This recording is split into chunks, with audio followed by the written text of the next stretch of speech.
Bum, bum, bum, bum, bum, bum, bum, bum, bum, bum.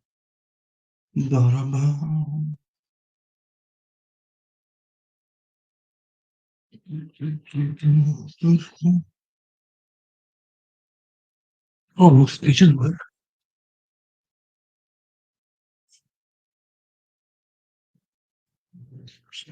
Oh, hello, people.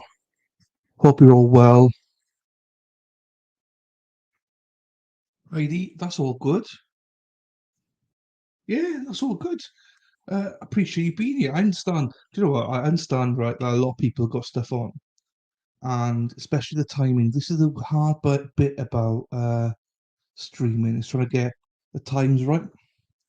Obviously, being based in the UK, this is now 6 o'clock in the evening for me, and I probably won't finish till about God midnight. So no, I appreciate you coming in. I understand it's the afternoon in the US. I understand you got stuff to do, guys. So, but it's lovely to see you, Heidi. I hope yesterday wasn't too manic for you with work and everything.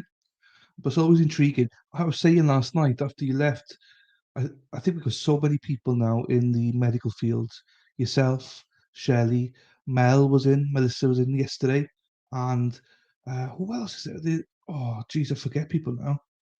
Um, I don't remember now who it was. Oh, thank you. Appreciate no, I appreciate you being part of this. Without people like you, there is no stream. So, if it's been a long couple of weeks, So, yeah, definitely a long night. I need to update the banner because it's wrong. So we did 99 hours last night. Yesterday, sorry, 99 hours. But where are we here? But YouTube updated it this morning, so now I've got oh shit, wrong one. Uh, so now 811 hours away from 4,000. I don't expect us to get that many tonight. I think, or today. I think if we get, I'd be chuffed with if we get 40 or 50, I'd be absolutely chuffed because it's one of those streams that you just never know. People are busy and stuff, and also people tend to just rewatch it afterwards. I've got Spider Girl here. Hello, Spider Girl. Right, Spider Girl, are you actually? Yeah, it was nice. 99. Luna kept on with me until like 12:15 or something. It was. There were other people here, but then they started drifting. And yeah, I've been doing long streams just to get the watch hours, but something has to give as well because I'm getting too tired now as well. So getting old, you see, Nah, it's like, oh, but oh, were you here when we found out? I've been doing that, right? But Lou was saying that if you put her on mute, then it doesn't count. It has to be on like level one or something for volume. So if you do it, or don't worry about doing it, is what I mean, because you have to have it on a little bit of volume. I don't understand it. YouTube never tell us really.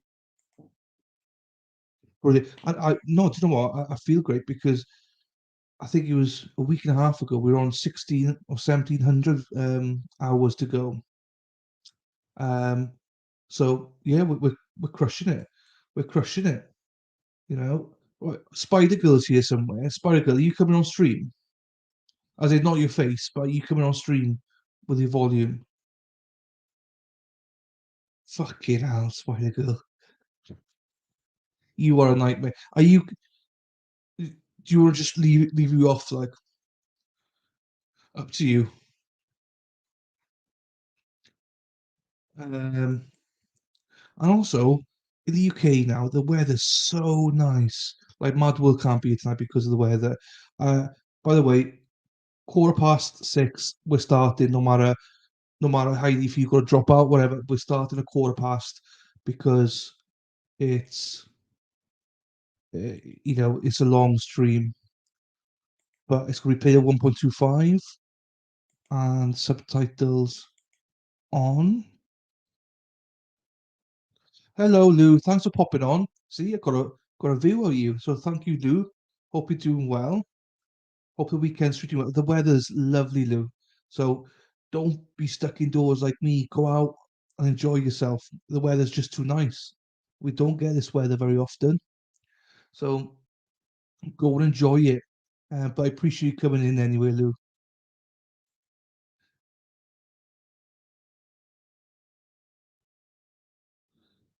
Okay, do you know what? I'll do now then. Right. You, you need to unmute. Well, I can mute you if you want me to, or unmute yourself. Go on, you can say something else, Spider Girl. Am I too quiet? You got your volume up. Hold on. This is Spider Girl's first stream. Hold on.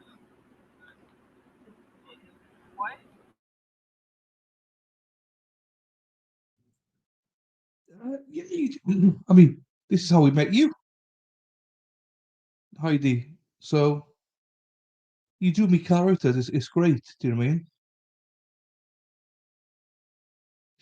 Yeah.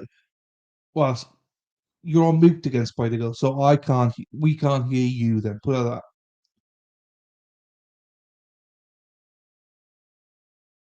Oh, I can't hear her. Fuck.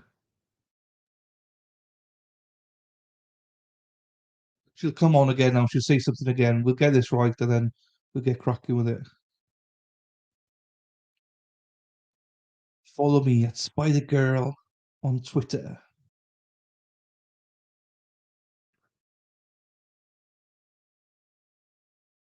Try again, Spider Girl. It might just be me that couldn't hear you.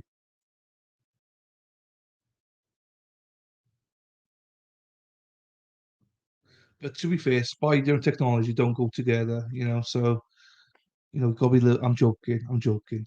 Spider Girl. Also, hi. So glad Spider Girl's here because she's the one that's put all this together.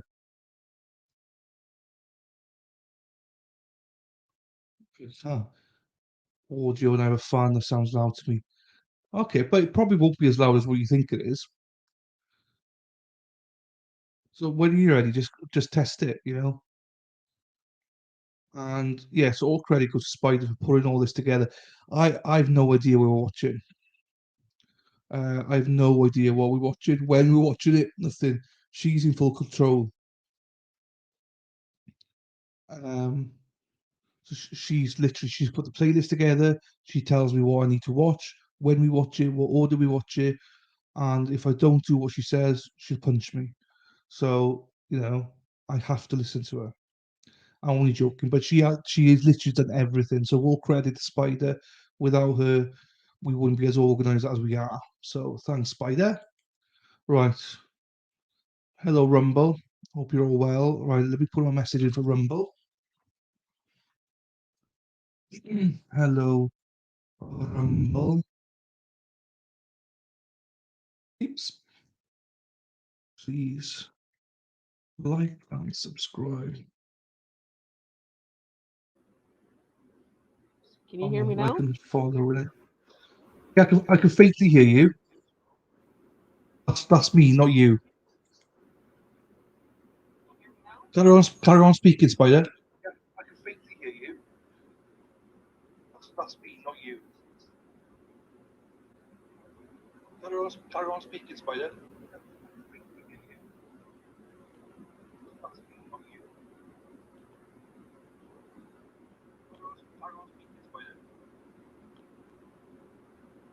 How about now? I heard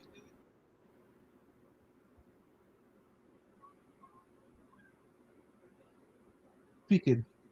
How about now? I heard.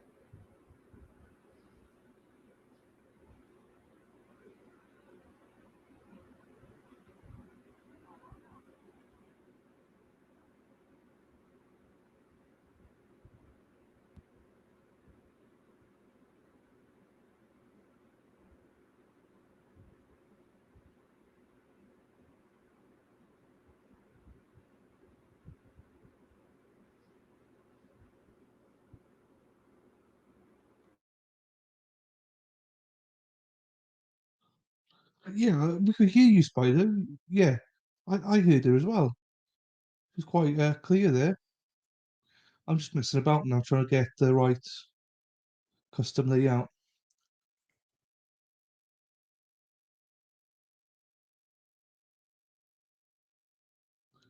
So we get this right.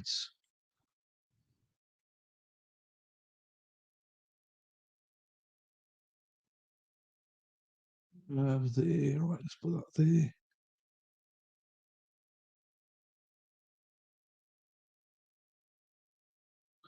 Let's put Spider Girl there. Me, look at me on top of Spider. Oi, oi, oi, oi. Right.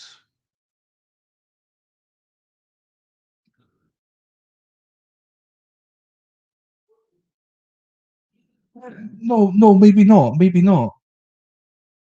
I might not be hearing you afterwards. You got to remember, I'm deaf in 1 year as well, after a minute. So I can hear you probably at the same time. It's just more of a, you're a little bit faint to me, but that's just me. Everyone else is hearing you very clearly. So let's go, Spider Girl. Let's just get you on. Start speaking, Spides. Okay, yeah, because I didn't want to go any louder because to me I sound loud. And I don't want to blow out anybody's eardrums. No, I can hear you, but you're not loud. You're not massively loud. So don't worry.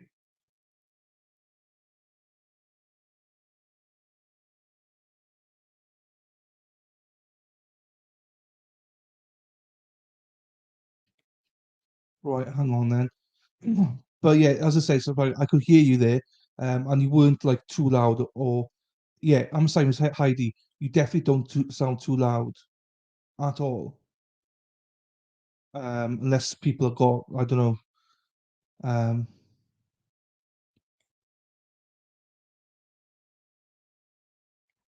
all right. Give it a couple more minutes, and we'll start.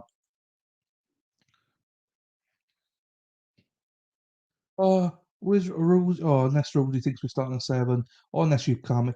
The trouble is, right, the UK today is such a nice day. Started this for people in the UK, and it's a gorgeous day. So my bad. So Spider, explain a little bit what we're doing here. What we're going to be watching. I don't know too much about the second half of the video. All I know is at one point we're going to hear some lovely audio from Amber. Happy days. I'm excited. So Rocky, I thought Rocky was a guy. It's a chick then, is it? It's a woman. Yes, that is her ex best friend, Raquel Pennington. Cool. Okay, this is why we need you, see, to explain these things to us. So good. Oh, you said X, so not so good. Yeah, there was a bit of a physical altercation between the two of them that ended their friendship. Oh, okay. I hope, is Rocky fit? Is she good looking? Yeah, she's not ugly. She's an ugly person inside, but that's different. Ah, that's all good then. That's all good. As long as something to look at, it's all good. We'll give it 1 more minute and then we'll start. And as always, the audio might be a little bit crackly at the start. I'll work my magic and hopefully we'll get it fixed straight away. Um, but yeah, and I know that we'll have to keep ourselves. So, Spider, you'll have to keep yourself muted, right? But anytime you want to speak, just unmute yourself and speak, like whenever the video's on. That is not now, but whenever we play the video, because of the echo and stuff. You can't like so. Can you physically now, Spider, press play? No. Oh well, No. there's no video, so I guess not. So you couldn't do that. Okay, No. that's fine. That's fine. Right. Well, with that, let's start it then. Let's start it. And Spider, there's a private chat as well. Do you see the private chat? If I put in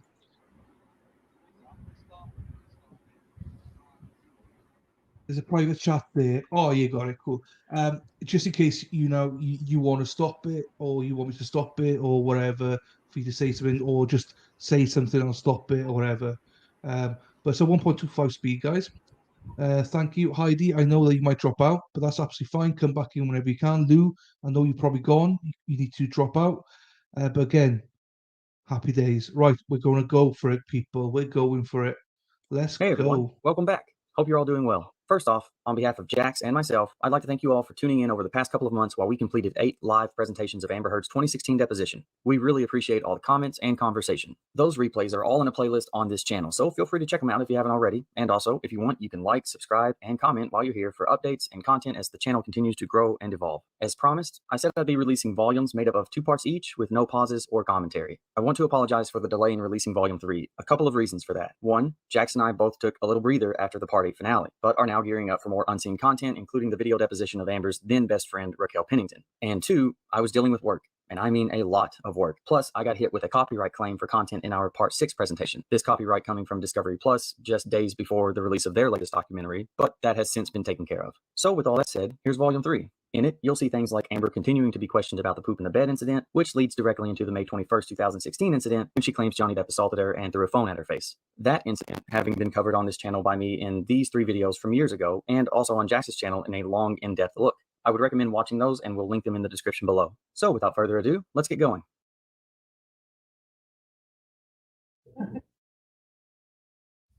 This marks the beginning of media number 3 in the video deposition of Amber Depp. The time is approximately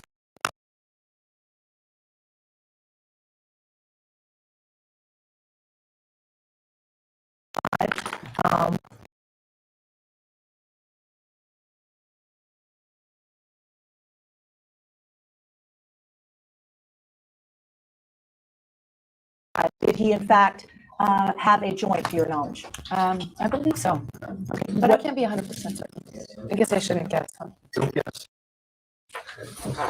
Do you have any recollection as you sit here what happened to the joint, if he in fact had it? No, nothing specific. Did he Just these days he's I don't know if I can remember a single time when he didn't have a joint in his hand when he walked in a room. I mean, it's very, I'm saying about 99% of the time. But you have no specific memory that he had a joint with him when he arrived on April 21, 2016, is that correct? Yeah. Can't be 100% certain. And did he have a bottle of wine in his arms or hands?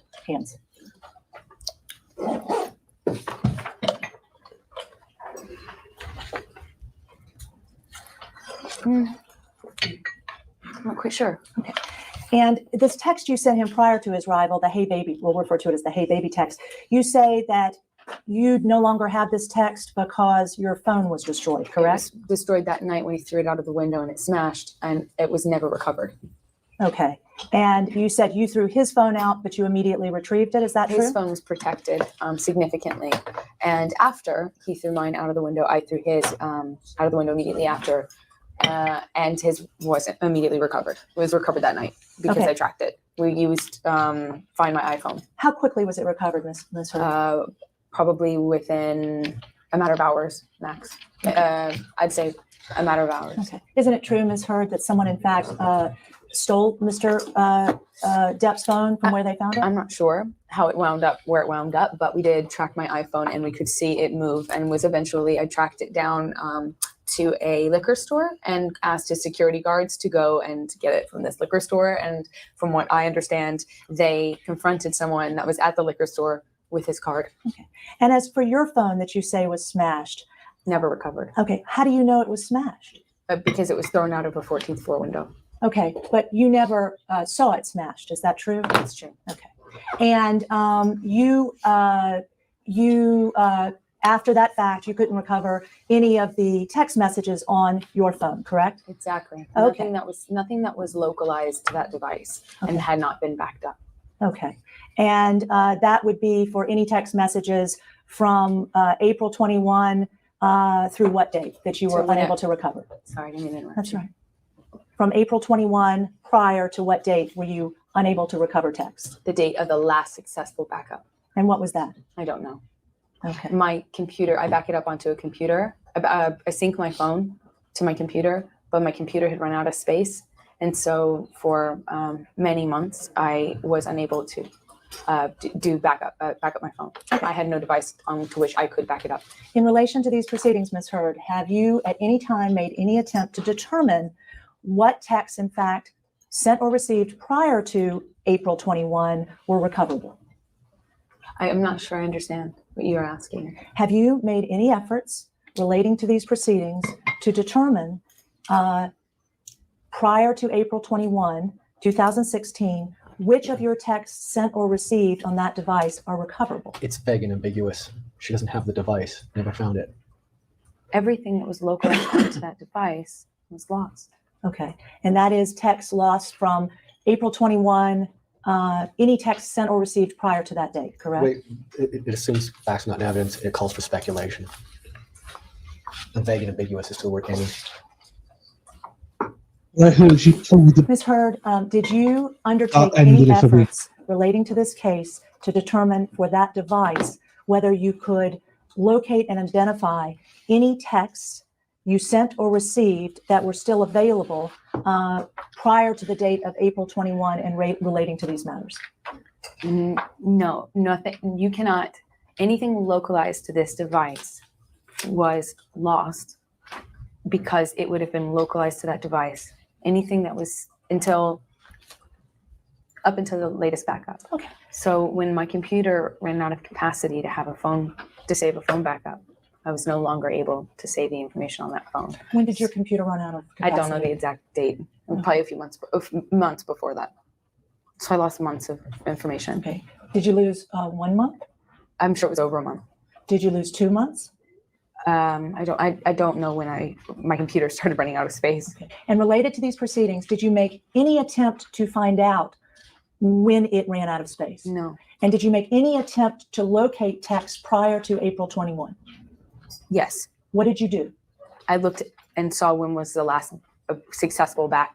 I looked into old backups mostly to see when I got a new cell phone, what would be the most recent backup onto that phone. So I was curious as to how old my information that was going to be put onto my new phone was going to be. I ended up having a very hard time getting a new phone established because no one on Johnny's side would give me any of our cell plan info, and I didn't know I had been added to the family plan, so I had no ability to. When I finally got that information, I had no ability to activate a new phone, and so I had to get a new phone and start over from scratch.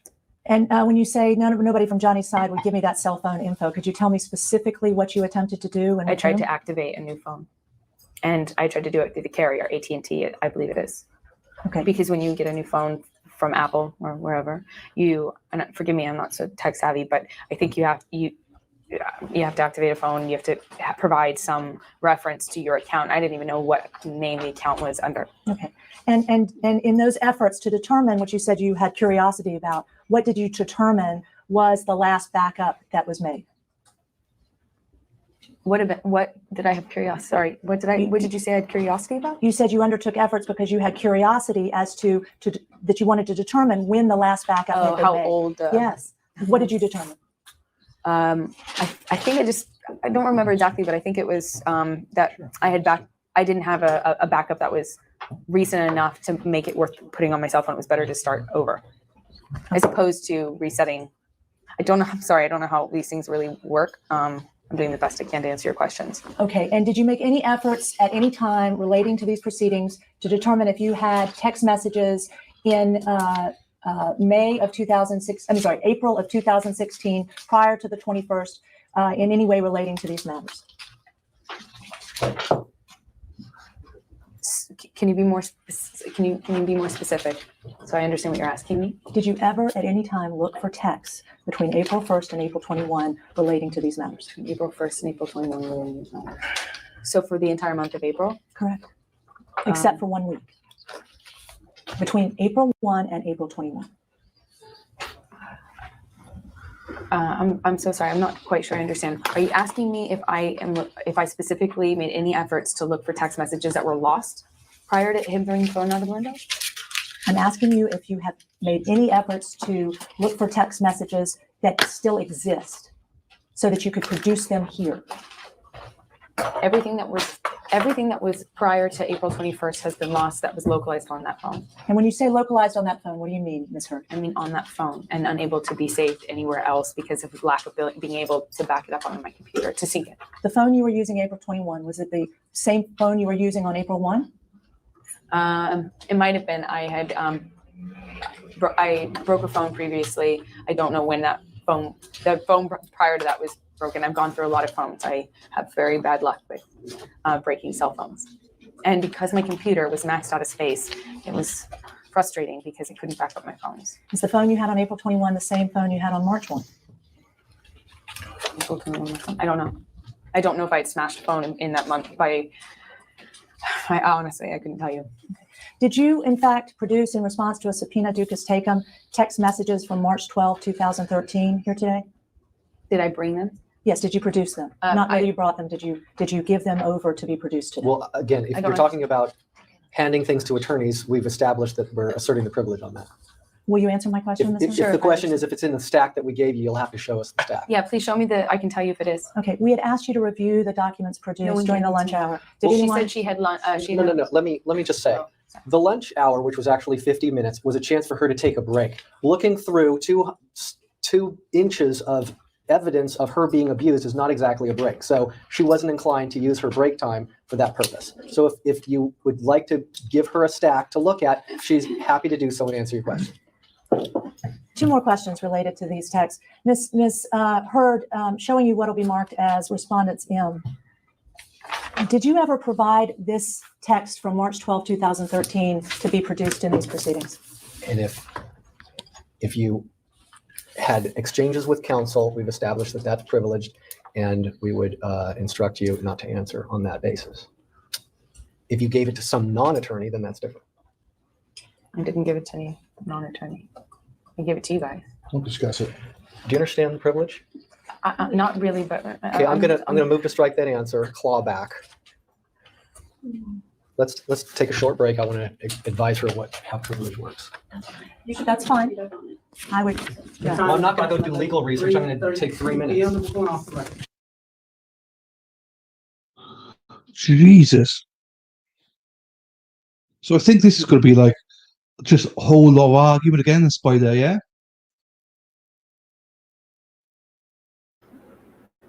Yeah, they're stupid. It was literally their idea to go through the paperwork during break so she can know what they're talking about. Now, no, we just didn't feel she had to. I think it's all stupid so far anyway, but The time is approximately we'll see. 3:39 p.m. We're back on the record. Thank you. Ms. Hurd, did you bring with you today all of your computer devices? No. Okay. Did you bring with you today any and all cell phones that you had on April 21 or May 21 of this year? No, I did not. Did you bring any cell phones that you had at any time in 2016 here today? No. Did you bring any laptop computers that you had at any time in 2016 here today? I don't think so. Did you bring any smartphones with you here today that you had during 2016? Is that no? No. Not that I'm aware of. Did you bring here with you today any electronic devices of any kind that were used by you or owned by you or accessible by you to communicate with any other person by voice message, email, or text message? Did you bring any of those with you here today? Okay. I'd like to just state for the record that Ms. Hurd, through her attorneys, was served on June 24 and again on June 20th with deposition notices and subpoena ducis tecum, specifically requesting the items in Section P just articulated. No objection, Ms. Hurd, for the record, was made to you producing these items by your counsel. So I just want you to know that objection has been waived. That's incorrect. An objection was mailed to Ms. Wasser's office. I can get you the exact date. I never received any. It's a job that I have. Wait for a question. I served an objection. So there were objections that were made, written objections that were made. Yes. Excuse me, I have been summoned out of the room. I'll return. So it's not correct. Okay. Ms. Hurd, just to make clear for the record, your counsel's position here relating to your production of these items I've identified is that anything produced in response to any deposition subpoena in this case is privileged. Are you aware of that? Wait, Nick, don't answer. Privileged.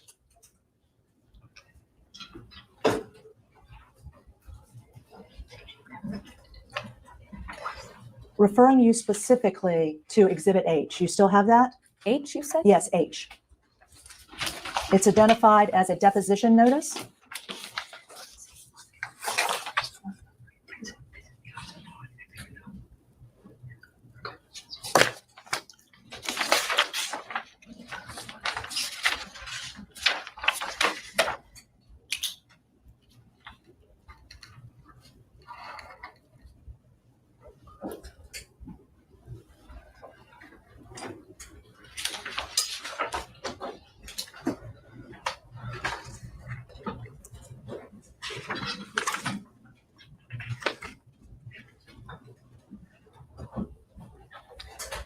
For the served on June 24th and July 20, no objections, but that's correct.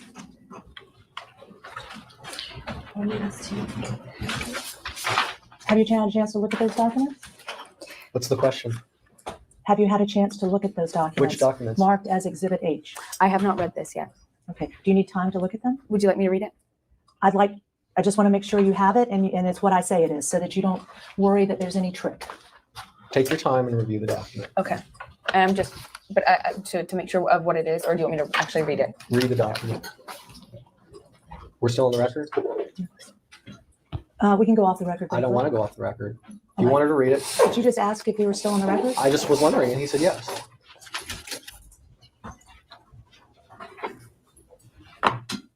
It's very bitchy. Very bitchy. You think that they could just work together, but maybe not.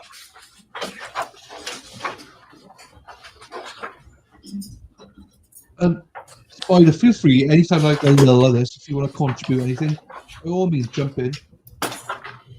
You know more than me, like so. Otherwise, it's going to be bored of me chatting. I was eating a Dorito. All good. That's all good. You eat away. I just want to make you don't have to jump in anytime. It's more of a feel free to if you want. And the record reflect that the petitioner You is did it. consulting with your counsel.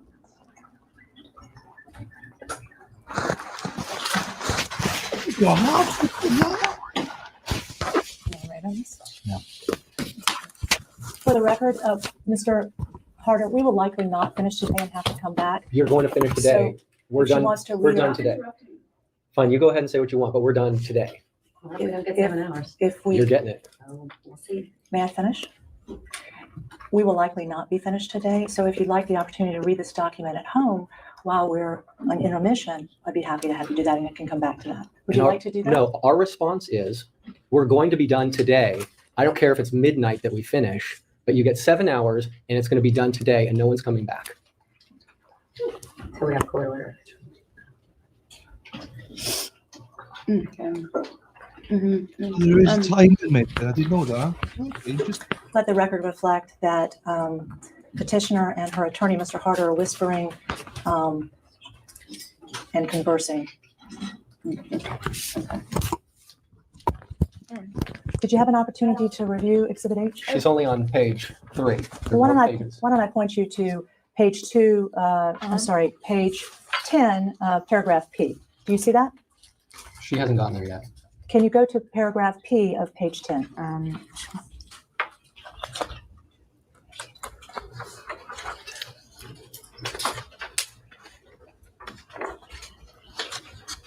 this is just embarrassing from all Do you see, parties. Ms. Hurd, paragraph P? She's not there yet. She's trying to familiarize herself with the document. Well, she should have done that before she came today. Well, she's Well, doing it now. It's okay. Maybe it's privileged because it was sent to her. Take your time with this document. Make sure you're comfortable with what this document is, okay? Okay, I'll move on. Ms. Hurd, I haven't seen this ever. Don't say anything. Just let her ask a question. I need this. That's her declaration in support of her DVR. In your declaration that you filed in support of your request for a restraining order, did you say, do you have it there so that you can refer to it? That's what this is, right? It's Exhibit K. Exhibit K. Did you say did you claim in paragraph 7 that after my guests had left, Johnny and I had a discussion about his absence from my birthday celebration, which deteriorated into a bad argument that started with Johnny throwing a magnum-sized bottle of champagne at the wall and a wine glass on me and the floor, both which shattered. Johnny then grabbed me by the shoulders and pushed me onto the bed, blocking the bedroom door. He then grabbed me by the hair and violently shoved me to the floor. Did you say that when you swore under penalty of perjury and signed your name to this document? Yes. Okay. And did you say in this same document that Johnny was screaming and threatening me, taunting me to stand up? Yes, he did that often in fights. Did he do that? Are you saying he did that on April 21, 2016? Yes, it's something that had been happening a lot lately. Did you say in your declaration that after several minutes, Johnny stormed out of the condominium, but not before tossing aside and breaking nearly everything in his path? Yes. Are you asking me if I said that? Yes. Yes. And is that the truth? Yes. Okay. After you say he did this, did you call the police? No, I did not. Did you call the police regarding these things you say happened at any time after you say they happened? Vague and ambiguous. Calm down. Do you understand my question? Yes. Okay. Did you call the police? Can you answer my question? Go ahead. Oh, okay. Did I call the police on any of the other occasions or any occasion? I'm speaking of April 21 when you make these claims.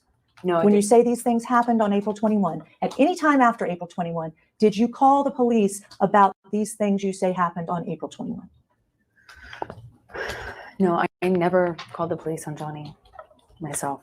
Did you ever report to any law enforcement authority other than the police your claims that he did these things on April 21? No, I attempted as best as I could to hide this and keep our lives as private as possible. And I did what a lot of, I guess, women do, tried to protect him.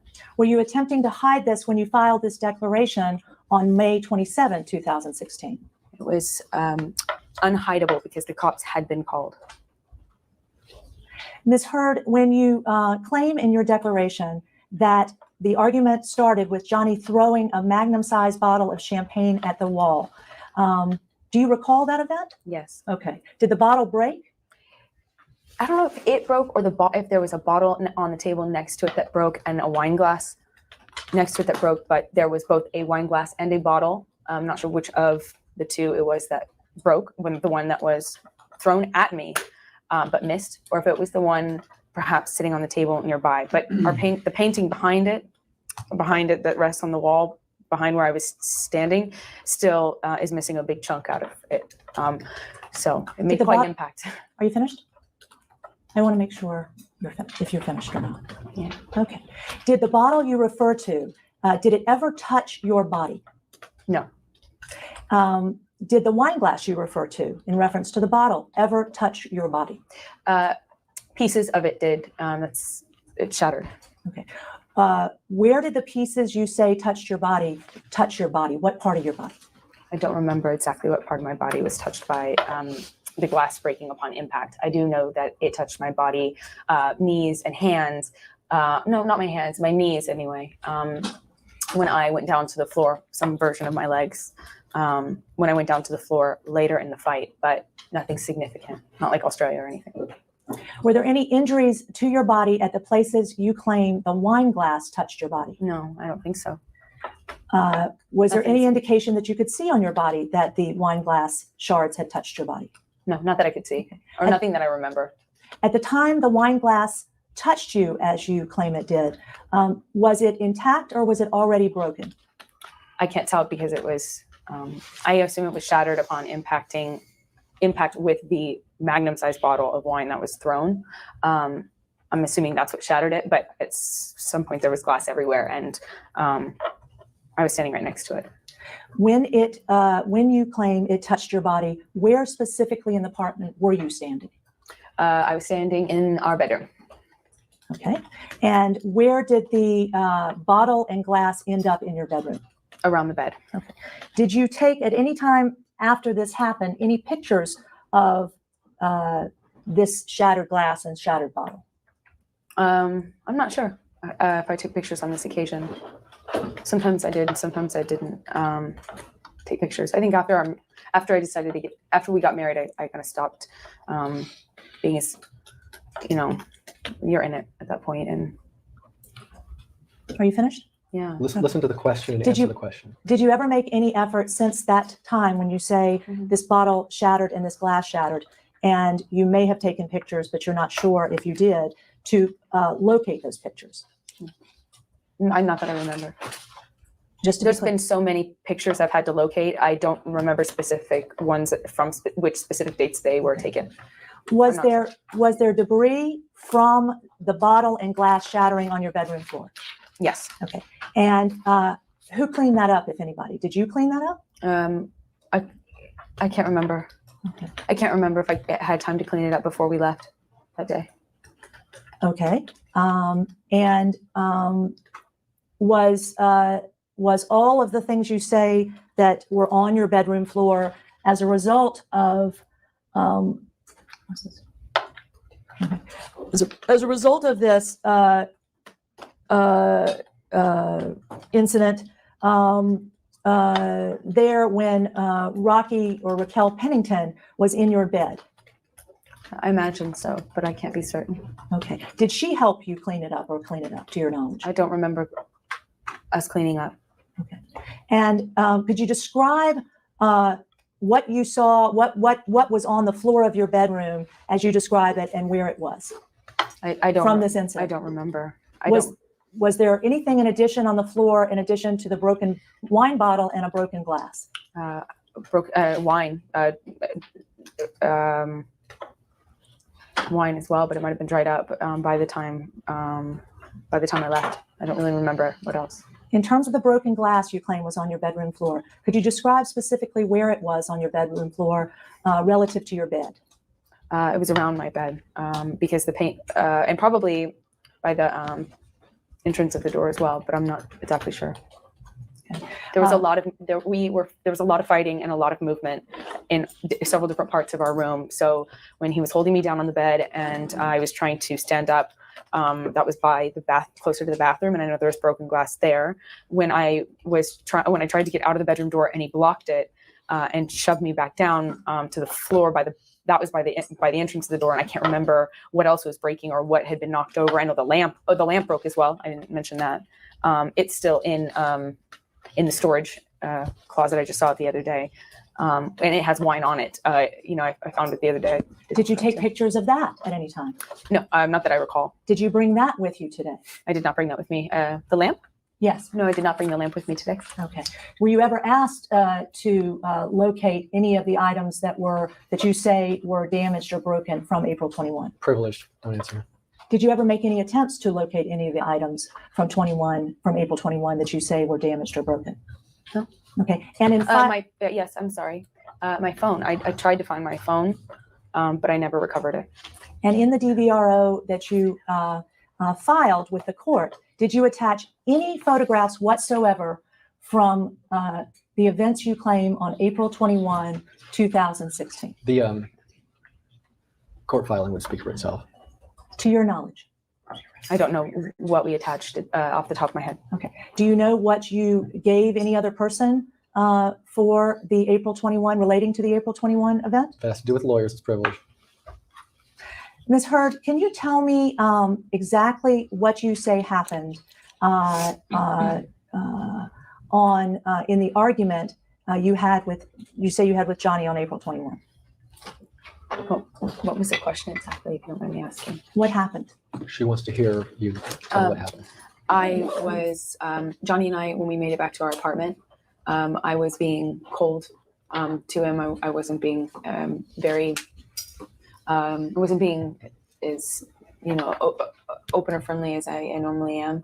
I was was crushed that he missed my birthday, and this is after a month of him not coming home, like 5 nights on average, 5 nights a week, just not showing up, or showing up at like 2, 3, 4 o'clock in the morning, or at like 8 o'clock in the morning. I'd find out that he was passed out at one of the other places in West Hollywood. So it had been building up, and so the birthday incident was heartbreaking. It was my 30th birthday, and I just was sad about it. So he asked me, we got in bed, and I was just being quiet. I think I picked up my book and tried to read, and he said, what's your fucking problem? And I said, I'm just hurt. And I had been seeing this, I've been trying to get us to see a marriage counselor who said that that's how I should like word things, as opposed to being accusatory. And I said, I'm just hurt that you didn't make it to my birthday party. And then it quickly deteriorated into the normal, it's my fault, why do you always blame me for everything? You always blame me for everything. Okay. And then it escalated, and I don't know what I said that immediately preceded it, but the first big action was the wine bottle that I remember being thrown at me, or maybe it was that I was trying to leave. I don't really remember which of the first. Was that while you were in the bed that the wine bottle was thrown at you? No, I was standing in the bedroom, in front of this painting, kind of closer to the bathroom. And when I moved to leave, he shoved me at some point, shoved me down on the ground. I stood back up, and he did this taunting thing where I guess it was to challenge me to see if I was really going to leave. You think you're really going to be the one to leave? You really think you're that tough, huh? Tough guy. And then shove me down again. I stand back up again. You think you're so tough? And eventually I did make it out of the bedroom. And I don't know if I was walking back from where my clothes are with an overnight bag, and I have to pass through the office because of the adjoining apartments. But in my passing him, he grabs my hair at some point. We're arguing kind of in passing as I'm walking through the office, and as I make it around the edge of the desk, it's either a shove to initiate or something with my head, push or something, and it turns into him grabbing me by the back of my hair, and I said some comment to him. I don't remember what it was, and walked into the bedroom, grabbed my toothbrush, things like that I don't keep in my closet room. And in doing that, we had more of a fight. It was pushing. I put my hands up like this once. Let the record reflect the witness is raising her hands above her head. You're interrupting her. She's being videotaped. Don't interrupt her, please. She's telling her story. Go ahead. Yeah, I don't know. I put my hands up, and he did this, pushed them down, and squared off to me, bumped his chest into mine. I kind of like fell back a little bit onto the bed. I stood back up, and tried to walk past him to the door. At some point, I end up on the floor.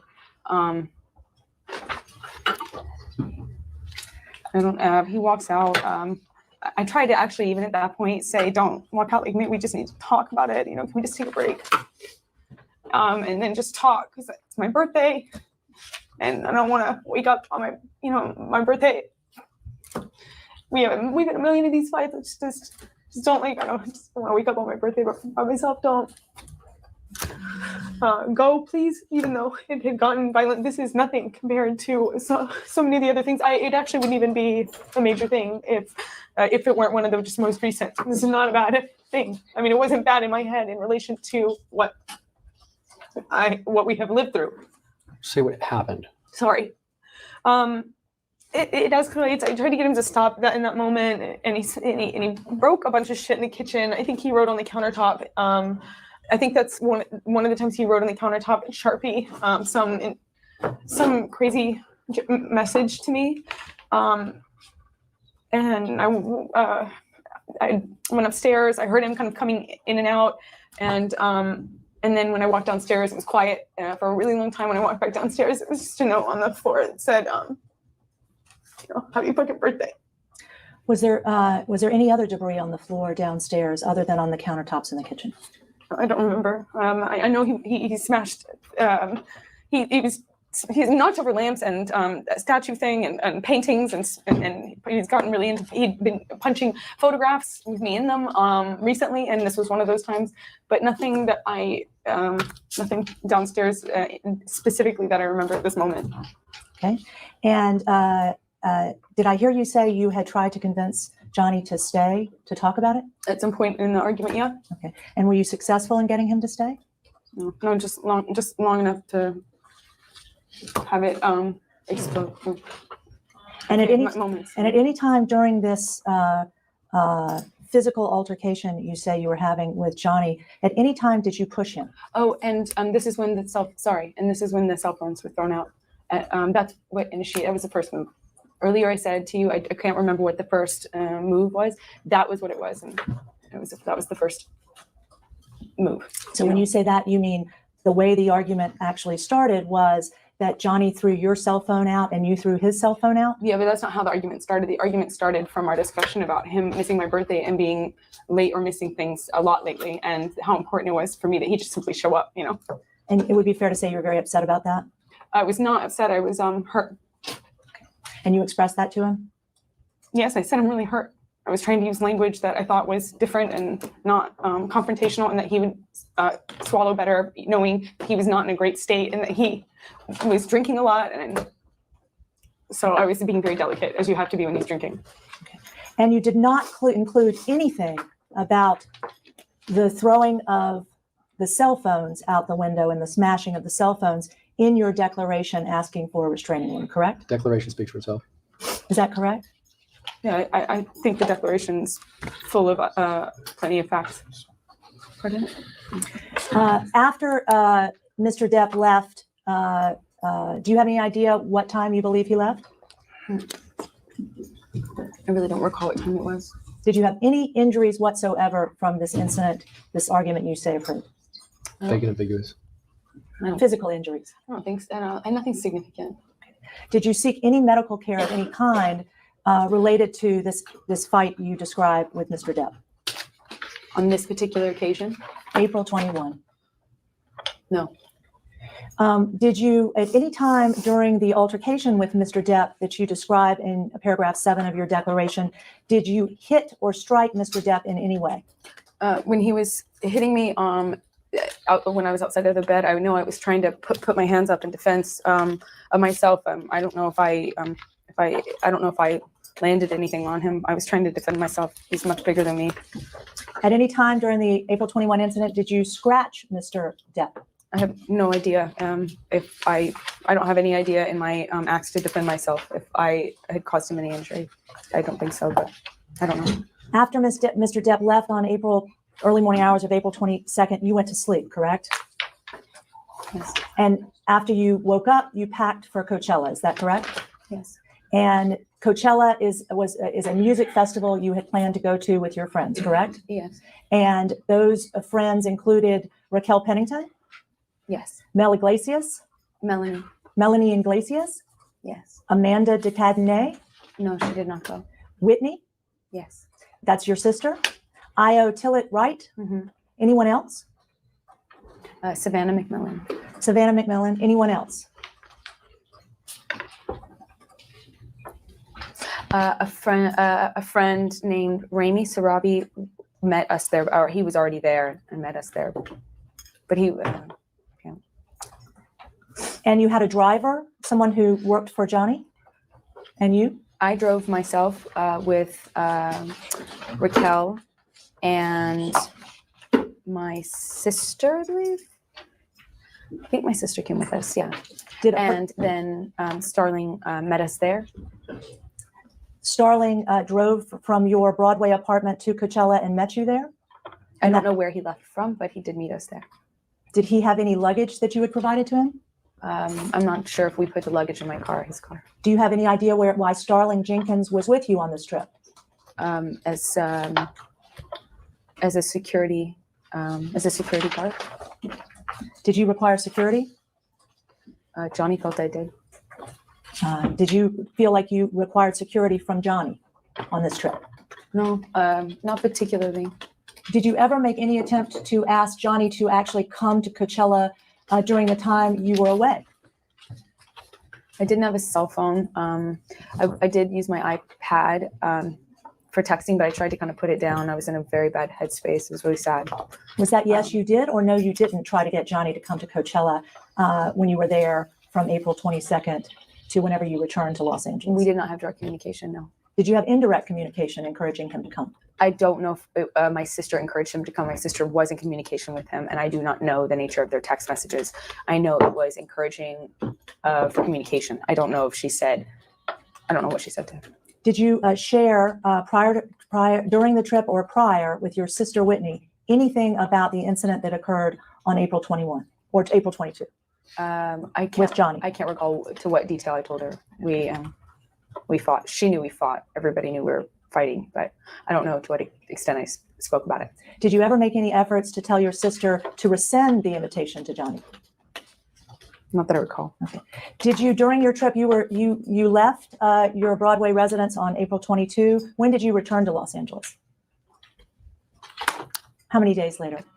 I believe the following Monday, I believe. So you were gone a little over a week? No, I'm sorry. We were just gone for the weekend. Okay. So I believe the 22nd was Saturday. If anyone has a calendar, it might be helpful. I don't have one. If April 22nd was Friday. So then we would come back, I think, on Monday. Okay. So that would be April 25, 2016? Help you. Yeah, it helps to see. Showing you the 24th or 25th, I think. Showing you what will be marked as Exhibit N. Is this a picture of you while you were on your trip with your friends in Coachella?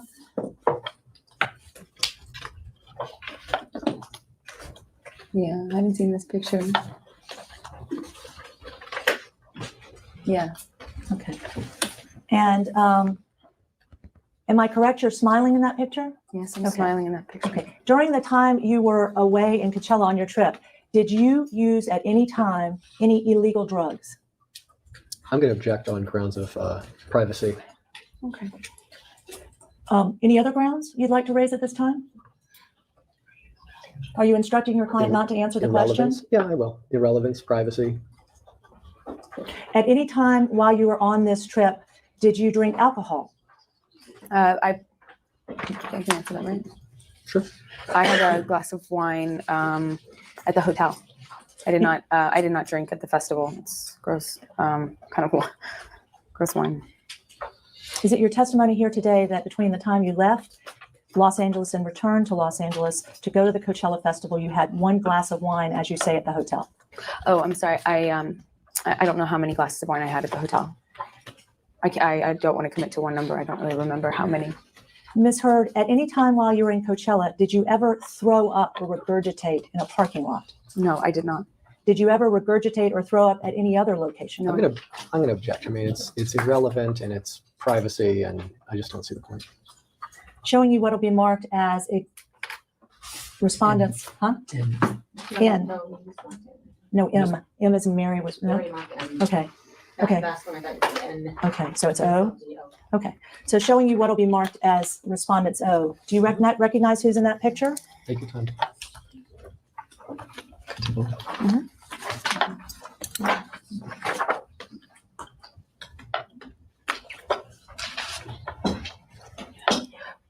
What do you ask? Listen for the question. Okay. Do you recognize that picture? No, I've never seen this picture before. Okay, do you recognize what that picture reflects? Any of the people that picture reflects? Who are those people? That's my sister and my best friend. Okay, and were they in the car with you driving to Coachella on May 22nd? On April? I'm sorry, April 22nd? Yes. Okay, and am I correct that you did not physically see Johnny Hurd between April 20? I'm sorry, Johnny Depp between April 22nd and May 21? I'm so sorry. Are you asking me if I did not see him? Did you at any time see Johnny Depp in person between April 22nd and May 21? I do not think so. No. Okay.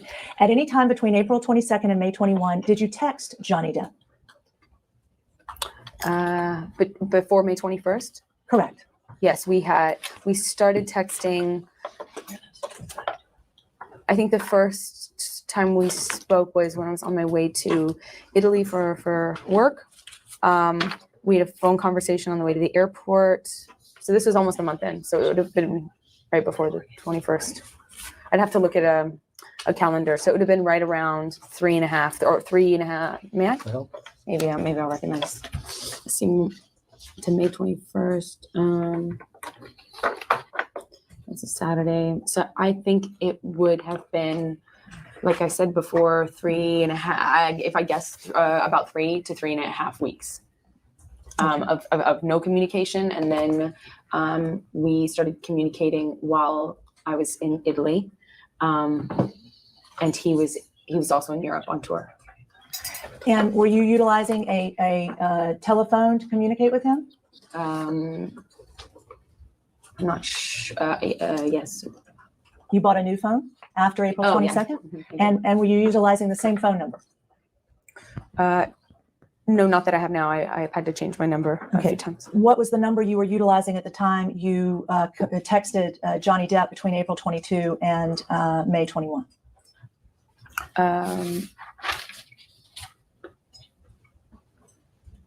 We started communicating on my old, it would have been my old phone number that I had for a long time. I would add the same number still.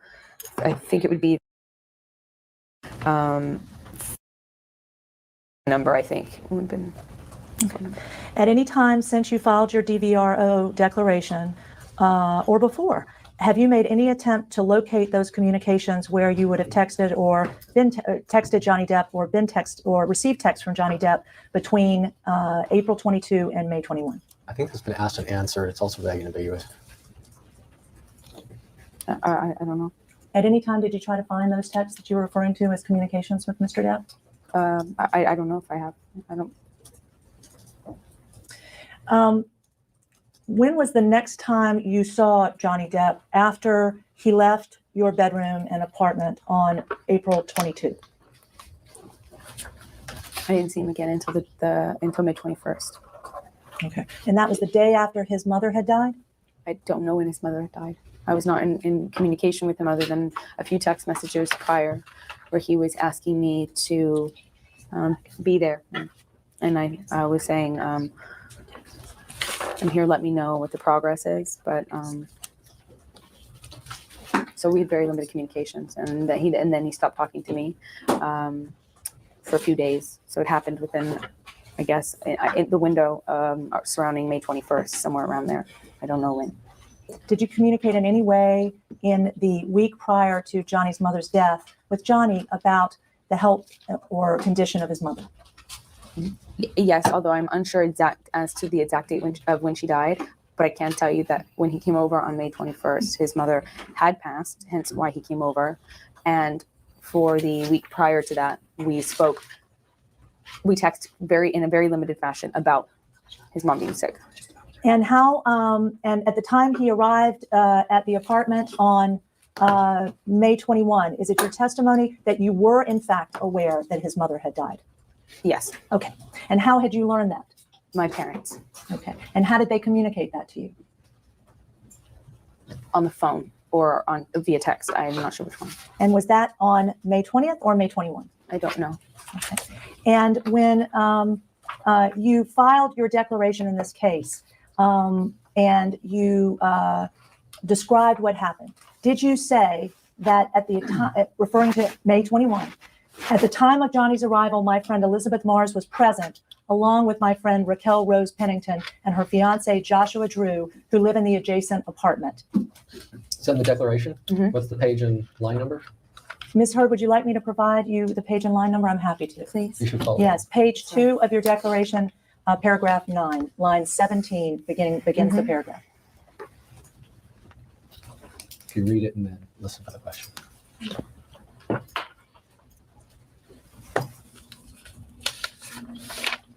What's your question, please? Did you put that in your declaration that you filed asking for a domestic violence restraining order? Yes, it is in my declaration. Did you put in your declaration, paragraph 10, that when Johnny arrived at first, we were having a peaceful conversation in our living room talking about his mother's passing? Yes. Did you put in your declaration that I tried to comfort him while we sat on the couch? Yes. Did you put in your declaration that Johnny, he began obsessing about something that was untrue? Yes. Did you put on your declaration that you tried to calm Johnny down by calling one of his trusted employees? I first said that he became obsessing about this thing that was untrue, and his demeanor changed dramatically, and he became very angry. Then, in order to try to calm him down, I tried to call one of his close employees. Did you put the words I described in the declaration you filed? What do you mean by that? Did you give the words to somebody that are in this document that was filed with the court? Privilege. Objection. Privilege. Don't answer. Are these words that you see in the declaration before you? Are those words? The words I've described. It's vague and ambiguous. It's unintelligible. The document speaks for itself. You're reading from it. Ms. Hurd, I'm asking you to confirm if you say in your declaration that these things are true. I am asking you if those things are in fact stated in your declaration. The declaration speaks for itself. Those words are all in front of me. Thank you. Are you aware that Elizabeth Mars has testified under oath that she was not there at the time of Johnny's arrival? Calls for speculation. She's in the. If you learn anything from counsel, you can't answer. If you learned it from some other fashion, then you can. But Elizabeth was there. She was just in the connecting apartment. She was in what Elizabeth probably meant and probably did not clarify. Just say she was in the apartment that connects. They're all connecting. Tell her. I'm trying to. So she was in the connecting apartment. All the apartments connect, and normally those doors are left open. And we call it the compound, and it's treated as one big space. That's why we have keys to one another's apartments, and they all connect. And Elizabeth Mars and Josh and Rocky were all there. By there, they were in their respective places, not on my lap or on the couch or in the room next door to us. They were there. We've been going an hour and 10 minutes. Can we please take a break? It's been an hour and 10 minutes. Sure. Okay. We're going to take what? 5 to 10? All right. Can we ask you off the record? The time is approximately 4:28 p.m. We're going off the record.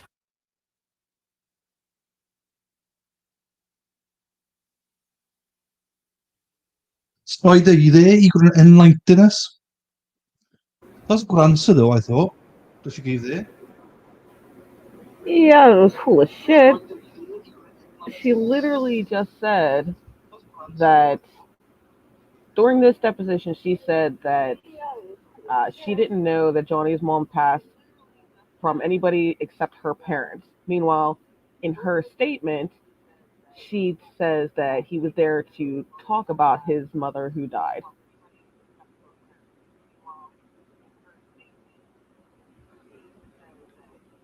So a little bit of discrepancy, shall we say? Yeah, flat out lie. I mean, but she's still cute, though. Look at her, she's still cute. So I don't hate them there. She's lying because she knows it looks really bad that she starts the fight when his mom died. I'm looking forward to the part where you and Heidi and everyone hate her. Because I can't. I didn't see that as a lie. You did, obviously, but I didn't catch it. So, yeah.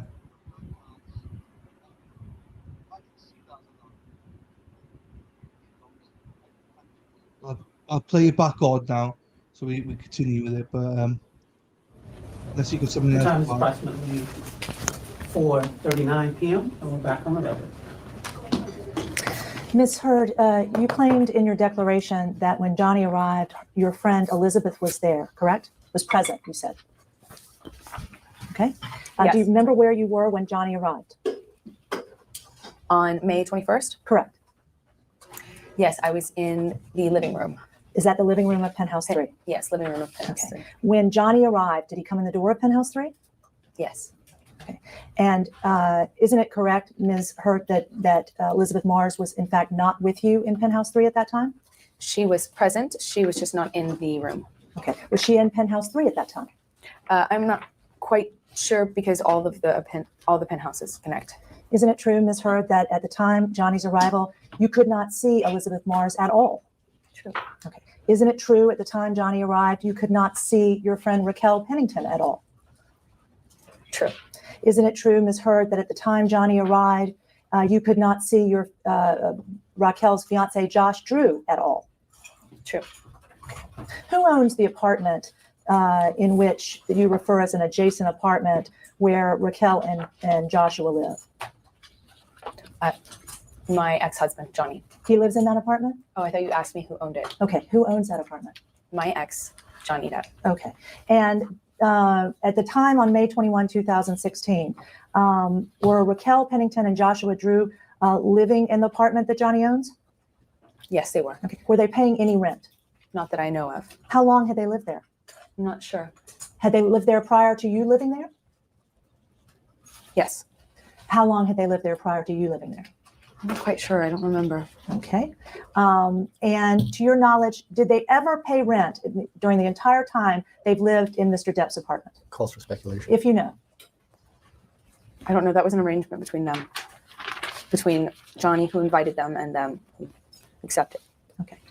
When you claim that when Johnny arrived, you were having at first a peaceful conversation about his mother's death, correct? Yes. And then you tried to comfort him as you sat on the couch, and that would be in penthouse 3? Yes. And then suddenly he began obsessing about something that was untrue. Yes. Isn't it true what he was obsessing about, but what you do not say here is the feces that had been found in his bed after you left on April 22nd? Can you clarify that question, please? Yes. When you were referring to him obsessing at that time about something that was untrue, isn't it correct that what he was obsessing about, this thing you were referring to, is that he was informed that feces had been found in his bed after you left on April 22nd? No. What was he obsessing about that was untrue, as you say in this declaration? Johnny was obsessing about the fact that he believed, as he put it, my friends, with my knowledge and support, intentionally left that feces in the bed that I sleep in when we fight, and in the apartment where I stay under these circumstances, the bed that would have been cleaned immediately after and long before he would have ever returned. And we had done so on the morning of my 30th birthday as a big joke, like a bunch of 30-year-old women do. So am I correct that he was obsessing about things related to the feces that had been left in the bed? What's untrue is, and what I assumed at the time was delusional, was that he thought it was human feces. And because I knew that to be impossible for what I could own, for a number of reasons. How did you know it was impossible if you didn't know about the feces? Because he told me about it on the phone a month prior, and I assumed it was a delusion that was going to pass and go away, like some of these delusions when he's high do. And then when he brought it back up, instead of talking about his mother's death, I worried that it was a little bit more serious and that his mental condition had deteriorated. And I knew it was not human because the only people in bed were myself and Raquel. And if Raquel and I were the only humans in that bed in that morning, then I could only deduce that it was what it normally is. Which is our dog Boo. I wasn't that, sorry. That it was our dog Boo. And it seemed so unbelievable, disgusting, outrageous, and incredible that it stuck for the entire month in his head. I became worried. Isn't it true that when you after you say you had comforted Johnny about the death of his mother, and you claim in your declaration that he began obsessing about something that was untrue, you knew exactly he was referring to the feces, correct? Argumentative. You knew he was referring to the feces, correct? Yes, that's exactly what it was. And isn't it true at that time, Ms. Heard, that the human feces in the bed is the reason Johnny told you at that time that he wanted a divorce from you? Objection. It misstates the testimony. It assumes facts, not in evidence. You keep calling it human feces. Isn't it true, Ms. Heard, that at the time you were discussing this feces with Johnny, you had already spoken to Hilda Vargas at his other home? No.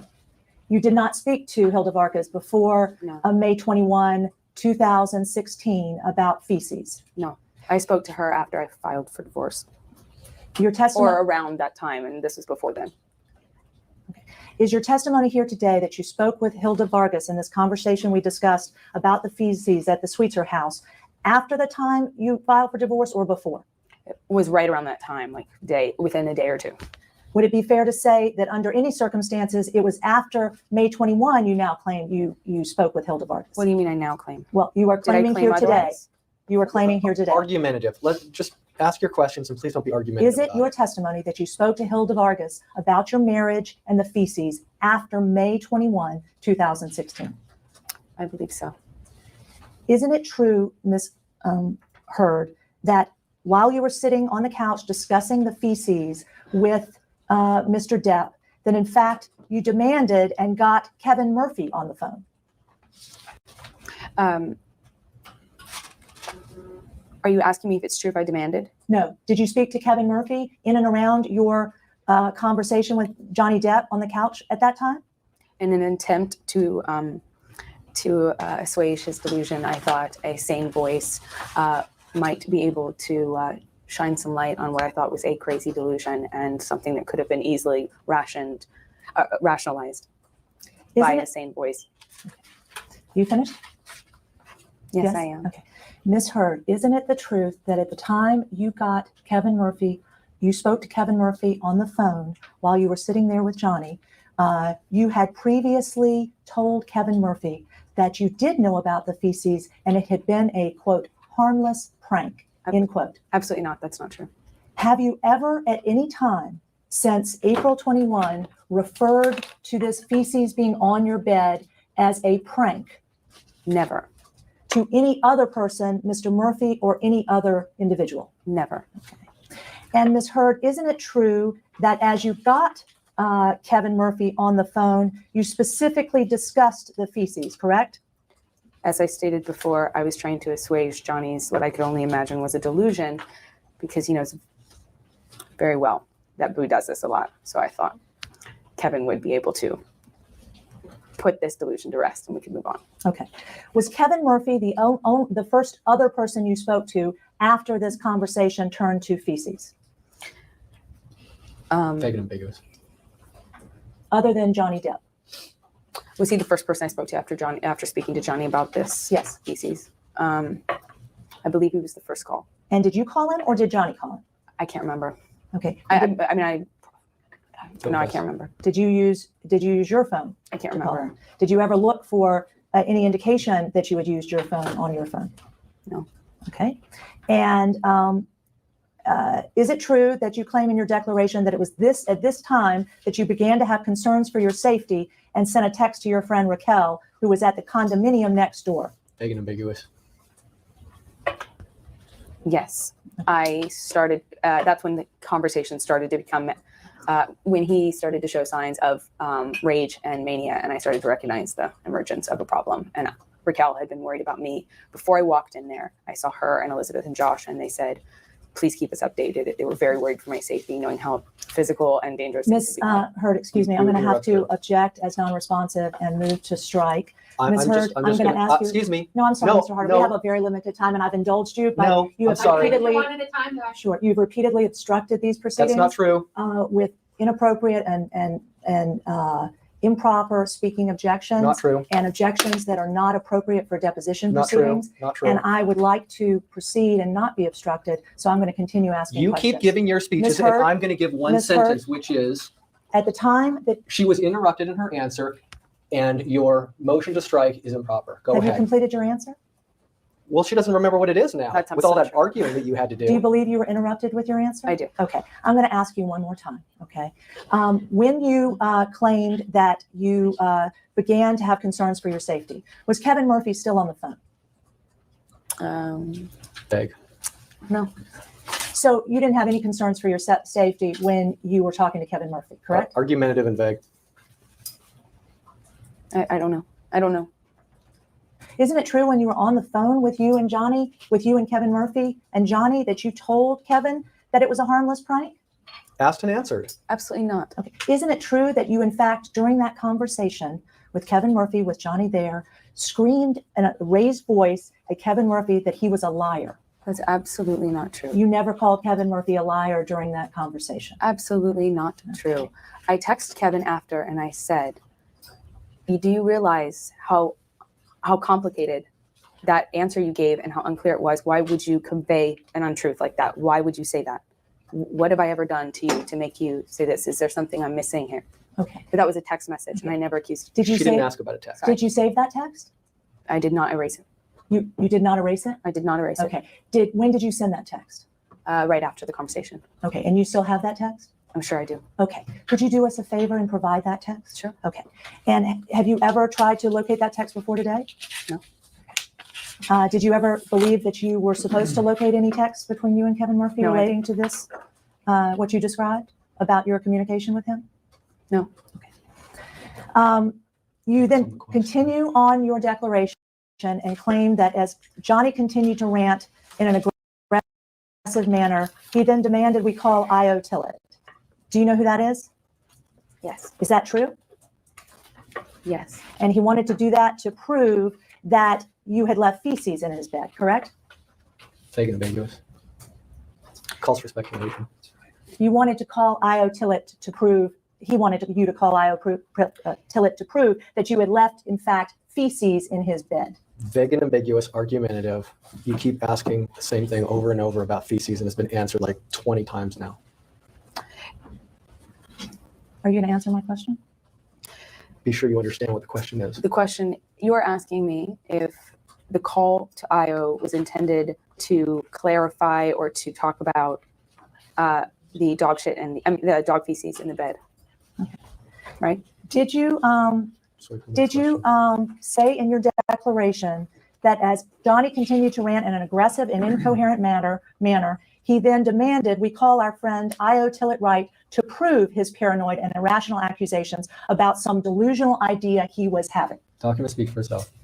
Did you say that in your declaration? It's in my declaration. Yes. Is it the truth? Yes. Okay. So you did call Io Tillett to discuss the claim that you had left feces in Johnny's bed, correct? The way you just worded that is to insinuate that we were calling to prove that we had left. Well, the declaration says that, which is why I said No, that. it says about some delusional idea. It does not say. Is it your testimony here today? Please let the record reflect that the witness is smiling. That I'm not smiling. is it your testimony here today that when Johnny demanded you call Io Tillett Wright on the evening where you were sitting with him and May 21, 2016, that he was asking you to call Io Tillett for some other reason than to discuss the feces left in the bed? Vague and unintelligible. Do you understand?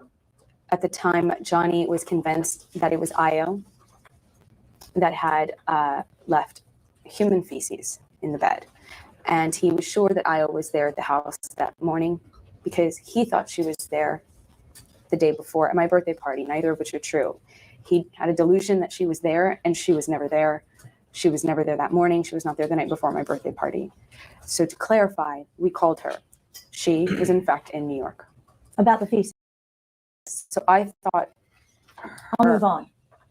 Ms. Hurd, you said in your declaration that when you began having concerns for your safety, you said that he began to break things in the apartment. yes.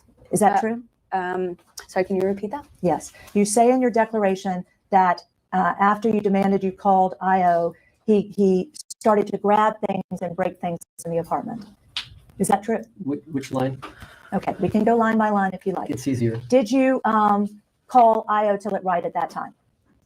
Yes, we called someone else first. We called Savannah first because he also thought she was there. Did you speak to Savannah? No, Okay.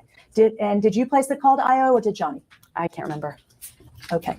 And prior, I'm sorry. I believe it was me placing the call.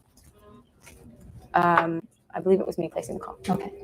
Prior to you placing that call to Io Tillett Wright, had Johnny broken anything in the living area where you were in Penthouse 3 Vague as to time. on May 21, 2016 to that moment? Vague. Can you answer the question? Are you asking me if he broke anything on that date? Where you were in that room, At what point? anytime since he arrived that night? Vague as to time. Up until. What? I'm sorry. Can you? Ms. repeat the Hurd, question? when you were calling Io Wright, Mhm. do you claim that Johnny had broken a single thing in or around your apartment that you were aware of? Before calling IO? Correct. I don't know. I don't think so. Was there any wine spilled anywhere that you were aware of prior to calling IO Wright? Not that I'm aware of. Was there But any he did walk in holding a Magnum bottle, and it was opened. So I don't know if something spilled. Was there any broken glass of any kind prior to calling IO Wright? Calls for speculation. To your knowledge, that you saw? I can't remember. During the call with IO Wright, please tell us exactly what happened. She picked up the phone, and I said, hey, babe, just for clarity, I'm here with Johnny. He's upset about some things. Can you just clarify it and we can put some things to bed?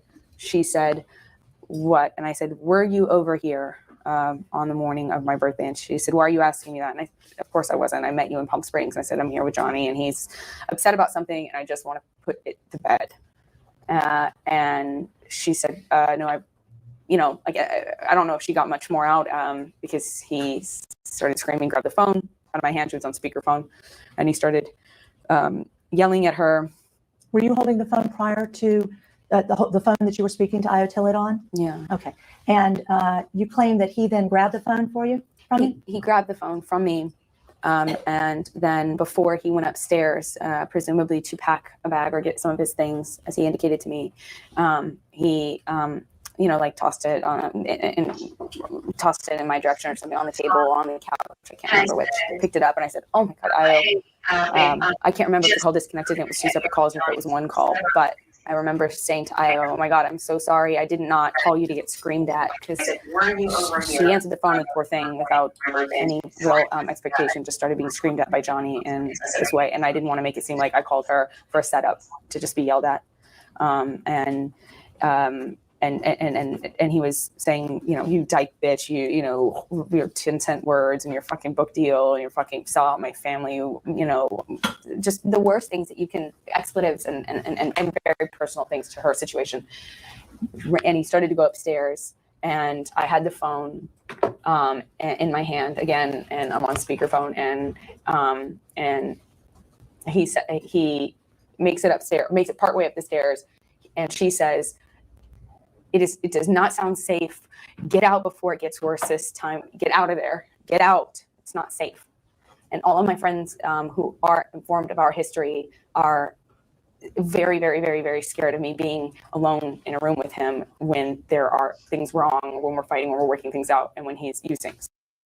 So she was very clear and on speakerphone saying, get out of the house. It's not safe. It doesn't sound safe. Get out. And he heard it. And it was, it was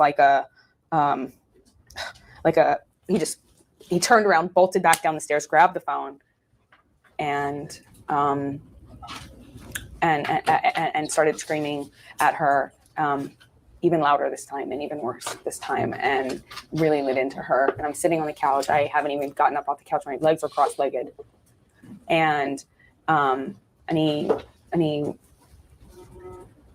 he says, "You want her so much, you dyke bitch. You want to be her man now. You want to be a man to her now. You can fucking have her." And he winds up his hand. He winds his arm back and he throws the phone at me, and it hits me, bam, right in what felt like the eye, and it just felt like this pop, or what I thought was a pop, and it just felt. I put my head in my hands, and when I had my head covered, I didn't know what he was doing or where it was going, but I had my head down and I was saying, I think I was crying, and I said, "You've hit me." And I could hear him yelling and knocking things over, and I wanted him to know that he had hurt me, because sometimes he wouldn't remember these incidences. And so I remember I said, "Johnny, it hit me in the eye, and I don't know if it felt like it just felt like it felt like my eye." Or it could have been my eye, and I didn't know, Okay, before we get to the injuries, let me just ask you about what you say happened with Miss Tillett Wright. Sure. Was she on the phone during all of this? Yes, but at the time I wasn't sure, because the phone, after it impacted my face, fell on the ground. Okay.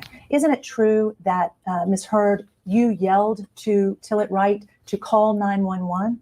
I don't remember yelling that. I'm sure. I'm sure I yelled help, help. I don't know. It was traumatic. Isn't it the truth, Ms. Heard, that you swore in your declaration at line 11, page 3, that I then yelled out, quote, call 911, end quote?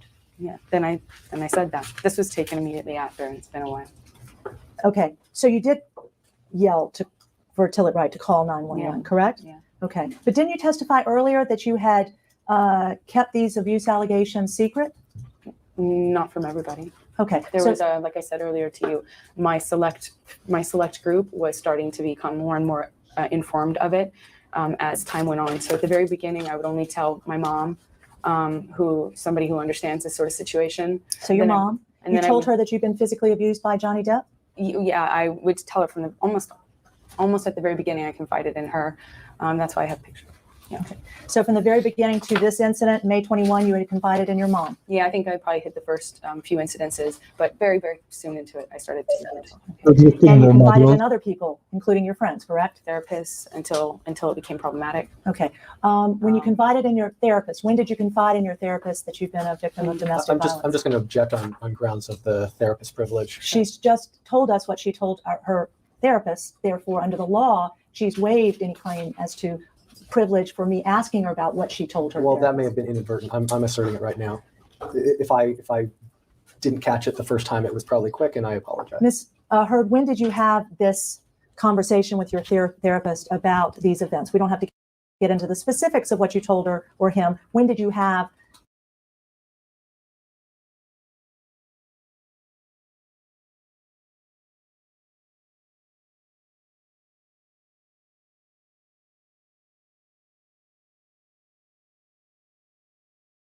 the conversation with your therapist last about these events? Privilege, don't answer. I'm asking you for the date or the month. I don't mind if you ask on what day and month you had a therapist and spoke to a therapist, but when you add in these events, now you're getting Sorry about technicality. You just need to narrow it down a little bit. When was the last time prior to May 21 you'd spoken to a therapist? I don't remember exactly. Did you have a regular therapist? We had a couples counselor or a couples counselor. And I saw someone for about a year by myself as an individual. And then we attempted to have a couples therapist prior to that, but it didn't stick. And then I saw someone on my own at the beginning of Johnny and I's relationship. Okay. At the point that you were on the phone still with Io Tillett Wright, was Raquel Pennington ever in Penthouse 5 with you while Io was still on the phone? I cannot be certain when Io hung up the phone because I was not speaking to Io after the phone was taken from me. You cannot be certain? I cannot be certain. Do you want to read back the answer because you were talking to your colleague and she gave an answer? Ms. Heard, whether Raquel Pennington was in the apartment with you in Penthouse 5 at any time while you were still on the phone with Io Tillett Wright? I was no longer on the phone with Io Tillett Wright from the moment he revoked the phone from my hand and threw it at my face. Okay. And from the moment you say in your testimony that Johnny went upstairs, started to go upstairs, and then came back downstairs, the next incident that happened was his physical incident that happened was his throwing a phone, you claim. Yeah. Okay. Where do you claim he was when he threw this phone? By the stairs, by the bottom of the stairs. And you were on the couch still? Yes. Okay. You were sitting on the couch? I was sitting cross-legged on. And the distance between the bottom of the stairs and the couch is what? Probably, if I had to measure it in steps, 5 paces from, if I am here, maybe it's easier to do it this way because that's how the room is laid out. I'd say it was from here to the corner of the wall over your right shoulder. And when you say he threw the phone, was he facing you or facing away from you? He was facing me. And your testimony is today that Bloody woman gossiping like fuck you guys, huh? Yes. I love this woman. The phone at you. Was there any other incident of violence that occurred? Objection, vague and ambiguous. Had Johnny Depp touched you in any way prior to his throwing the phone? Wait, vague is you On mean May that 21, day? Okay. 2016. Was that the first? He just grabbed the phone out of my hand for the first time, but Okay. it didn't hurt me. Okay. And was there any other act of violence against you prior to when he went upstairs, came back downstairs, and threw the phone? I don't know if you count screaming at me or, but no. Other than Physical. okay, other than screaming, had he broken anything in the apartment yet on the floor? I'm not sure. You're not sure? I'm not sure. Okay. Had he thrown any bottles prior to you were saying he threw this phone? I'm not sure. I can't remember now. I'm not sure what he did prior to throwing the phone at me. Okay. Was there any broken glass on the floor where you were prior to his throwing the phone at you? Was there any broken glass on the floor around? Anywhere on the floor of the room you both were in prior to when he threw the phone at you that you were aware of? At this moment, I don't remember there being any. Okay. Okay. And after you say he threw the phone at you, what happened next? All I remember is him screaming these expletives at my friend Io and telling her that she could have me now, and then he threw his arm back and he threw the phone. What appeared to be very as hard as he could at my face. Put my head down. I said, "You hit me." I was crying. I said, "Johnny, you hit me," because then I started hearing things being smashed, and I said to him, "Honey, you hit me in the eye, my eye," and I start crying, and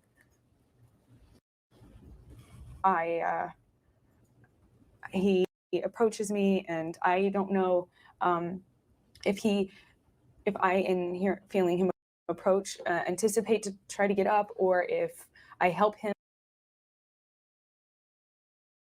help me up, or if he just did it all by grabbing my hair. But for some reason, I had some aid in getting up off the couch by him grabbing my head, mostly on my right side, the impact of which was significant in and of itself. He grabs my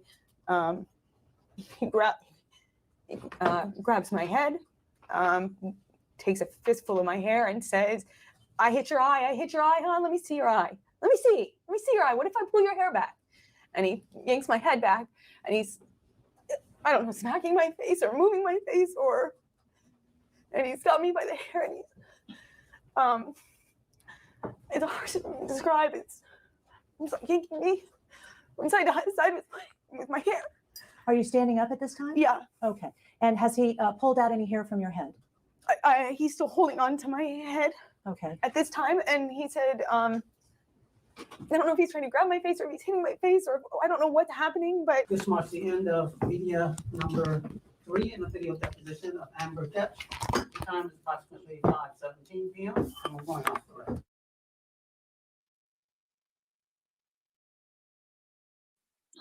Right, let's get an update from Spider. If Spider's back, Spider, let me put you back in. Where we at, Spider? What are you bringing to the table now? You are frozen on my side, so I don't think I fixed whatever that issue was. Are you struggling? I think my computer is struggling. Oh no. But it's all good. It's all good. We're flying through it now. There's not much. Actually, I think we're at the end now of this one. We'll start the next one now. Look, Madworld comes in, starts hating on Amber. What the fuck's that about, Madworld? My perspective, which is completely different to everybody and Spider's. Like I don't 100% believe her, but I do believe her. You know, from not knowing anything else, I think she comes across as believable. So, and I'm seeing everyone else saying shit, fucking shit the bed. She's a bitch. She's all this, and that's just Madworld. That is. I don't It's see fine. it. You don't have all the facts yet. We do, so you're fine. Yeah, and that's the thing, you know. So I'm trying to not ignore you guys, but I'm just like, I don't see it yet. But Oh, look at this. Stopping a nutbag. You know. No, it's all good. It's all jokes. Hey guys, never say joking in chat. It's all jokes. It's all fun here. It's all good. But yeah, I don't at the minute hate her. I love her. And also when that guy, her lawyer, touched her tits. What? That's a good job. Right. Let's have a look here now then. Oh, and for anybody who's been here since Murdoch, here is proof that I am not Jim and I am not Buster. I am a female. I also Madwell's laughing and stuff. Madwell, you're gonna have to come in one day to prove that I am not you. Let's have a look here. So this is the last one for Amber Heard, and then we go on to Rock. Johnny next. I say Johnny next. It's 5 minutes. Oh, have you got it? I sent it to you. I know. I'll find it. I think I I will have it find it. attached to Rocky. Or is that Josh that I attached to Rocky? I think it's Josh. It's okay. I will find it. Okay. I will find. Yeah, you did send it. Fuck, I forgot. It's 5 minutes. Heidi was actually asking today if there's any deposition from Johnny. I was like, I tagged you in it. I was like, I have no clue. But I know someone that will know. So let's just. So thank you for everyone for popping in. We got Heidi Madwell. I know you've got to go in a bit. But you know the gossips are in the chat. Yeah, Lady Law, thanks for popping in. She's probably gone now. Lefty, thanks for popping in. I think another CG is around, maybe still around. If you guys want to say hello in chat, we'll give you a shout out, whoever's here. Yeah, so we've got 5 minutes worth of Johnny's one. We haven't got the full one. Also, we're lacking some likes here, guys. 5 minutes, yeah. But we're lacking some likes here, guys, so come on. Well, before you buy anything, let me know what you're looking to buy. Because I've got mics, 3 cameras, so I know pretty well what you need, Lady Law. But I still can't get. So I was trying the headphones to see if I could speak because I can't get the levels to speak on my laptop to as in the audio to work, so I can't speak because there's echo and stuff. So I still don't know how to figure that one out. So and also remember, Lady Law is going to be joining the stream before long. So I've got that loggy thing that I told you about, the camera. This is a Rode thingy majiggy.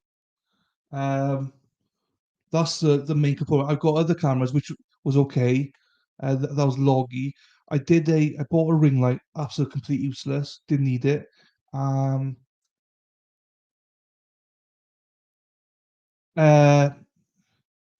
USB.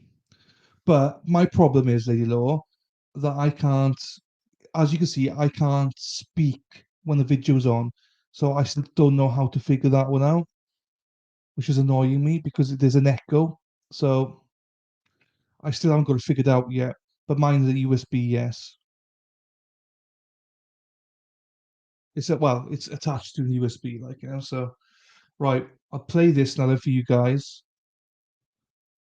because we get going. Just make sure it's 1.25.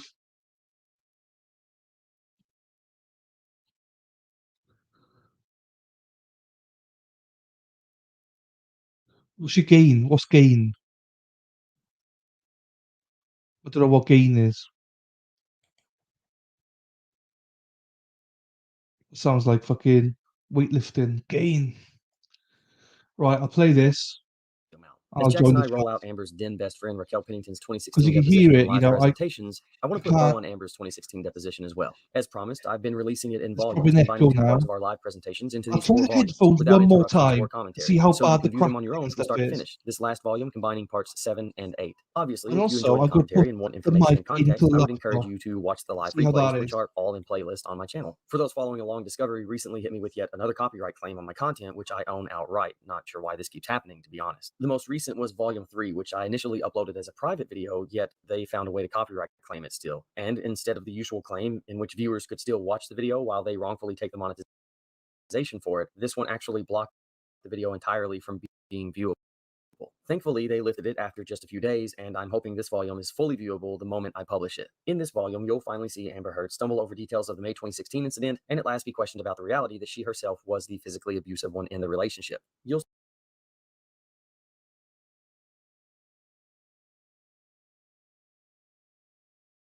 I think I lost all the sound. I will look that up now. She got her mouth right. Let me just set it up now. Let me just get everything ready here. See, because I can't hear anything now.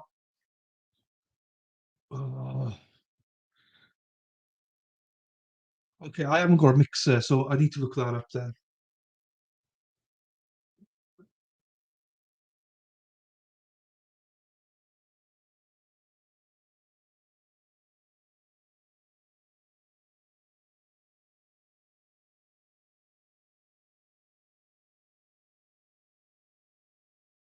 see her dodge questions, snack while buying time to answer questions, and sometimes flat out smile while listening to audio of her admitting to punching Johnny Depp in the face. So without further ado, I want to thank you all again for watching. Be sure to like, subscribe, comment, and hit that notification bell for new content if you'd be so kind. And here we go with Volume 4.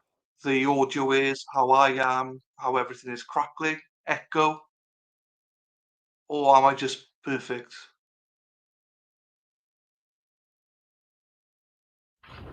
This marks the beginning of media number 4 in the video deposition of Amber Depp. The time is approximately 5:30 p.m. So Back on the this is me now speaking over it Ms. because we haven't Heard, you were started. discussing your claims that Now we've started. Johnny Depp threw a phone on May 21, 2016, and thereafter grabbed your hair. Yes. I just wanted to reorient you to where we left off. Thank you. Prior to you saying Mr. Depp doing that on May 21, 2016, had you ever discussed with Io Tillett Wright anything or made any claim to her that you'd been abused by Johnny Depp? I talked to her about the a little bit of the violence. Yeah. You'd specifically told her about violence. Yeah. And your other friend, Elizabeth Mars, had you ever discussed with her prior to May 21 that there had been violence between you and Johnny? I don't think so. No. Ever Okay. speaking to her about that. Okay. And how about any other person? Did you tell any other person other than your mother prior to May 21 that Johnny had been violent with you? Yes. Who? Well, Raquel Pennington's fiance, Josh, had been in the room when I would either come over or when either I would go over to theirs or they would come over to mine immediately. So you told Josh? Immediately preceding an incident, and I would still be bloody or bruised or they would overhear or they would, Did you tell Josh that that Johnny had been physically violent with you? I think Josh was in the room and Raquel and I would be talking about it, or Josh would walk in with Raquel immediately after an incident had occurred where it was clear. Objection, move to strike. It's a yes or no question. Did you ever tell Josh Drew prior to May 21 that Johnny had been violent with you physically? I didn't have to tell Josh. Josh saw. The answer is no, correct? You had Wait. never told him prior to May 21. Argumentative. Correct. Let her answer the question. Is that Listen to the question and answer that question. I don't recall specific times of telling Josh specifically. okay? Any other person that you specifically claimed Johnny had been violent with you prior to May 21? Yes. Who? Melanie. Melanie Iglesias? Okay. Who else? But I didn't have to tell her much. Melanie walked in once. Did you tell her anything? I don't remember what I told Melanie, but Melanie helped clean up blood and hair. When was that? December. December Melanie actually covered my bruises for an appearance I had following an incident where I had 2 black eyes and a busted nose and a busted lip, and she covered the busted lip. My Yeah. hairstylist had twice on 2 different occasions covered up bruises and or missing chunks. Did of you missing tell hair. your hairstylist? I did not. Did you tell any other person your claim that Johnny had been violent prior to May 21? Just I'm think, take it slowly. She's asking for a narrative, so think about it. No, I'm asking for a yes or no answer, That's- Ms. Hurd. Prior to May 21, did you tell any other person besides your mom and besides, I think you said Raquel, did you tell Raquel prior to May 21 that you were that's fine, claiming that's that fine, Johnny that's had fine. been violent with you? Any other person other than your mom, Raquel, and Melanie Iglesias? Did you tell Melanie Iglesias?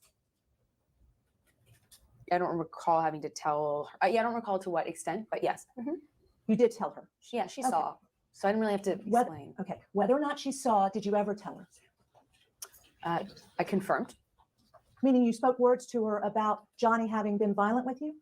I confirmed what she could deduce How did you confirm it? by crying and not denying what she said she realized is going on. So isn't it the truth you never used any words to describe any claim that Johnny had been violent with you with this woman? That's wait, stop. That is misstating her testimony, Blair, and it's argumentative and it's harassing. Ask your question and give her some space to answer your question. Ms. Hurd, You're asking her to go back in time and recall things, and she needs a moment to do that. And I know you want to rush through this, but she needs a moment to think about these things.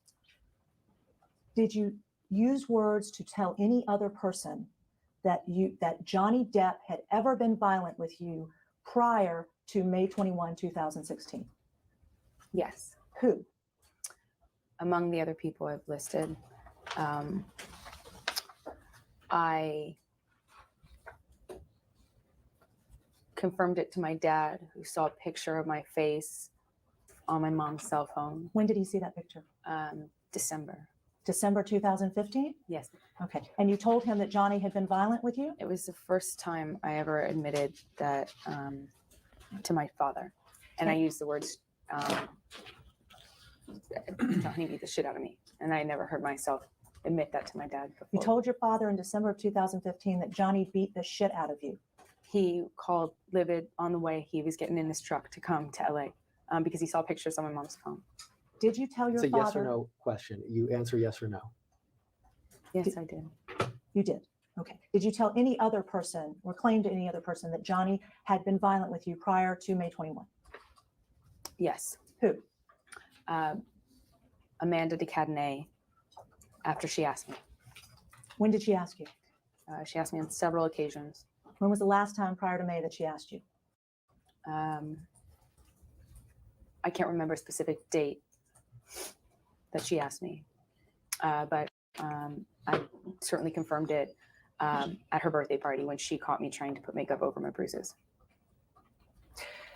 Ms. Hurd, on May 21, as a result of you saying that Johnny threw a cell phone at you, did that cell phone make contact with you at any time? Yes, it Where did it make contact with you specifically? on my face. Where on your face specifically? What felt like my eye, around my eye. Can you point to where it made contact as you sit here today? It felt like right around the side of my. It felt like the side of my face and cheek. Felt like my side of my face and cheek. But in being pulled around by my hair, I somehow incurred some bruising on my body, and my She's head focused on this part. That was the question. Listen to the question. Where did you incur contact with the phone you say Johnny threw at you? Asked and answered. Can you point to the place on your face where you were saying the phone hit you? It felt like the side of my right side of my face, around my eye. Okay. Do you not have a specific memory of where it hit you? Objection. She just said it. I'm pointing to a specific part of my face. Okay. What part of the phone hit your face? I don't know. Okay. I kind of Seriously? had a hard time viewing the phone as it was being hurled at me. Okay. Can you point specifically on your face as to where the phone made contact with you? Again, Yes. Asked and answered for the third or fourth time. Make the record reflect that the witness has repeatedly, not touching her face, I can. motioned around the right side of her face and her eye. Is that not? She's pointed I'm not to actually touching the it. side of her eye, the I'm right not side of her pointing right with five eye. fingers even. Is the area that you are saying that you are circling the area you claimed that the phone hit? I'm touching with 5 fingers. I'm pointing with 5 fingers the area that it felt like I was impacted. And as a result of that impact, Did you seek medical treatment After May 21st? No. at any time after May 21st? Did you seek consultation with any doctor or other medical professional? No. Isn't it true that you've never at any time sought medical treatment with a doctor after any of these times you claim Johnny was violent with you? Objection. Calls for a narrative. Compound. Vague and ambiguous. Go ahead. Not true. When have you sought medical treatment for the claims you were making related to domestic violence with Johnny Depp? If ever. Yes. In December, I sought medical treatment. Where did you seek Twice, medical treatment? actually. Once on the You're interrupting her, Claire. in December, I think it was 16th, right after the incident. As it was likely, I had a concussion because I wasn't quite sure how the night ended. I'd been punched repeatedly in the back of the head, and I was bleeding from my lip. Felt like my nose was broken, and Who did you see? What doctor did you see? I'm trying to answer you as Okay. best I can. If you'd please allow me to. Of course. It's argumentative. My friend Raquel got on the phone and asked a private nurse because it was late. Who was the private nurse? Her name is Erin Borum. Okay. Did she work for Johnny Depp? Yes. She worked. Well, no, she does not work for Johnny Depp. Did she work for you? No. she Had does you not. ever had any she worked- contact with her as a nurse prior to that occasion? Yes. When? For the year or two prior. Okay. So you had a 2-year relationship with this nurse. She has had a relationship with both Johnny and I, and works for works for our doctor, Dr. Dipper. And she specifically treated you prior Vague. to this December incident in 2015 for the year before, you say? What are you asking me exactly? Had she had an interaction or relationship with you as a medical professional prior to December of 2015? Asked and Yeah. answered. Yes. And isn't that true that she had that relationship because she was advising you and helping you with a drug issue? No. that She is never not- discussed a drug issue or Wait. helped you? Vague and ambiguous as to the term drug issue. Did she ever assist you or have a relationship with you regarding any drug-related matters connected with your personal health? Vague regarding drug-related matters. If you mean illegal drug, no. How about prescription drugs? Yes, as she's a nurse who works for my doctor, and she was traveling as Johnny's backup 24-hour nurse for his sobriety issues and his detox post his opiate detox. And so she was around. When you claim you sought medical treatment in December 2015, Twice. did you go to a hospital? The second time I sought medical advice, it was in my doctor's office because the headaches wouldn't go away, and I was worried I had some sort of low-grade concussion, if there is such a thing. And I'm not a medical professional. Did you tell your doctor that Johnny Depp had committed domestic violence against you? Wait, that's a privilege with a doctor, Okay. so don't answer. You said you sought treatment for the domestic violence from the doctor, correct? Wait. That was Okay, worded. okay. I sought medical treatment because of the injuries inflicted on my head and the lasting pain I was having from them following Johnny punching me repeatedly in the back of the head, among other things. I went to a doctor's office and sought treatment based on those injuries. Okay. And did you feel it was important to share what those injuries were? At the time, I felt it more important to protect the privacy of myself and Johnny, and was worried about the repercussions that could befall him. Okay. Did you ever at any time request medical records from this doctor for purposes of these proceedings? Yes, I did. Okay. Did you provide those records here today? I didn't bring anything with me today. I did not. Did you provide them at any time prior to any other human being? Other than, you can't answer as to counsel, and obviously, That's not true, but excuse me, go ahead. we brought a stack of documents. We've asked about 7 times that she be allowed to take a look at them, and she's never been allowed to take a look at them. And there's not a single medical record in there. Okay, well then there's your answer Then as to that can- question. So why are you asking? Because the witness just testified that she provided medical records. I didn't So- hear her say that. You keep Did you obtain medical records in I relation obtained to them, this yes. case? Okay. After you obtained them, what did you do with them? don't divulge any communications with lawyers. What is the doctor you are referring to when you claim you went to a doctor for injuries suffered from violence by Johnny Depp? It's been asked and answered. What is the name of the doctor? Asked and answered. I'm sorry? It wasn't answered. Yeah. It was. She said it.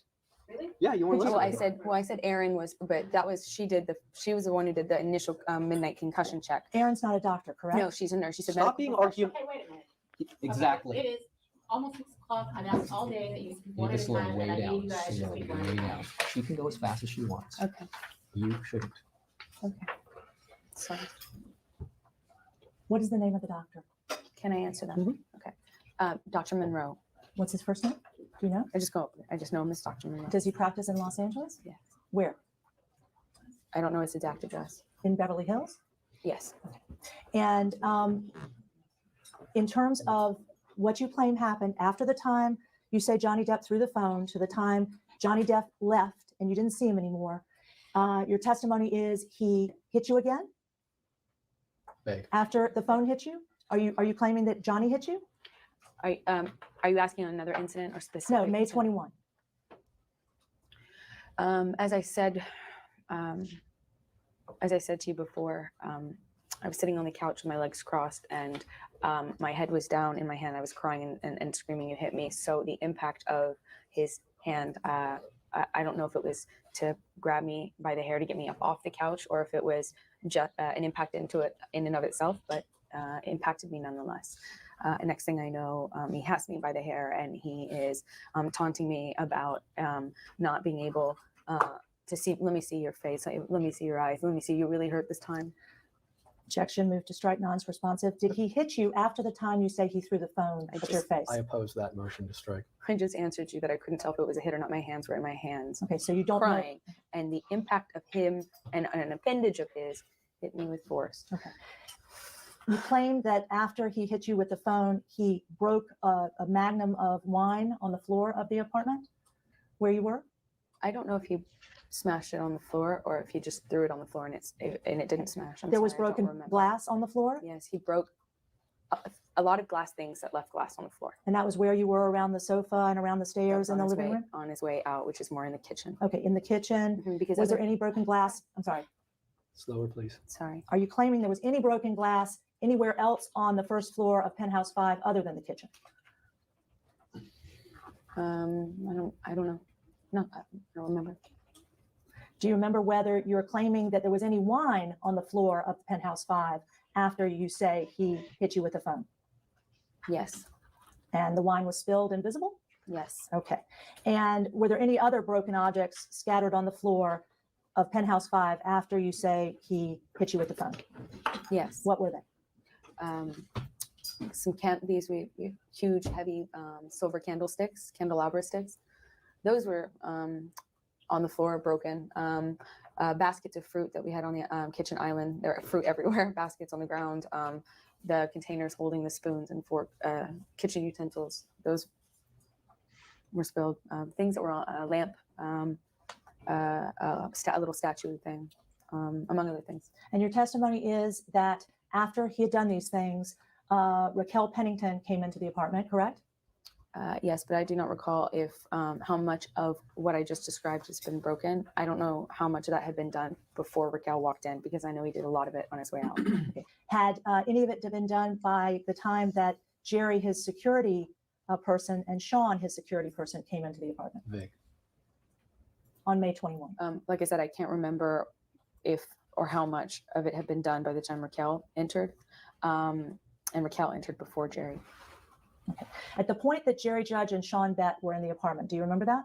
Mm-hmm. And your claim in your declaration is that Johnny was still screaming, correct? Yes. And Johnny Yes. was throwing things, correct? Are you on a line and page? No, I'm just remembering what You it said. fucking mad world is not here. Okay. Talk about Focus. potatoes. I just am interested in the She'd be truth. loving So it, if you could Lefty. tell us, I would love to. when Jerry Judge and Sean Betts were in the condo, is it your testimony that Johnny was still screaming? Yes. Is it your testimony that Johnny broke things in the presence of Sean Betts and Jerry Judge? I believe so. And he broke wine bottles? I don't know to what I don't know what things he broke in front of them or what happened next. I am on the couch crying, being covered by my best friend after having this happen to me. So I have limited ability to tell you what exactly was broken when Jerry or Sean's eyes are pointed in any specific direction. And you're claiming that Sean Betts and Jerry Judge stood there and did nothing, though, while this was happening, correct? They weren't there the whole time. During the period they were there, your claim is that they did nothing, correct? They walked in and most of it had been done. He'd already charged at me, to which Raquel threw herself in between us, put her arms up, protect us. He'd already pushed Raquel's arms away, intimidated her. We're both back down on the couch. He's protecting me and he's screaming at me at the top of his lungs, which is what I can only guess served as the impetus to get Jerry Judge and Sean into the room. While he's screaming at me, I'm looking down and he's screaming at me, taking a step closer and screaming louder each time. Get the fuck up, Amber, get the fuck up. Get the fuck up. Amber, you hear me? Get the fuck up. And I can only imagine, because it was so loud towards the end, that they came in. So I can't tell you the exact moment. Was it at the 3rd threat or the 10th threat when they walked in? But at some point they walked in, and he turned his head, and I hopped up off the couch, ran to the side corner of the room, and said, "Jerry, help me! If he hits me one more time, I will call the police." But you'd already asked to call 911 by that point, correct? I didn't know if I was even on the phone when I was screaming. Objection, non-responsive, move to strike. You had already asked to call 911 by the time you say Jerry Judge was there, correct? That's incorrect, because that's to assume that I knew somebody, I had somebody to whom I could ask to call. Did you ask to call 911 prior to when Jerry Judge was in the apartment? Vague and ambiguous. Prior to when Jerry Judge was in the apartment on May 21, 2016? Vague and ambiguous. And what are you asking? Asked and answered. Had you asked to call 911 prior to this time you were describing when you say Sean Bett and Jerry Judge came in the room? Vague and ambiguous. No. No, I don't think so. Call 911. Let's just talk about potatoes just now, though. So I could ask this question, and as I have stated before to you, I didn't talk about mashed if anyone was potatoes on the line. You never asked either of these security individuals to call 911. Isn't that true? I don't think I asked them to call 911. I threatened to call 911 if Jerry stood by and let him hit me one more time. You threatened that in front of Jerry Judge and Sean Bett to call 911? No, I threatened to call the police if he hit me again, and if they let him hit me again. In front of Jerry Judge and Sean Bett? To Jerry Judge. And in front of Raquel? Yeah. I said, Jerry, if he hits me one more time, I said, Jerry, help me, or whatever. If he hits me, or he's hit me, and if he hits me one more time, Jerry, I'm going to call 911, or I'm going to call the police, because what else am I going to do? And by that time, you were already injured, correct? Yes. Your face had been hit by the cell phone? It had just been hit. Okay. And there was a mark on your face? How would I know? Well, did you learn there was a mark on your face later that evening? Marks develop. Did you see a mark on your face later in the evening? Yes. When later? I don't know when the exact time I looked in the mirror. It's the first time. Okay. After Johnny had left or before? Oh, Johnny left right not too long after that. In fact, they told him, we got to get out of here. He smashed some things on the way out. I know that for sure. After or before is the question. Focus on the question. Okay. Can you repeat the question? When did you first know that there was a mark on your face that was visible, that you could see any indication that you had any injury or marks on your face on May 21? Asked and answered. Are you not willing to tell me? You can answer, but you already answered. I mean, you again, I don't know. You keep switching the question. So you ask one question and then you switch the question around and to something that she's already said. So go ahead, Amber. Say what the answer is. I don't know exactly what time it was that I was able to look in the mirror and see the damage on my face, but I do know that it felt bad. It felt puffy and sore. Puffy and sore before the police arrived, correct? It hurt immediately. Okay. And your claim is that there were marks on your face prior to the police arriving, correct? I don't know if there were marks on my face or how puffy or how red it was. I don't know how it looked because I probably didn't spend any time looking in the mirror immediately after. Is it your testimony that there was in penthouse 5 bottles broken, correct? In penthouse 5? Yes. Yeah, penthouse 5 was destroyed. Destroyed. Glass on the floor? Yes. Wine spilled? Yes. In the hallway as well. Clear signs that there was damage and vandalism in penthouse 5 downstairs. There was clear damage done downstairs in penthouse 5. And you believed you had clearly been assaulted by Johnny Depp, correct? Are you asking me if I believe I had been assaulted by Johnny? Yes. Yes. You believed he intentionally threw a cell phone that had hit you in the face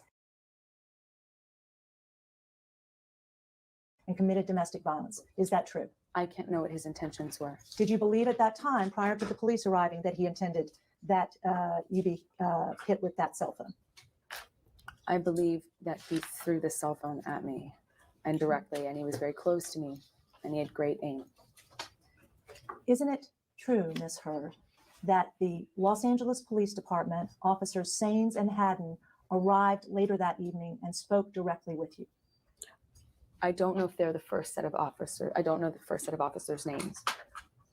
There were two sets of officers that spoke directly with you, correct? The second set were further away from me, and they didn't speak to me alone in any real way. By that time, another hour had passed, and things had calmed down and been cleaned up a bit. And so you spoke with two separate sets of officers directly about what had happened, correct? I spoke to one set of officers very directly, face to face. The second set of officers, I don't remember if I even got up off the couch and spent much time with them. I remember the interaction to be brief. Isn't it true that when the first set of officers arrived, there was one bald officer and one female officer, correct? I vaguely remember. I know that it was at least, one woman and one man. And isn't it true that when those officers communicated with you, they asked you what happened? Yes, it is true. And at no time did you ever tell them anything related to your claims that you've made today about anything that had happened on May 21, 2016? Vague and ambiguous. What do you mean? You never made any claim to the police on the evening of May 21, 2016, that Johnny Depp had been violent with you in any way. I can tell you what I said to them. Tell me. I said I declined to give a statement at this time, at the advice of my counsel. Did you make any other statements to them? They asked me if he was still here, and I said How's no. this sound? And then This to the sound. they said, "Is this, How's my leg? is Is this okay? where it happened?" And then I The said, song "Well, you hit me, baby, one more time. yes." My love. Where what Okay, I'll happened? shut up now. They said, "Is this where it happened?" What happened? The incident for which they were responding. Did you ever at any time describe any incident with your husband? Again, all I said to them was, I declined to give a statement at this time, as per my advice of my counsel. Isn't it true, Ms. Hurd, that the officers responding, the first set of officers, specifically asked you if the person that had been with you at the time, your husband, had assaulted or hit you in any way? Are you asking me if they asked me specifically, had I been hit? Yes. I don't remember them asking me, have you been hit? Did they ask you, had there been any contact between you and your husband that was physical? I do not remember them asking me, but I do not think that they asked me that question.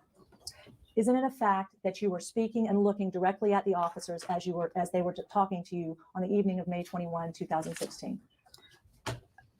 I spoke to them very briefly, to which I did have eye contact with them face to face for a brief moment. Isn't it a fact they were in your apartment with you for over a half hour? No, they were not in the same apartment as I for over half an hour. Isn't it a fact that they were given access to Penthouse 5, the first floor, to do an inspection? Yes, they were given access. At their insistence, they said they must see everything to make sure that I'm safe. And did you allow them to do that? Yes. Isn't it a fact when they made that inspection of Penthouse 5, they did not see any broken glass on the floor? I don't know what they saw or didn't see. I wasn't ushering them around. They did that by themselves with, I guess maybe Josh was showing them around. But there was extensive damage to which we have plenty of evidence. Is it your testimony here today that the officers saw extensive damage? I don't know what the officers saw. Had any of the damage been cleaned up when the officers arrived by you? By the time the second set of officers arrived, we had cleaned up the kitchen and cleaned up a bed and cleaned up. Yeah. By the time the first officers arrived, had you cleaned up any damage to Penthouse 5? I don't think so. Okay. Isn't it a fact that you went with the officers to Penthouse 5, the first set of officers? No. Is it your testimony that you never went to Penthouse 5 with either of the officers of the first set of officers on May 21? Exactly. Isn't it a fact that the officers testified at proceedings in this case that they in fact went with you to Penthouse 5 and interviewed you in Penthouse 5? Calls for speculation. You're asking what officers testified about? How would I know what they said? Did you ever call any police officers after May 21?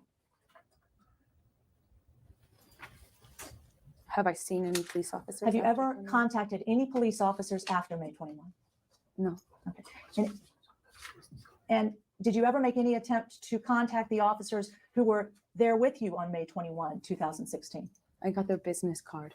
Okay. And upon getting, They left their business card. okay. And did you ever make any attempt thereafter, them leaving their business card, to contact those officers? I did not. Isn't it a fact you never at any time after those officers left on May 21 made any attempt to contact the police? I did not personally. Did you have anyone else contact the police? We attempted to. Who is we? It's privileged. Okay. You've attempted through counsel to contact the police? If she did, it's privileged, so don't answer. Did you ever tell any officers at your house on May 21, 2016 that Johnny Depp had done anything wrong to you? Can you repeat that question? Did you ever tell any officers at your house on May 21, 2016 that Johnny Depp had ever done anything wrong to you that night or before? You're asking me if I've told them? If you told that them on May he- 21, yes. Again, I said to them, I declined to give any statement at this time as per the advice of my counsel. Did the They police? did make a comment to me about it seeming unsafe. That's why they needed to check the apartment. They made a gesture to my face. They said I looked hurt. They also pulled me aside and said, look, just say a statement. We can make sure you're safe. Just say a statement or give us a statement and we'll go get the guy. And they said the exact same thing to Josh. Is it your testimony that a police officer on May 21 Yes. told you that it appeared you looked hurt? He or she gestured, I can't remember which one, to my face and said, we can tell you've been hurt or you don't look good or something to that effect, but I don't remember the exact words they used. But something to that effect? Yes. Is it your testimony? Let me ask you, did the officers ever say they saw enough to arrest Johnny when they were with you on May 21, 2016? Well, they said to both myself and Josh that all I needed to do was give a statement in order for them to go get the guy or go make an arrest. Maybe they use word the arrest to me, but And your testimony is here today that one of the officers told you that. yes. And was it a male officer or a female Like officer? I said, I really, I can't remember which one it was. During They the also- time the police arrived, from the time the police arrived till they left, did you ever at any time call any other human being on a telephone What? while the police were at your property on Broadway? Did you ever call on the telephone any other human being While while the police were there? not that I recall. I don't know. You didn't recall? You don't recall calling anyone? I said not that I recall. Okay. Yes. Did I mishear you earlier? Did you not say that you called Samantha Spector while the police were there on May was not. 21? It was not while they were there. It was before they were there. Before they were there and after you called 911, I did not call 911. after you asked to call 911, I screamed, call 911. your testimony is between that time and the time the police left, you called Samantha Spector, correct? No. Your testimony is that before the police got there, but after you screamed, call 911, you called Samantha Spector. I called Samantha Spector after Johnny left, and I was being comforted by and protected in Rocky and Josh's apartment. I could hear Johnny still trying to get into the apartments, demanding to get into my apartments, kicking in the doors, throwing the wine bottles. There's still holes in the doors. You can still see to this day from that. And I, even though it was scary, I wasn't sure if the cops were on the way. Focus on the question. And I wasn't sure if the cops were even on the way. And a few minutes later, Josh came in. Do you and remember the said- question? Yes, I'm trying to answer. I am because I want to be as accurate as possible. Josh came in and said, the cops are here or downstairs or something. What should I do? What should I say to them? And I said, I don't know. I wanted to know how to handle it. I think I probably called counsel. I don't know when I called her. Okay, but it was after you learned that the cops were there to find out what to do. I don't know. And after you learned that the cops were there and you called Samantha Spector, was Samantha a friend of yours? Claim privilege. Was she a friend of yours at that time? It's true privilege. Wait. If she's a friend or not? No, fine, I don't care.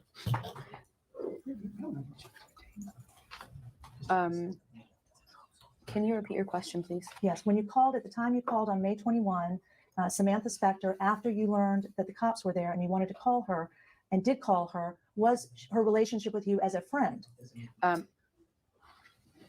You just said that I called Samantha after the cops were there, and I have just told you I'm not quite sure when I called her, if it was before the cops were there or not. So I just don't want to answer your question and validate that comment you inserted into the question, if it's okay. Isn't it true, Ms. Hurd, that you called Samantha Spector on May 21, 2016, because she was representing you in your divorce?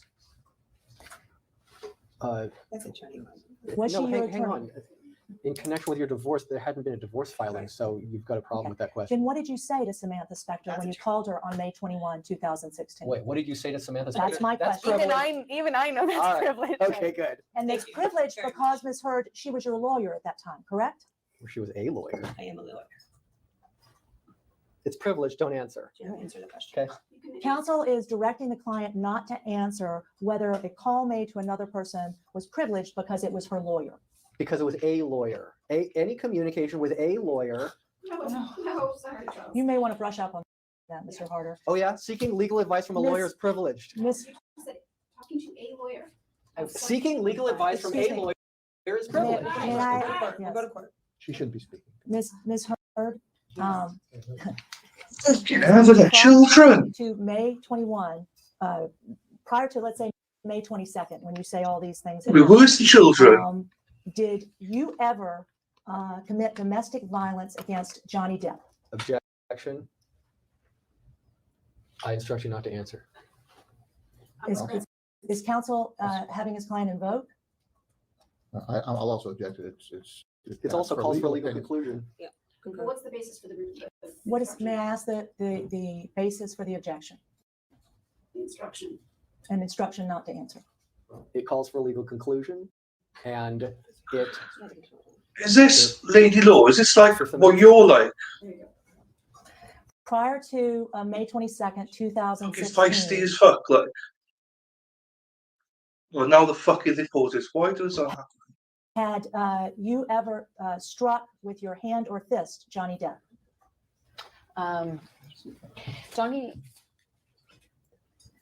When Johnny would be hitting me, I did my best to stand up on my 2 feet, emotionally and physically. I did my best to defend myself. Objection non-responsive, move to I strike. picked up my Whichever. defense as best as I could. I tried to. Okay, Ms. Hurd, the prior to May 21, guy. 2016, had you ever thrown an object at Mr. Depp that hit him in his body? And I don't know. I don't remember. Had you ever slapped him prior to May 22, 2016 with your hand? Like I said, Johnny's a much bigger man than me, and when a bigger man slaps you around, you do your best to defend yourself if you can. And I don't know to what extent I was able to do that. We're gonna take a short break. What do you think? We're going to get a mouse, right? What is the purpose of the, what is the purpose of the break? Shut, No, fucking not shut yet. May we the ask what fuck the up. purpose of the break is? We're entitled to a break, and we're taking We're one. in the middle of a line of questioning. Can you Thank sit you. down? No, we're gonna. There's no Are question. you joking? No, guys, I don't We're know taking what a you're break. doing. Lady Law, when you get a mouse, right, do not buy the ones with the clickers on the side.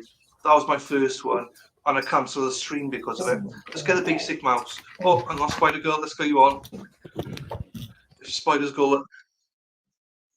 Right, also, Lady Law, just to fill you in, right, and we're only doing it tonight. We did it last night, or yeah. So because we've got so many new members, right, we got Heidi, Amy, and everyone, and you know what Lefty's like. He's in here giving it a big eye arm and stuff. We all know he's a big teddy bear, and he's trying to be all tough, but he's got a heart of gold. He's got a heart of gold. He's a big teddy bear, but he didn't like it.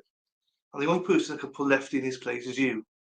You know, so but yeah, he still hates it. He won't speak about it now because every time I said it, he hated it. He left in the end. Keep the mic simple. Keep everything simple. Right, Spider Girl, what do we think? I just keep thinking she's a piece of shit. I love her. I'm not being sarcastic. I do actually like her. So I don't have much to really say about her right now. It's during the trial that she just really gets to me. yeah. As I said, I typed in there just now. So at the trial, I think I've got to learn a lot from you guys about how annoyed you are. Because to me, I think she's coming across okay, not 100% honest, but she's coming across okay. And I genuinely hate these lawyers, and this is why, like, I don't want to hate lawyers because, what do you call it? Lady Law's a lawyer, so I have great respect for Lady Law. But why do they act like children? This is like, and Lefty made a good point. Or was it Lefty or Lady Law said a good point? Well, I must be Lady Law. Deposition, you want them to expand. You don't want it to be just like yes, no. That's why it annoys me that Blair keeps saying, not responding, blah, blah, yes, no question. It's like, but let her answer the question in full so we can catch up. That was just my two pence. So I know that I'm on my own here, that I still like Amber. I know that. But I think you take over then. I'll be joining your club, Spider, when the trial starts. Right. Let's go through some of these comments. Well, join now if you want, Lady Law. Join now. Happy to have you. If you want to come on, Lady Law, I'll send you a link now. Oh man, here she comes. That's why Spider's my favourite, because Mad World, right, goes against everything I say. I hate Blair. I can't stand Blair. I absolutely despise Blair. But that's, again, I I don't know what. absolutely love Blair. I think she's being very calm with her. She's sticking her ground, but not being too pushy, I think. Well, this is where we disagree. The two of you disagree with me. What the fuck's going on? Yeah, no, that's fair. But I as a layperson, I absolutely hate her. I don't like her at all. But each their own on that one. Do you know what I mean? And I think everyone agrees with you, by the way. I'm Mad World on that. Just my personal opinion, I do not like it. And maybe because, you know what, maybe it's because everyone's so against Amber that I'm like, I feel a little bit sorry for her. Maybe that's what it is. I don't know. But because Blair did not annoy me the first time, but she annoys me now. That's true. That a lawyer, but I think Blair's been a little bit childish at times as well. But I'm on my own with that. I respect that. Is asking what's asked. Answering, yeah, like maybe, but I love riding everyone up now. Can we stop backing Spider up here? She's already more intelligent than me, for fuck's sakes. I need somebody on my side. Okay. Yeah, okay. No, that's definitely right.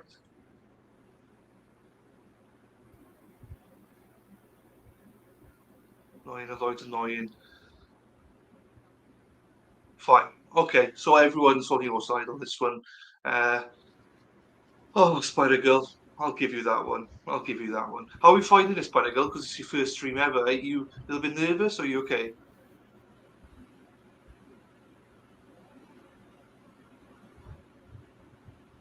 Oh, he disappeared now.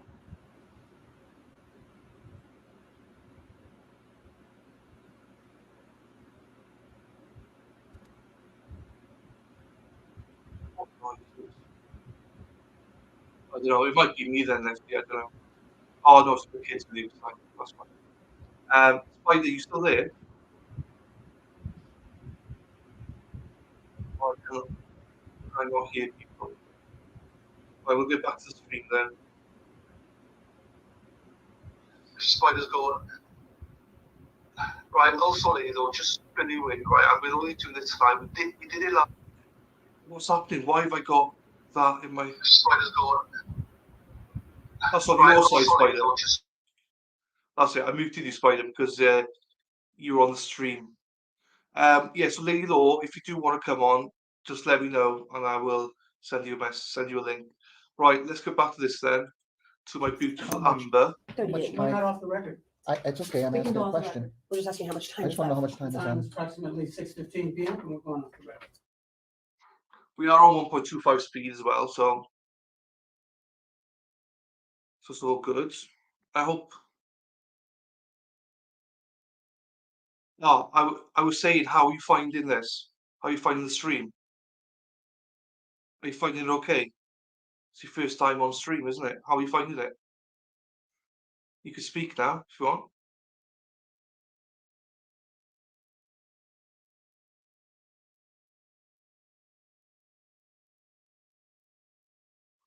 We'll get Spider to speak again Time on is the next break. approximately 6:18 p.m. and we're back on.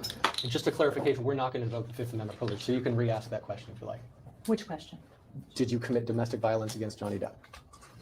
Anytime prior to May 22nd, 2016, did you ever commit an act of domestic violence against Johnny Depp? Calls for a legal conclusion and irrelevant, but go ahead. Do you understand what I'm asking you? No. No? Yes, I understand what you're asking. Okay. And prior to May 21, 2016, or May 22, 2016, is it your testimony that you never committed any act of what would be considered domestic violence against Mr. Depp? Calls for a legal conclusion and irrelevant to these proceedings. I did my best to defend myself and not get seriously hurt or be a doormat to whom this happens to all the time. Isn't it true, Ms. Hurd, that you previously confessed and apologized to Johnny Depp for committing domestic violence against him? I'm going to object. Calls for legal conclusion, argumentative, harassing. Isn't it true that you had previously told Johnny Depp that you had hit him? I'm going to object. It's a different question. It's vague and ambiguous, vague as to time. Many times when we fought, well, not many times, he hit me for a very long time before I ever I'm going to picked up check my as arms. non-responsive and move to strike. Ms. Hurd, I'd like you to listen to what I'm about to play. Would you do that? No. I then stood up. I don't even know if I said, I might have said, what the fuck, you know, whatever, because I just been hitting the head with the fucking corner of the door. I'm so sorry. I did not hear my sorry. And then I stood up. Do you recognize the voices on that tape? Mhm. And who are the people on that tape? It's Johnny and I. Okay. And is Johnny describing an act where you made a door go into his head? Objection, harassing, argumentative, vague. I was trying to escape from a room where Johnny was attacking me. And in order to escape, I was trying to get onto the other side of the door, attempting to close the door, and he was attempting to get in despite my attempts to try and escape an assault. Isn't it true that on this tape that was just played, you tell Johnny Depp you're sorry? Yes. And then you fucking clapped. I remember hitting you as a response to the door thing.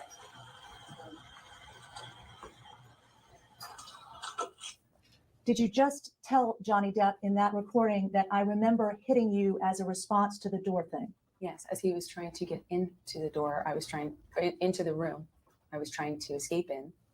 He pushed the door into me, and I was trying to hit him by getting him out of the door to stay in the room. And you told him in that tape recording that you hit him, correct?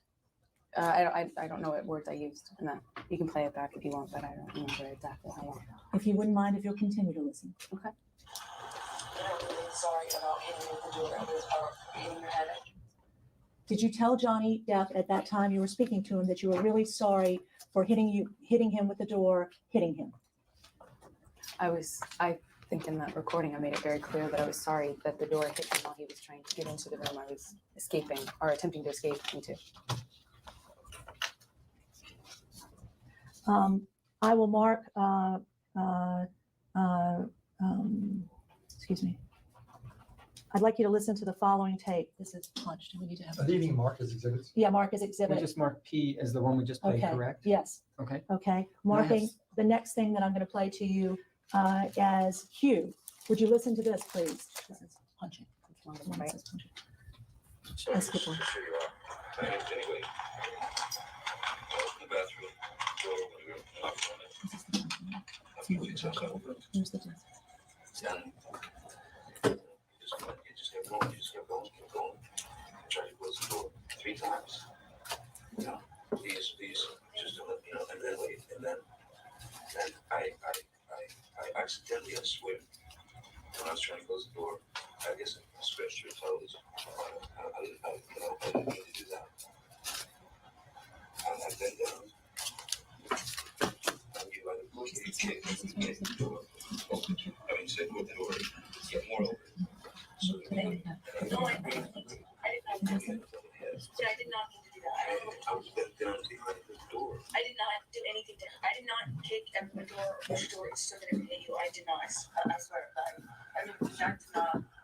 kitchen. I think I remember when they were scrape my toes. Okay, so you told him in that excerpt that you hit him with the door but did not intend to hit him, correct? Recording speaks for itself. Did you say that? I said whatever I said in that recording. I don't, when you play it for me, it's hard for me to remember every single. And that's a recording marked as exhibit the punching. Q. What we Q. just played. Q. Would you continue to listen to exhibit Q? Are these from the same day? I reacted, but this whole the door thing. I never did that. That was on purpose. Somebody thought it was an accident. Okay. So let's say that was an accident. I then stood up. I don't even know if I said, I might have said, like, what the fuck, you know, whatever, because I just got hit in the head with the fucking corner of the door. I'm so sorry. I did not. I'm sorry. And then I stood up. And then you fucking clapped. I remember hitting it as a response to the door thing. That's exactly what I just told us.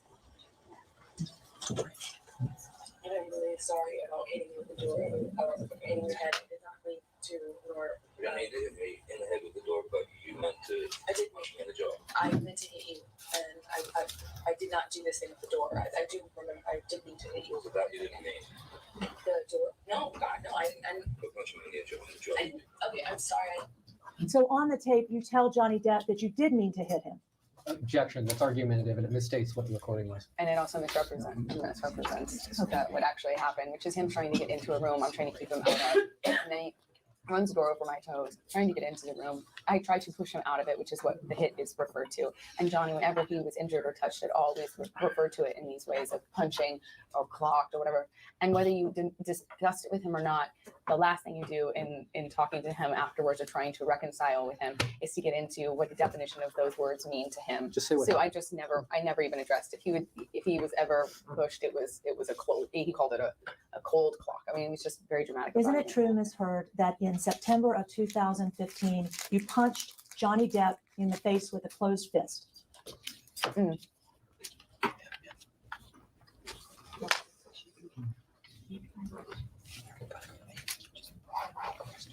I hit Johnny one time when he.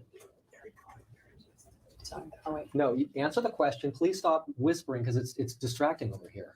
It's your team. No, I was No, referring these to two. this actually. I can't hear them. I hear them. So please answer the question. Yes or no? Did you ever No. punch Johnny Depp with a closed fist in the history of your relationship with Johnny? Answer it however you feel you wish to. One time, Johnny was hitting me, and he was hitting me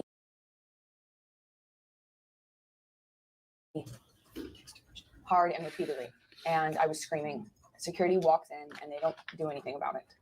And he makes this motion when Jerry Judge yells "Fox" or Sean. I can't remember who it was. And all we had was a little bit of separation, and my sister runs down the stairs. We're on a landing in between two flights of stairs. Ms. Heard, I must interrupt you, because I've asked you a yes or no question. Withdraw your question then, because Ms. she's Heard, answering. prior to today's date, have you ever hit Johnny Depp? Answer it however you wish. 352. You've already asked, and she's already answered, and you interrupted her. Ms. Heard, have you ever hit Johnny Depp prior to today? Objection, Vegas to time. Hey, everyone on this side of the room, please. Objection 352. It's not relevant to the domestic violence proceeding. Overruled. Thank you, Your Honor. Answer it however you want to, including the way you were just. if I'm you wish. asking for a yes or no answer. You don't have to answer it the way she wants you to answer it. He was about to push my sister down the stairs. She was attempting to break us up. I'm protective over my baby sister. When he laid hands on her, I don't know what I did, but I know I jumped in between the actions that I saw could lead to a fatal injury to my sister. She was standing on the top of a flight of stairs, and she has never hurt anyone in her life, and she does not deserve to be pushed down the flight of stairs. And it looked like she was about to be. And I would have done what anybody who has a child or a sister would have done. I acted defensively in her life. I saw her standing on top of a flight of stairs and trying to interrupt a fight in between him and I. I don't know what part of my body I put in between me and him. That's a bit dramatic. But I would have done anything. I would have done anything to prevent her from being pushed down a flight of stairs. Isn't it true, Ms. Heard, that prior to today, you Like committed that. I domestic didn't like violence that. against your sister, Whitney Heard? I'm going to object. Don't answer that. It has nothing to do with these proceedings. Isn't it a fact, Ms. Heard, that you've hit Johnny Depp on multiple occasions prior to today's date? Objection 352. Okay, it's compound. It's been asked and answered. Isn't it a fact, Ms. Heard, that on multiple occasions prior to today, you've hit Mr. Depp without any provocation? Objection Vegas to time 352. No? No. Isn't it a fact, Ms. Heard, that prior to today, you have slapped Mr. Depp on multiple occasions? Objection Vegas to time 352. That bit Isn't was it true too you slapped Mr. overdramatic. Depp prior to today on Way multiple too occasions? overdramatic. When you live in such a violent relationship as I have been in, with someone who's so much bigger than you and so much stronger than you and has no off button, you do the best you can to defend yourself. And I don't know to what extent I would have, he could claim I have done damage on him. I do my best to defend myself. He is much bigger than me. He's much stronger than me. And this has went on for so long before I ever even tried to defend myself. Objection, move to strike non-responsive. It is responsive. Isn't it a fact, Ms. Heard, that you, on multiple occasions prior to today, Please lower your voice. threw objects Please lower your voice. that hit Mr. Well, Depp, if that's including true, a mineral spirits can? I am going to hate it. 352, it's irrelevant to these proceedings. It's Vegas to time. Because now it's It's getting a bit too ambiguous. much. Including a mineral, are you, it sounds like a compound. Are you asking about several instances or one instance? It's vague. Have you ever intentionally thrown an object that hit Mr. Depp prior to today? Okay, I'm going to get some new objections. 352, irrelevant to these proceedings, vague and ambiguous, Vegas to time, harassing. But go ahead and explain in any way you feel is appropriate. What do you mean? I mean, have you ever thrown an object prior to today at Mr. Depp that hit him? Same objections. I don't know what is him. I don't remember anything in particular about mineral spirits. Have you ever thrown a bottle or any other object at Mr. Depp prior to today, which hit him? Same objections. I don't know. I don't know what's hit him. Isn't it true, Ms. Heard, that you in You fact, interrupted her. I don't know what is hit him. I don't know what has been thrown in self-defense because it meant that, or him being landing a punch at me. I don't know also what I will pass over when we have these discussions afterwards and you're just seeking for peace, what I would have said or not said just to move on with our lives and acquire for ourselves some sort of peace. So a lot of times we'd have these conversations afterwards where he would articulate some of his experiences and a lot of which are delusional, and some to which I would agree and not. Focus on the question. The question is about throwing. have you ever, prior to today, thrown any object at Mr. Depp, whether or not it hit him? Objection. 352, irrelevant, vague as a time, calls for a narrative, potentially. It calls for a yes or no answer. Ms. Heard, have you prior to today ever thrown any object at Mr. Depp, whether or not it actually hit him? Same objections and answer it however you wish. I don't know. It depends on, I guess, the context. I might have thrown something if it meant that it was either because he was advancing on me or because I had no other means to which I could protect myself. He weighs well over 100 pounds more than me. And if someone like that's coming after you because they're high or fucked up, high or drunk and have taken a bag of ecstasy and done a bunch of cocaine and are heavily intoxicated, like in Australia or Japan, you do whatever you can to defend yourself. And I don't know. I have no idea what else I could do. So is that yes or no? I don't know is what my answer was to you, and I explained it the best I could. Isn't it true, Ms.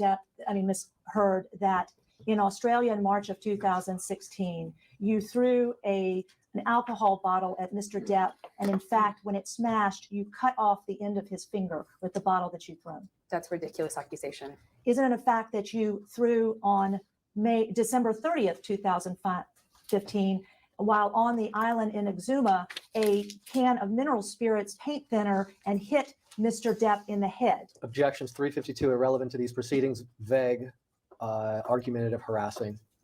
Isn't it true? Yes. If she doesn't want to have you answer, then let her ask another Are question. you prepared to answer? She was about to, but you started asking a new question. I apologize. Ms. Heard, are you about to answer? Would you answer that question?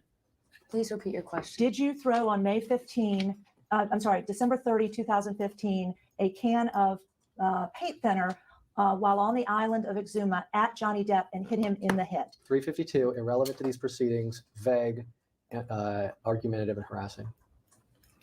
On the island, I remember this last time he came at me really bad. He came at me really hard, and it started in the closet. And at one point, he had me by the neck in the closet, and he said this.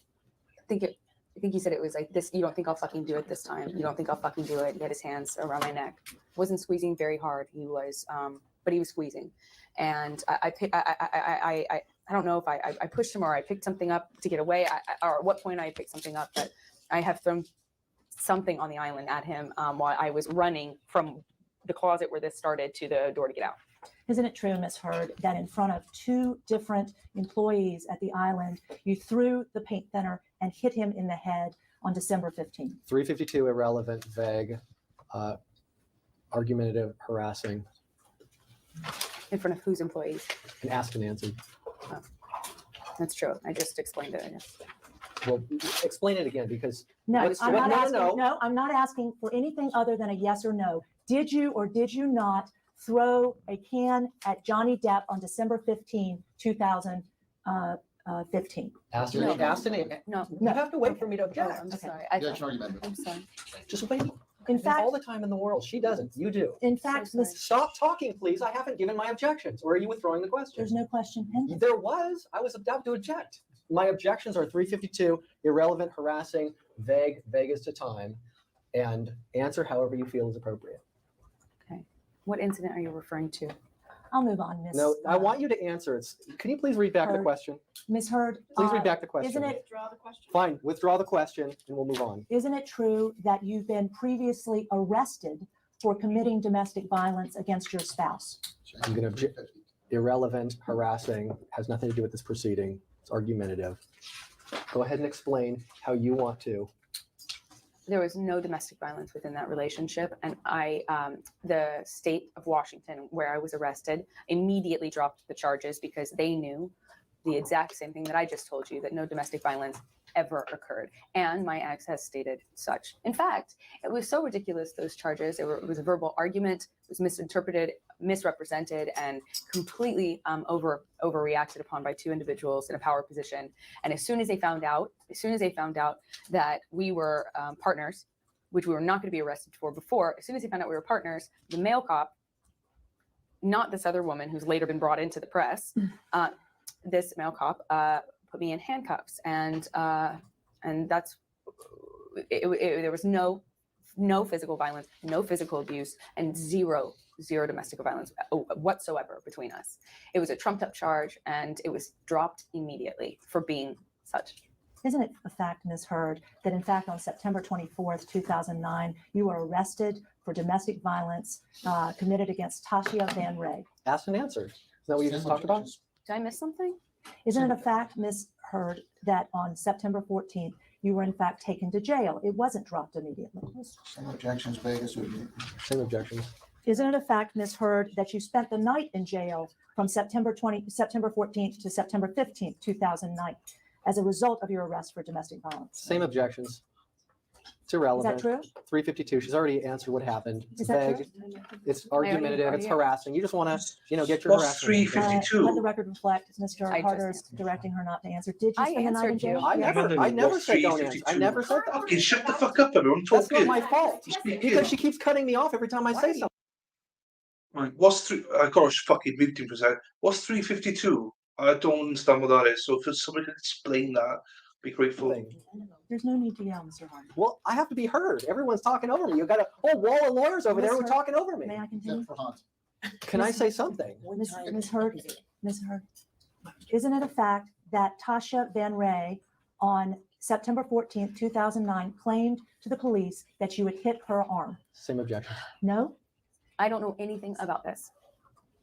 Answer give a full answer, please. I don't know anything about the claim that you just made about what Tasha said or did not say. I can't possibly know that. I know nothing about what you just said. Isn't it a fact that on September 14th, you hit Tasha Van Ray in her arm? No. Isn't it a fact on September 14th, you broke the necklace off of Tasha Van Ray's neck? 352, A it's necklace. irrelevant to these proceedings. Argumentative harassing. Isn't it a fact that Tasha Van Ray reported to the police that you had hit her arm? 352, irrelevant, vague, argumentative, and harassing. And speculation. Isn't it a fact, Ms. It's Heard, heard still. that you know very well that your spouse, that your domestic partner, Tasha Von Ray, requested that you be arrested for domestic violence? Call, you need to please let me get my objections in, okay? Please. Okay, at this time, we would like to take a break for 10 minutes. No, I want to get my objections in. Well, fine. She said no, so May we go off the record? we're not going off the record. We're not going off the record. We're not taking a brief break. We got to take a break every single time you wanted to. Because you made her cry, so we're not taking a break. We're going to keep running. We're not. They can take a break. You guys take a break. You got 10 minutes, and we're walking out in 10 minutes. We're not off the record. We have to agree It's on okay. that. It's okay. We're gonna file a motion. We're gonna have much more time. Great, more emotions. This one we're gonna win too. Yeah, I can't wait for you guys to win one. I must tell you, I You're am on You're on the record, Blair. Say whatever you want. You're on the record. Don't do that.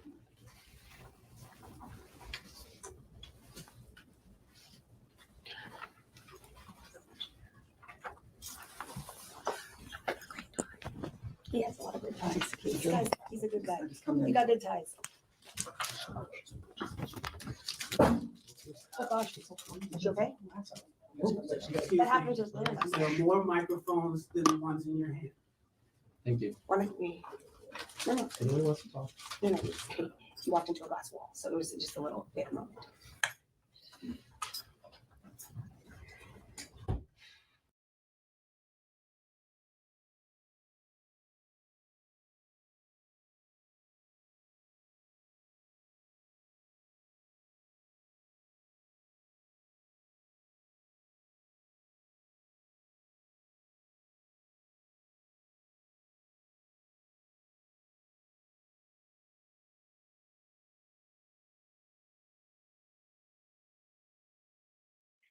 I'm on fucking mute. Thank you, Lady Law. I appreciate that. I just didn't know what it meant, so I appreciate that answer. That makes sense now. He's touching her and she didn't flinch. I would be touching her as well, Heidi, if I'm being honest. If I was in his position, I'd be touching her all day long. Not in a creepy way, but that does sound creepy. Actually, scrap that. Objection. Oops. Right, Spider Girl. What are we thinking? What are we thinking, Spider Girl? Can you hear me now, or are you still on delay? Are you on the YouTube delay? You're the best. You're the best, Lady Law. Thank you. This Spider's on a massive delay. I know, sweet. I know. Go be a Spider. What do you think? You give your opinions. I wanted to hear more of that audio. I thought they played more. They left out the best part of that audio. Yeah, it was quite short, so I thought it would be more, to be honest with you. And their whispering was distracting. It was hard to hear what was going on in that. Yeah, I think it was both sides, though, wasn't it? Whispering, from what I gather. It wasn't just one side. It was very clear. He said in the audio he was trying to shut the door and accidentally ran over her toes. So he got down to check her toes to make sure she was okay. She slams the door in his head. He said, "What the fuck?" Gets up and she punches him in the face. Oh, okay. That's not good. I will say that they're going to be playing in a bit, apparently. Okay, yeah, I thought it was. I thought they did play the "I'm not punching you, I was hitting you" part during this. I vaguely remember hearing and seeing this scene with those words. Yeah. Oh, what's it? What's the icon? Oh, God. Who was the icon? What? The icon here? You mean? Oh, Christ, mate, you said I sound like a static robot. I'm trying to get levels right, so yeah, I might do. I'm trying to get it right tonight. Who's the icon? So that's Spider Girl. If you mean Spider Girl, that's Spider Girl. Okay, so hopefully we might still have a little bit more to play then. Anything else to add so far?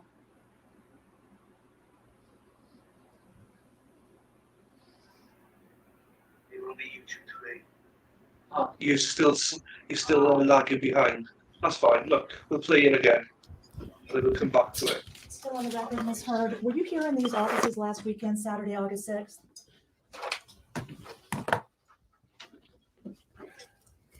Ms. Hurd, point. Sorry. Let the record reflect Ms. Hurd is chewing and placing her microphone back on her body. Well, you walked out of the room, so she took a bite of food. Is that a crime? Okay. That's petty, over there. That's very petty. I'm going to get there, Pierce, as soon as you want. Everybody just settle down. Shall I repeat the question, Ms. Hurd? Please. Were you here in these offices last weekend, Saturday, August 6th? Was that last time? Yes, I was. What time did you arrive? I don't remember exactly what time I arrived. Do you remember approximately what time you arrived? Do you mean to the location, or do you mean to this office, like upstairs? Into these offices. I don't know. I don't know what time it was. It was. Bless you. It was. Yeah, they I got spent 7 I hours. spent a long time trying to get into this building. I had to drive around like some paparazzi. We looked for an entrance. Garage entrance. Couldn't find the garage entrance. Thank you. So I don't know how long that all took. Can you approximate what time you came to these offices on Saturday morning inside these offices? I don't know how long it took me to get from downstairs up here. There were so many photographers. We tried so many different ways to get in. What time did you arrive downstairs? At the time that my lawyers told me to arrive. Which was what time? Wait, well, don't talk about what your lawyers tell you. If you recall the time, tell her the time. I believe it was. I don't remember. I'm sorry, I'm jet lagged. I don't remember. It was. Was it the morning or the afternoon? It was the morning. And was it the late morning or the early morning? It's vague. What's early, what's late? 2 a.m. Okay, I'll move on. Were you here to have your deposition taken? Yes, I am. And did you have your deposition taken on August 6th? Last Saturday? Yes. No. At any time during your visit here to these offices on August 6th to have your deposition taken, did you ever enter this conference room at any time? No. Where were you in these offices during the time you were here on August 6th? In a conference room. Okay. And what time did you leave these offices on August 6th? It was very late. Who was seated with you while you were in these offices on August 6th? Objection, that's vague. That's My the time. lawyer. She was seating with. At any time when you were in these offices? Say objection. Was Joe Jackson with you when you were in these offices on August 6th? Who's Joe Jackson? Did you have any security personnel with you Oh, yeah. while you were in these offices on August 6th? I don't Vague- Objection. Vague as to what you mean by Joe, whether Joe was sitting in the lobby. Did you bring someone named Joe Jackson as a security person to these offices on August 6th? No, I did not bring him. Was someone named Joe Jackson, who was a security person with you when you came to these offices on August 6th? Big as to security. Jarvis, how they worked it. Was somebody named Joe Jackson with you when you came into these offices on August 6th? Objection vague. Someone named Joe helped me get from downstairs to the elevators. Did that person named Joe stay in these offices while you were here? I have no To your idea knowledge? where he was. Did you ever see him during any part of the day you were at these offices? I saw him in the lobby once or twice. Okay. Maybe. Yeah. And that was the lobby outside of the conference room I don't where know. you were sitting? I don't know. Oh yeah, exactly, the lobby. Okay. I don't know of another lobby. I don't Okay. know the office layout. And that's the reception area of these offices? That's what I'm referring to is Okay. the lobby, more or less. Okay. And what time did you leave on August 6th? It was in the evening. It was very late. Okay. When you came here on August 6th and arrived in the morning and left in the evening very late, did you bring your cell phone that day? I believe I did. You brought your cell phone with you that day? Mhm. Okay. Did you bring any other computer devices with you that day? I did not bring my computer. I can't remember if I brought my computer. Did you I bring don't think so. Did you bring any other digital devices with you that day on August 6th when you were here for your deposition? No, just my phone, I think. Did you make any telephone calls on that phone on August 6th while you were in these offices? Yes. Did you, to whom did you make those calls? I'm going to object. If it has nothing to do with this case, then she shouldn't answer it. Are you answering my question? No. Privacy.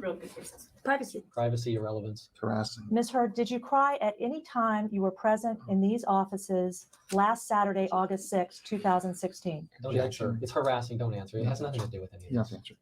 How is this going Ms. to Hurd, prove or were you- disprove anything? Ms. Hurd, were you ever asked to enter this conference room to commence your deposition on August 6th? Yes. No, I don't know. Hey. She knows.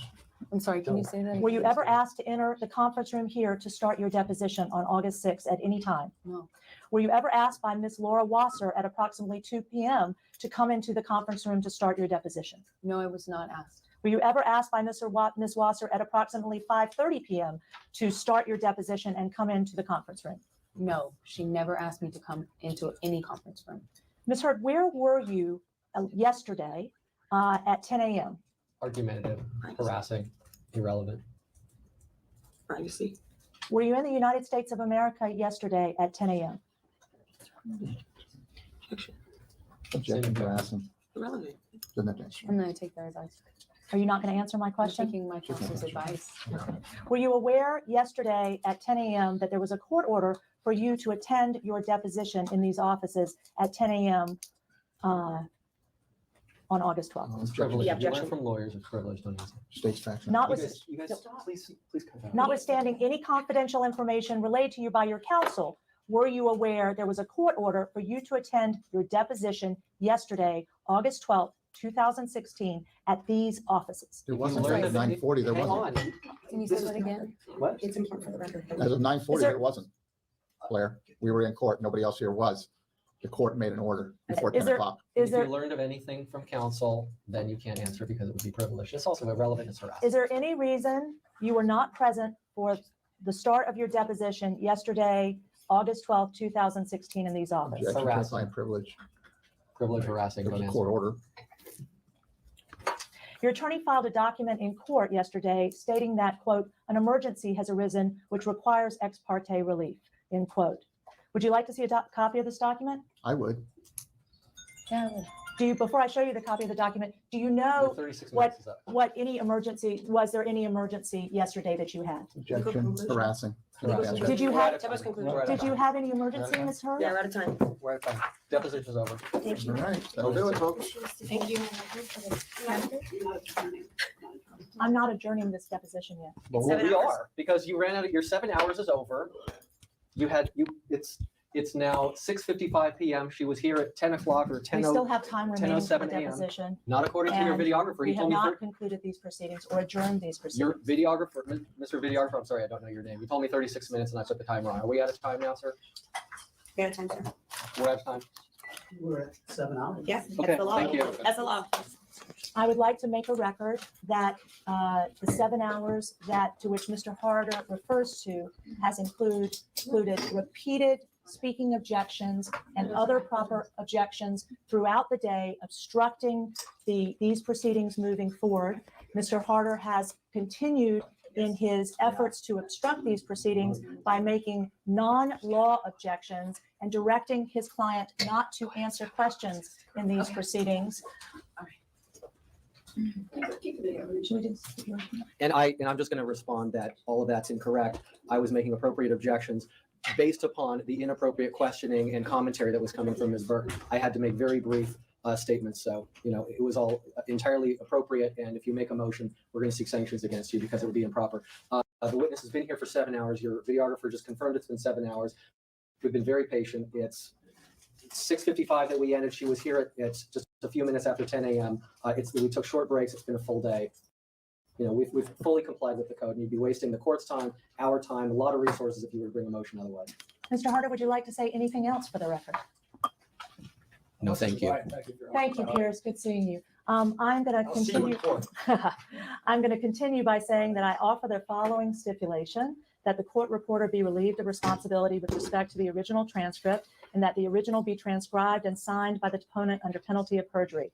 The original will be sent to counsel for the deponent and read, corrected, and signed within 30 days of receipt by counsel. If not notified of changes in writing within that time frame, the original shall be deemed signed and correct. The notice of corrections you can fax you can, let the record reflect, Ms. Hurd is no longer in the room She's left the building. and left apparently the deposition so that she's not receiving this information from counsel. She doesn't need to. I'll tell her. If you want to do a stipulation, let's do a stipulation. I could tell her what it is. She doesn't need to be here for this. Attorney-client privilege. Are you waiving the attorney-client Of privilege? course not. I can make a stipulation on behalf of my client as to how the transcript gets treated. Why are you guys laughing? You're like a couple of, Say it. Go ahead. Please. Say it, Charles. I dare you. jovial people who don't take things seriously. You've been laughing all day. It's been distracting. I've done more stipulations for transcripts than probably anybody in this room. So are you proposing a transcript? I mean, you argue over every tiny little thing. What's your stipulation? Did you say all the terms or not? Are you indicating, Mr. Harder, that you intend to convey the information I am giving to your client? I can convey whatever I want to my client. If we enter into a stipulation, I can enter into one on her behalf, and I could let her know what the stipulation is. Are you indicating you are willing to do that? I'm willing to do that when I hear the terms of the stipulation. Continuing where I left off. Would you mind repeating it? Because I didn't catch half of it. More laughter. Sure, Mr. Harder.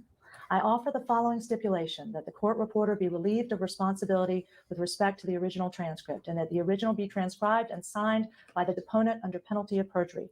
The original will be sent to counsel for the deponent to read, correct, and sign within 30 days of receipt by counsel. If not notified of any changes in writing within that time frame, the original shall be deemed signed and correct. The notice of corrections can be faxed to us if your client chooses. The original transcript shall be maintained by counsel for the deponent and shall be made available at the time of hearing without notice. If not available, then a certified copy of the same can be corrected. Or if the original shall be otherwise lost, mutilated, altered, or destroyed, a certified copy of the same, as corrected, may be used in place and instead of the original and used for all purposes for which the original could have been used. This session is suspended. I do not agree to the suspension. No, absolutely not. I would suggest one other thing. If we are having a hearing on Wednesday, is your client willing to review the transcript and make changes before then? I don't think so. I mean, you propose 30 days and you're proposing a day. Let me finish. I'm just stating the obvious. We have a hearing on Wednesday, and it would seem appropriate that if your client is planning to testify on Wednesday, then she should review the transcript beforehand and make any changes. All right, look, I'm willing to go along with everything except the suspension and to add email as well as fax, and I'll agree to that, but I'm not agreeing to that. Mr. Harder, are you aware that the hearing in this DVR Yes, I know proceeding that. is Yeah. set for this Wednesday? I am. Yes. Are you saying you are unwilling to have your client read and review the transcript prior to that hearing? Well, how much time? It's going to be 7 hours of testimony, which is a huge booklet and a whole lot of documents. And the court reporter, I don't know when she's going to get this turned around because today's a Saturday. I don't know if you're planning on having her work all day today and all day tomorrow on this. When are we going to get that? And I'm not sure what my client's schedule is. So it's a lot of work to have happen in a short period of time. Well, I would say this. I'm not trying to be difficult. I'm just trying to be practical. I would say this, which is I heard your co-counsel say that he wanted to get a copy of the transcript tomorrow, assuming that's even humanly possible given the extremely difficult record that this court reporter had to deal with today. Assuming that's proper, and given the really serious nature of this proceeding and the serious nature of the allegations that your client has made, I would expect that she would take the time and whatever her busy schedule might be to review the transcript. And quite frankly, the transcript is not going to be as long as you suggest in terms of testimony, given all of the colloquy, the long objections, the commentary between both sides, frankly. In terms of actual testimony, there's going to be pretty limited. Most of the text was Amber speaking. Most of the text was Amber speaking. I know, you're going on and on and on. That's what's eating all this up is your long speech. I'm not going to agree to a turnaround that my client reads it all in a day. I'm not going to agree to that. It's yes or no. You just said no. So. I would like to get a copy of the final as soon as you could have it. If you could do it in 24 hours, that'd be amazing. And I'd like a copy of the video as fast as possible too. 24 hours or whatever you can turn. So can we leak to TMZ? If that's what you're going to do, then go for it. No, that's your client. That's what you guys do. Really? All right. I guess we're not going to stipulate. If you want to stipulate to the 30 days and the other stuff that you were proposing, that's fine. But your co-counsel is like trying to change your stipulation. So No, she is not. you said 30 days and she said 1 day or 2 days. So I'll go with the 30, but I'm not going to go with the 1 or 2. We have a hearing this Wednesday, the 17th? 17th. The 17th, which is the hearing I understand. for these proceedings. I understand. Okay. Have a good night, everybody. Are we done? Yes. We're done. Thank This you. concludes today's video deposition of Amber Depp. The total number of media used was 4. The time is approximately 7:04 p.m. and we're off the record. Yeah, that was hard work by the end. That was really hard work by the end. Right, P. No, Johnny Depp.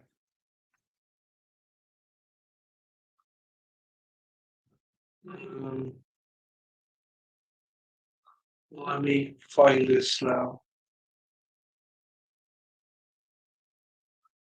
We've got Spider Girls found a 3.5 minute Johnny Depp deposition, so we'll play that quickly. Where is it?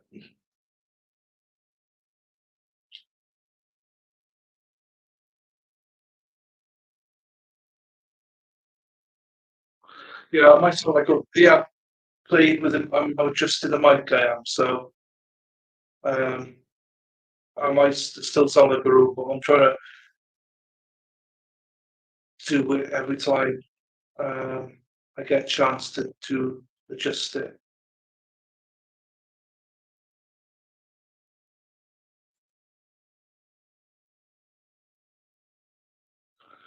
Yeah, it's because I've adapted the setup, so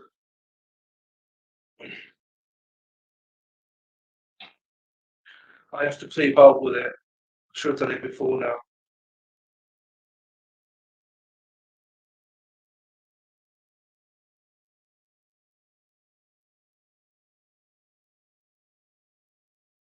Because basically I had a pretty nasty injury that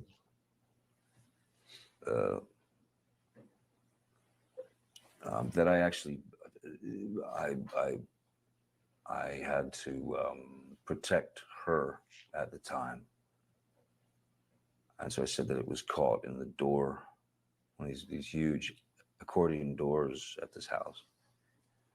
That wasn't the case at all. She smashed. She threw a vodka bottle at me, and my hand dubious, and then I got infections. I ended up with MRSA twice, so it's very complicated. I was trying to just get the finger back, and then deal with the insanity of having had my finger chopped off by this woman that I was married to. I don't recall any of that stuff. I was when I was down, or when the film was, or when I was off, not being able to work because of the severity of the injury, I had to go back to Los Angeles and have surgery. So most of the time, what I was dealing with was just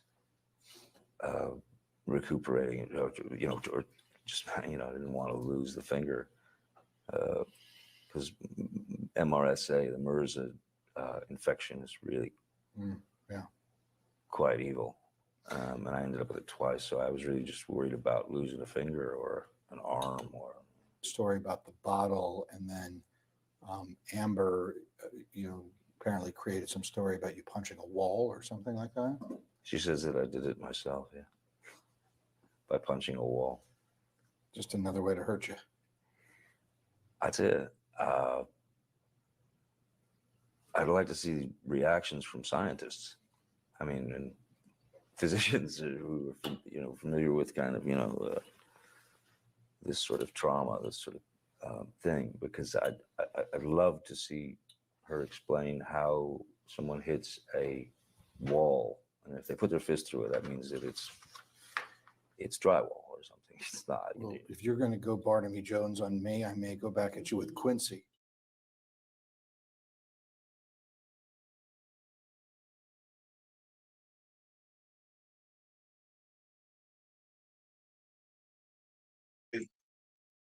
Right. I can't get a mic to work properly with the new settings, it seems. But it comes out as robotic, so So until I get fixed, I can't really speak.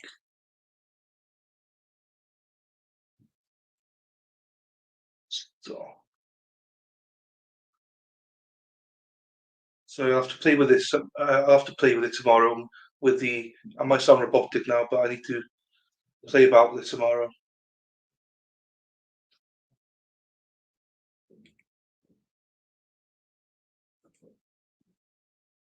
Am I good now? Oh wow, okay. Yeah, because there's so many settings. I don't know which one's the best one. Cool. It just might be. I might have find the right setting then, maybe. If I have, happy days.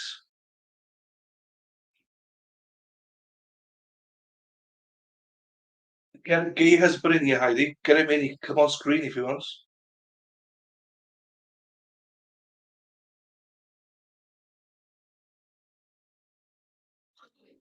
Left. Oh fuck. Lefty, did you see that? The show Watson follows me now. What the fuck's that about? Right, where's this gone now?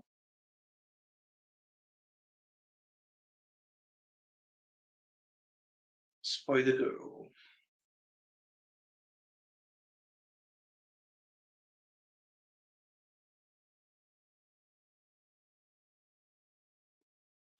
So yeah, we'll go. Just see. I lost the playlist, so we'll go back to the playlist. Rocky Pennington. Right.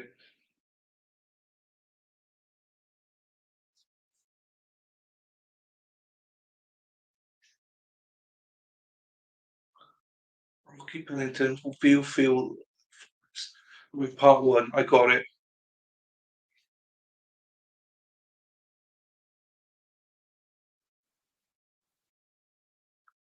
Jesus.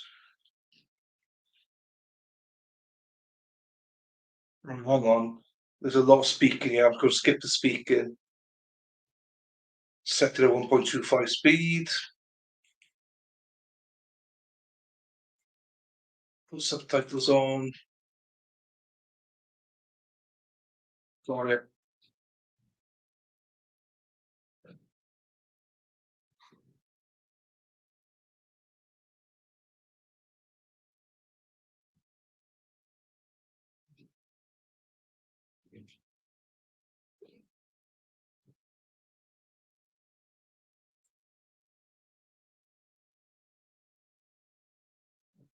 Birds, best friends. Okay, right. Sorry, that took a bit longer than I thought.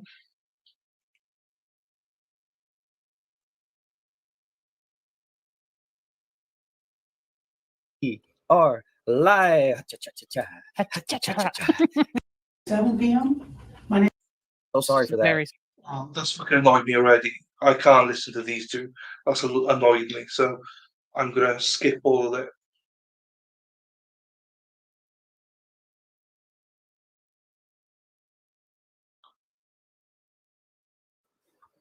Let me know if I'm laggy. I will turn my mic and camera off so I can pop some cough drops. And off we go. Off we go. Stop camera. Good afternoon. This is the recorded video deposition of Raquel Rose Pennington in the matter of petitioner Amber Laura Depp versus respondent John Christopher Depp. Taken on behalf of the respondent, this deposition is taking place at 2049 Century Park East, Los Angeles, California, on June 16, 2016, at approximately 2:27 p.m. My name is Stan Beverly. I'm the videographer with U.S. Legal Support, located at 11845 West Olympic Boulevard, Los Angeles, California. Video and audio recording will be taking place unless all counsel has agreed to go off the record. Would all present please identify themselves, beginning with the witness? Raquel Pennington. Jonathan Ackerman, attorney for the witness. Samantha Spector, attorney for petitioner Amber Laura Depp, and Joseph Koenig, also co-counsel. Samantha Klein, Wasser Cooperman and Mandels on behalf of respondent Johnny Depp. Blair Burke and Hans Allhoff, on behalf of Johnny Depp. The certified co-reporter is Pam Felton. Not Blair again. Fuck me. Would you raise your right hand, please? You solemnly state the testimony you're about to give in this That's deposition what we've done will be with the truth, it. the whole truth, and nothing but the truth? Yes. Good afternoon, Ms. Pennington. Hello. Oh, she's I'm asking Blair the Buck, questions. And I'm going to be asking you some questions. Fuck. I represent Johnny Depp. First, before we get into the formalities, I would love to call you by the name that you prefer. Would it be Ms. Pennington? Would it be Rocky? Would it be Raquel? You tell me, and I will refer to you how you wish to be. Raquel. Okay, Raquel. Thank you. Okay, very good. Raquel, I'm going to read some things that we in this world apparently do at the beginning of these question and answer sessions, and we'll go through them and I'll ask you if you understand, okay? This proceeding in which you are about to give testimony is known as a deposition, okay? Our purpose in taking your deposition is to obtain facts and information within your knowledge related to matters involved in this lawsuit or proceeding. We do not seek to trick or to trap you, okay? Do you understand that? Yes. Okay. We also don't wish to cause you discomfort.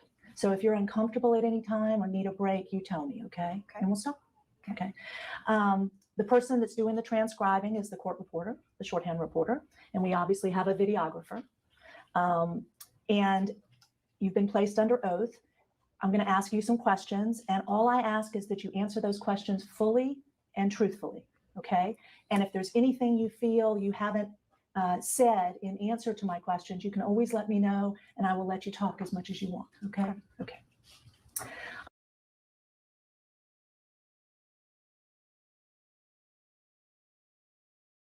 I'm going to ask you not to guess, okay, or speculate. I want you to just answer questions about what you know or what you believe is the case or what your understanding is. Okay. Is that fair?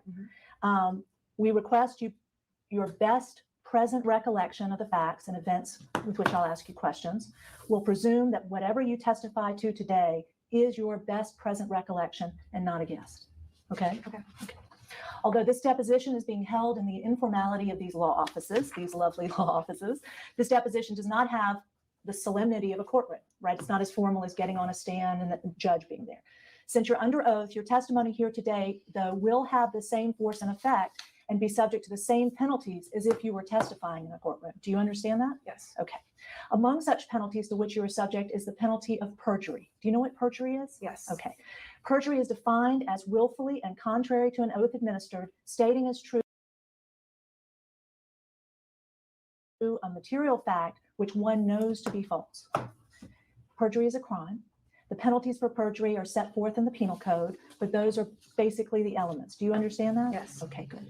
Everything said during your deposition, Raquel, will be taken down and transcribed by the court reporter. Every question we ask, every answer or comment you give, everything said by any of the attorneys here, all will be duly transcribed. It is therefore vital that if any time you don't hear me, don't understand what I'm asking, you tell us at once, okay? You stop things. You don't let it go on. If you don't understand something, you have to let me know, okay? Because then we can repeat or rephrase the question. If I ask an inartful question or it makes no sense, which it likely will at times, you just tell me, I don't understand what you're asking, okay? If you don't tell us promptly, then we'll have no choice but to presume that you did clearly hear it and understand each question I asked, and that your answer to each question is based upon your complete and full understanding. Understand? Mm-hmm. Okay.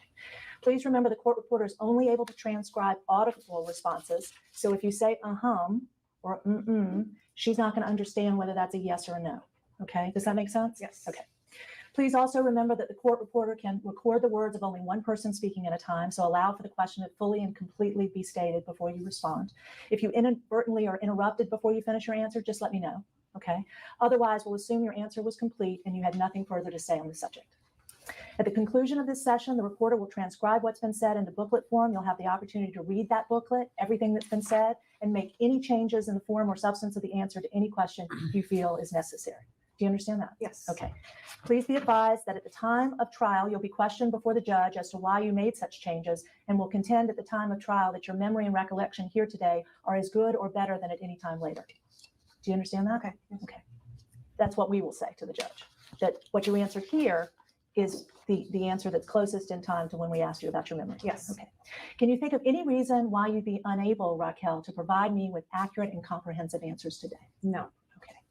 Have you ingested any alcoholic beverage at any time in the last 24 hours? Yes. What time? Around 10 p.m. Okay. Was that the last time or the first time in the last 24 hours? The last time. Okay. And what did you drink at 10 p.m.? Red wine. Okay. How much red wine did you have in the last 24 hours? Half a glass. Okay. Okay. And have you taken any medication in the last 24 hours? Yes. Okay. What have you taken? Antibiotic. Okay. And when did you take it? About 9:30 p.m. Okay. Any other medications, drugs, or alcohol in the last 24 hours? No. Great. And do you feel you're of sufficient mind to answer my questions today? Yes. Okay. Now, I'm supposed to show you a notice of a deposition marked as for identification as, do you use 1 or A? Same? Whatever you prefer. Okay, I'll use 1. Do you recognize this deposition? Yes, this is what I was served. Okay. And when did you first see that? Is this the first one? I don't remember the date that it was served to me. Okay. Do you remember who you got it from? A woman. I don't know who it was though. Okay. Like a process server or an attorney, or you don't know who it was? I don't know who it was. Where were you when you received it? At the yoga studio that I work Okay. at. Okay. And you don't remember specifically when? No. Okay. Okay. Fair enough. Now, as part of my questioning today, you may give answers that refer to documents or other evidence. And I may ask you, and we can just keep a note of it, if there are things that I ask you. For instance, if you said to me in response to a question, did you receive a text at some time on a given day? And I asked you about that text. Would it be okay if I asked you to find that text and show it to me and bring it at some point? No. You won't show me any of the things that you... Do you mean today? No, it's sometime in the future. We can make arrangements to get whatever we refer to. If it's appropriately asked for, yes. Sure. Okay. Very It good. depends on what you're asking for. Right. And again, I'm not going to know as we piece by piece go. basis. Right. Wait, I need one at a time. I'm not going to be able to anticipate everything that may come up that Raquel may reference, but I just wanted to let you know that I may ask you to produce at some convenient point. Okay. If you're referencing documents or evidence or that kind of I thing. understand. Okay. Okay. So Raquel, can you tell us a little bit about yourself? What do you do for a living? I am a yoga teacher. Okay. How long have you been a yoga teacher? About 1.5 years. Okay. And did you work before that? Yes. Okay. Where did you work before that? Objection, relevance, counsel. What is the relevance of her prior employment to I this don't think, proceeding? are we going to, I believe this is rather expansive in terms of the relevance of who she is. I'm just trying to get some preliminary information. You can make your record if you like. I mean, I don't want to prolong this. Okay, I'll let the witness answer. Go ahead. McKenna and Associates. It's specialty food brokerage. Okay. And then you've now come over and you work at a yoga store? Studio. And what do you do there? I'm a teacher. Okay, very good. And what is the name of the studio? Earth Yoga. Earth Yoga. Okay. And what's your level of education? As far as formal education? Yes, going to school. I graduated high school. Okay. I took community college. Okay. And how many years of community college did you complete? 1 year. Okay. And how long ago was that? 13 years ago. Okay. And you live in Los Angeles? Yes. Okay. And where do you live presently? Downtown. Okay. What is your address? 849 South Broadway, apartment PH1, Los Angeles, 90014. Okay. And Coming back for a second, like we said, that's the penthouses. Yeah. Like that's where she currently lives. That's where she's lived now for a couple of years, and you can tell where this is already going. Like, where do you live, and how do you live there? Mm-hmm. You know, what are you doing to pay the bills? And she's like, beads and yoga. Oh, fuck off! I don't give a shit. Food. Yeah. Or food brokerage. Oh, for fuck's sakes! Oh my god. These gonna annoy me. I'm not knocking any of those as a trade or a profession. Oh, I gotta beat them. I just want to hear her. Don't fucking hear them.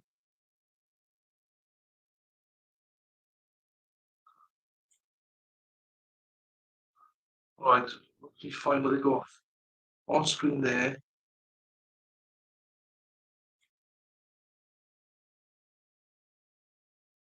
any rent? Correct.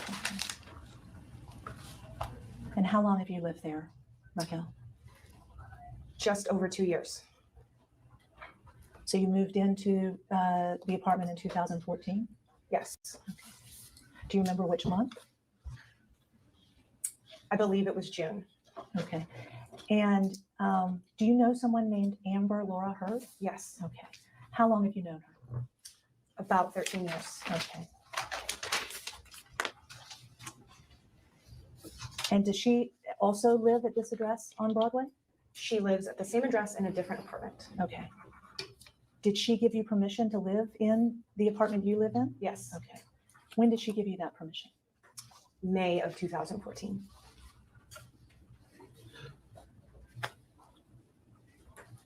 Okay. And have you ever at any time paid her money for living there? No. And do you live there with anybody else, Raquel? Yes. Okay. Who do you live there with? My fiance. Okay. And what is his name? Joshua Drew. And what does he do? He is a restaurant developer. Okay. And does Amber also let him live there? Yes. Okay. And when did she agree to let him live there? I don't remember.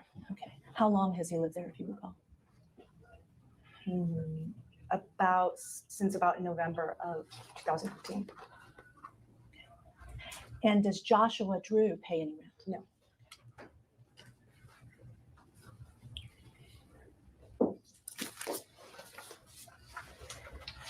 Okay. And do you have any other workspace or access to any other penthouses in that building? Yes. Okay. You have an office of some kind or a studio of some kind? No.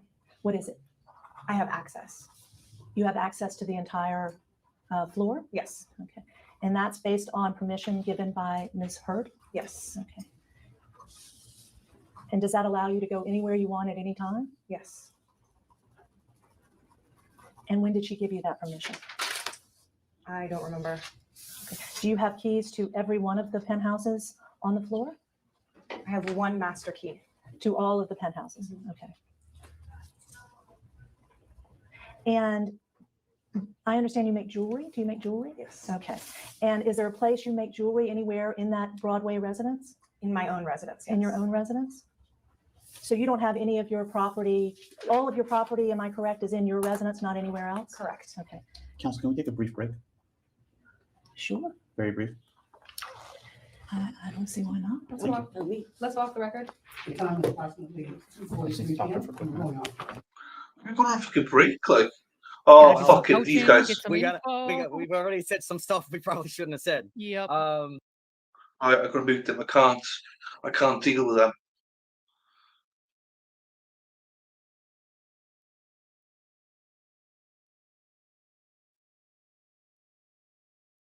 Came from John Christopher Depp in May 2014. Is that Johnny Depp? Johnny Depp. Okay. I've never heard him called John Christopher Depp. John Christopher III, I think, or the second. He was the one that originally invited me, then told Amber to extend the invitation to me. Continually through the 2 years of living there, he has consistently invited me to live again and again at times when I offered to find my own place. He offered when Josh was going to move in November of 2015. We were going to get our own place together. He's insisted that we stay. He insisted that we both have master key access. So I did just want to clarify that it was not just Amber that was inviting me to live there. This was both of them together insisting that I stay for an extended period of time. And Raquel, am I correct that your clarity about that issue came after you spoke with your attorney? Objection. Instructing witness not to answer attorney-client privilege. Don't answer the question. Am I correct that you realized that this was the case once you went into the hallway when we just took the break? No. You realized that as you were answering my question? Yes. And is there a reason you didn't ask me to correct it at that time? You didn't ask about Johnny Depp. Listen to the question. Okay. But there was no reason you didn't correct it at the time to say, when I asked you if she had given you permission to be there, you're now saying, no, it wasn't her, it was John Christopher Depp. You didn't realize that when I was asking you that the answer you were giving was in fact not correct? I don't believe the answer was not correct. So Amber did grant you permission to live there? Yes. And you've clarified by saying it was both Amber and Mr. Depp? Yes. Okay. so that we're clear. I just want to be clear. Sure. Okay. And am I correct that you and Amber have been friends since 2003, correct? Yes. You didn't know Mr. Depp in 2003? No. You didn't know Mr. Depp in 2010, correct? No. When did you first meet Mr. Depp? I don't remember. Some years ago, but I don't remember when. Okay. So your friendship, is it fair to say, was with Amber prior to coming to the residence? You were friends with Amber? I was also friends with Johnny. Okay. How long prior to moving in had you been friends with Johnny? About over a year, but I don't remember exactly how long. Okay. Is Amber your best friend? Yes. Okay. And you've been best friends for over a decade, Yes. correct? I just want to make sure that that's true. Okay. And it would be fair to say Johnny's not your best friend? No. Okay. And you have a much more intimate friendship with Amber than you do Johnny, is that correct? At this current moment, yes. Have you ever had a more intimate or close friendship with Johnny Depp than you have Amber Depp? Not more intimate, but equally. Okay. So you've never been closer friends with Johnny than you have with Amber. Amber's always been your closer relationship. Is that fair to say? Okay. Raquel, we were starting to talk about your jewelry making business. Yes. You sell jewelry that you make? Yes. Okay. And you've done that for how long?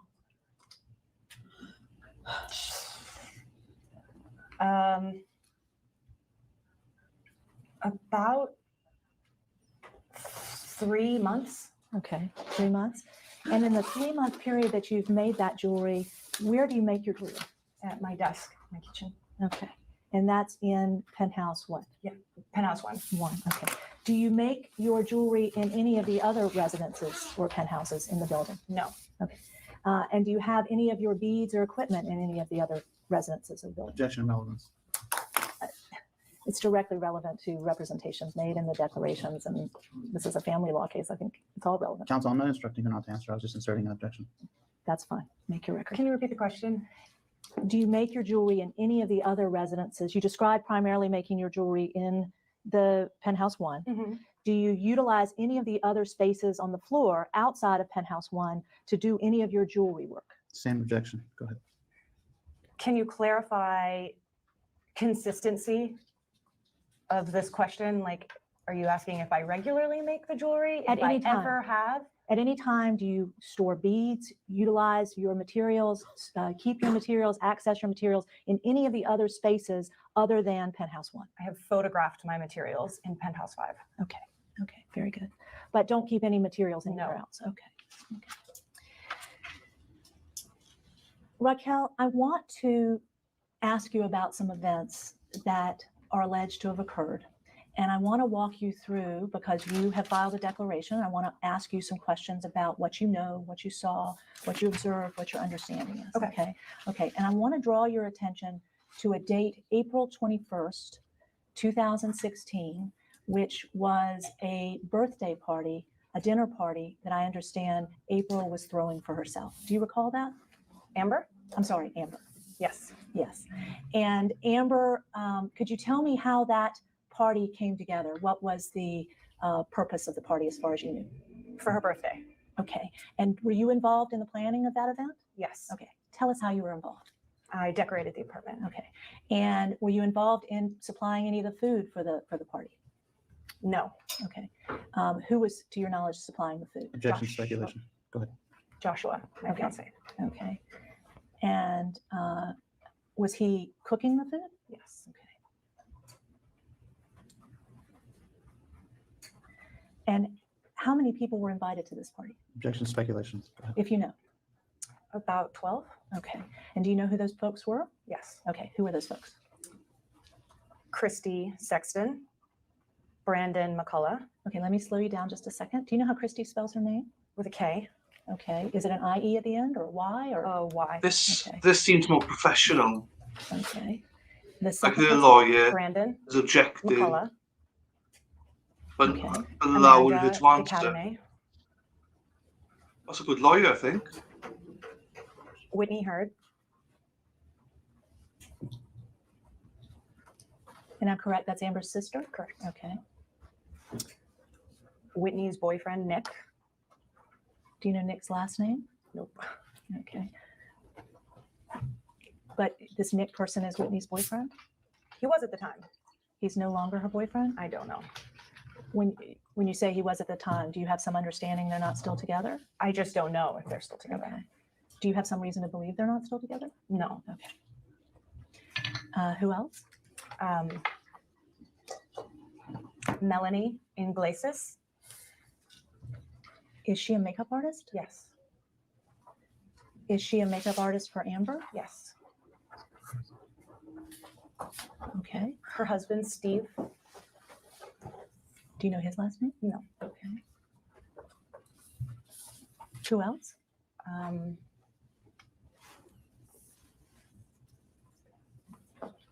Iggy. I know his last name, but I don't know how to pronounce it or spell it. What if you had to say his last name, what would your best guess be? I truly don't remember. It's a very foreign name. I mean, yeah, that's fair. Okay. It's a lot more professional And now, these I'd are say all that. friends of Amber's, I presume, if they're attending her birthday party? She still was a little bit petty at the start of this point. Do you know, do you have knowledge get your point. of how Amber knows Christy? Is she her acting coach? Okay. And Brandon is her friend. Okay. What does Brandon do? Objection, speculation. Go ahead. I believe he's a musician. Okay. And Amanda? Friend. Okay. And Iggy, how about Iggy? What is? He's a professor of theology. Okay. Do you know where? No. Okay. Okay. And what time did you gather for this event? I believe it was 8 o'clock, around then. Okay. And had Josh prepared, Josh was cooking? Yes. And he prepared the food in Amber's place or somewhere else? In our apartment, PH1. Okay. Okay. And then brought the food down? To PH5. Okay. And everybody arrived at 8? Roughly around then. Okay. Okay. I'd like to also say that Johnny was invited to the party. You'd like to say that? Yeah, I'd like to add that he was another guest. But he was not any of the people you described as being there? He was not there. Okay. And was there any other person that you'd like to describe that was invited that wasn't there? No. Okay. And is that because there wasn't any other person invited that wasn't there? To your knowledge? Go ahead. There may have been people that were invited that couldn't come, but I don't know who they were. Okay. And all of these people gathered in PH5, correct? Correct. Okay. And to the best of your recollection, they arrived at 8 o'clock? Correct. Okay. Okay. Was it your understanding that Johnny had declined to come to the party? It was my understanding that he had agreed to come to the party on time. So you were expecting him right at 8? Yes. And you had been told that he had agreed to come, as you say, on time by who? By Amber. Okay. And Amber told you this when? I don't remember. Okay. Was it before the party? Yes. Okay. At some point before the party, you're saying you and Amber had a conversation where she said to you, I've invited Johnny and he's agreed to come on time. No. Okay. Tell me exactly what was said, because I'm hearing you and I'm repeating it and I don't think I've invited Johnny. He knows it starts at 8. Okay. So there was nothing about any promise to come on time? No. Okay. Okay. And the party began. You all had dinner, correct? It's funny about And Johnny. alcohol was served, am I correct? Yes. Okay. And during the course of the dinner, were you interacting with Amber? Yes. Okay. And she was, am I correct, she was drinking alcohol? Yes. Okay. How much alcohol did you observe her to drink? I don't remember. Well, did you observe her to drink a glass of wine? Yes. Okay. Did you observe her over the course of the evening have more than a glass of wine? Maybe. Is there an amount of wine at a social occasion that you are used to seeing Amber drink? No. Did she drink wine throughout the course of the evening? Yes. Okay. So let's start with how long you were at the penthouse for the dinner party. Okay. How many hours were you at the dinner party? 2. Okay. So you were there from 8 o'clock to 10 o'clock? Roughly. Okay. Give or take another half hour. Okay. And did you see her drinking wine throughout that period you were at the apartment? Yes. Okay. And am I correct? There was no point at which you saw her stop drinking necessarily, or say, I'm not going to have any more alcohol. Is that fair to say? Yes. Okay. And did you see her or understand that she'd taken any drugs that evening? No. Okay. As her best friend, are you aware of the drugs she takes? Yes. Okay. And am I correct? She takes an amphetamine called Provigil? Maybe. Are you familiar with that? I'm familiar with it, yeah. And are you familiar with her taking it? I'm familiar with her having taken it in the past, but I can't say to what her prescription is right now or her intake is right now. Did you have any reason to believe she had stopped taking it at any point in time? No. Okay. Were there any other drugs you believe she was taking that evening? No. Okay. Have you ever seen her take drugs? Yes. Okay. On how many occasions? I don't know. Okay. Does a vitamin count as a drug? Yes, but let me be clear. I'm talking about things like ecstasy, cocaine, marijuana, contraband drugs, or benzodiazepines, or opioids. Do you know what those are? Yes. Okay. Have you ever seen Amber take those drugs? Which drugs specifically? Any of those drugs? Any of them? Yes. Yes. Okay. Which of those drugs have you seen her take? Ecstasy. Okay. Was Amber taking Okay, I ecstasy on her birthday? didn't know that. Evening? No. Okay. Oh, I didn't know she. Oh, I do When remember was she the said closest one time glass. before that evening that you? What did they keep on drug intake though? Years. Years before. How many years before? I don't Did she remember. just say that she didn't Have take you drugs? been aware of Amber taking ecstasy since April 21 to today's date? No. Okay. So. Oh, fuck off. Couple. That noise are fucking to me. Why do they keep coming up?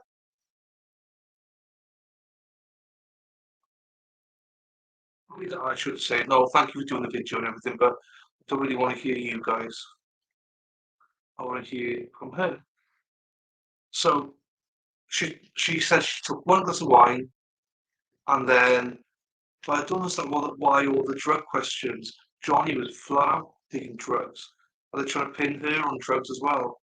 Or that she flipped out taking drugs or something? I don't really quite understand. Thank you, Carmen. Carmen never codes $50 to these guys. That's our contribution as well. Thank you very much, Carmen, whoever you are, to them. Right, let's get back to it. She's about to start a list, and Blair kind of cuts her off and writes it and everything else. All right. Points made. Off we go. Off we go. So if someone else said they were with you when Amber was taking ecstasy, they would be lying? Yes. Okay. Objection, misstates testimony. Okay. And Raquel, at this party, was any other alcohol other than wine being consumed that you were aware of by Amber or yourself? No. Okay. Was it red wine or white wine? Red wine. Okay. And was she drinking it out of a glass? Yes. Okay. And at some point you all sat down for dinner? Yes. That makes sense, Do you remember thank what you. time That you makes sat down for sense. Maybe around 9 o'clock. Share that. And am I correct, the same people who arrived at the party that you described and identified were the same people who sat down for dinner? Yes. Okay. Had Johnny arrived at that point? No. Had Amber commented at all about Johnny not See you, being Lefty. there? Thanks, Okay. buddy. Let's Nice talk to see you about again. that. What did Hope Amber the kids say be- to you about Well, mate, Johnny thank not you. being there, if anything? She said he's not here. Okay. And she said that one time or more than one time? More than one time. Okay. Was she calm or was she upset? She was calm, but she was sad. She was calm and sad.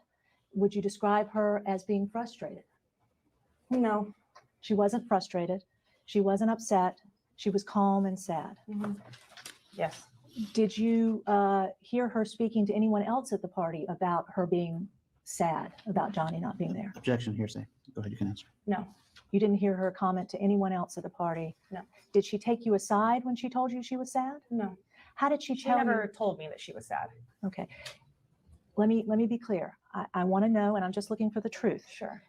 Any expression Amber made during the course of the dinner about Johnny not being there, did you hear her say anything? That's You well, didn't hear her I say didn't know anything. that. Other than when she said he's not here. Okay. And she Who said that orders to wine a you, night?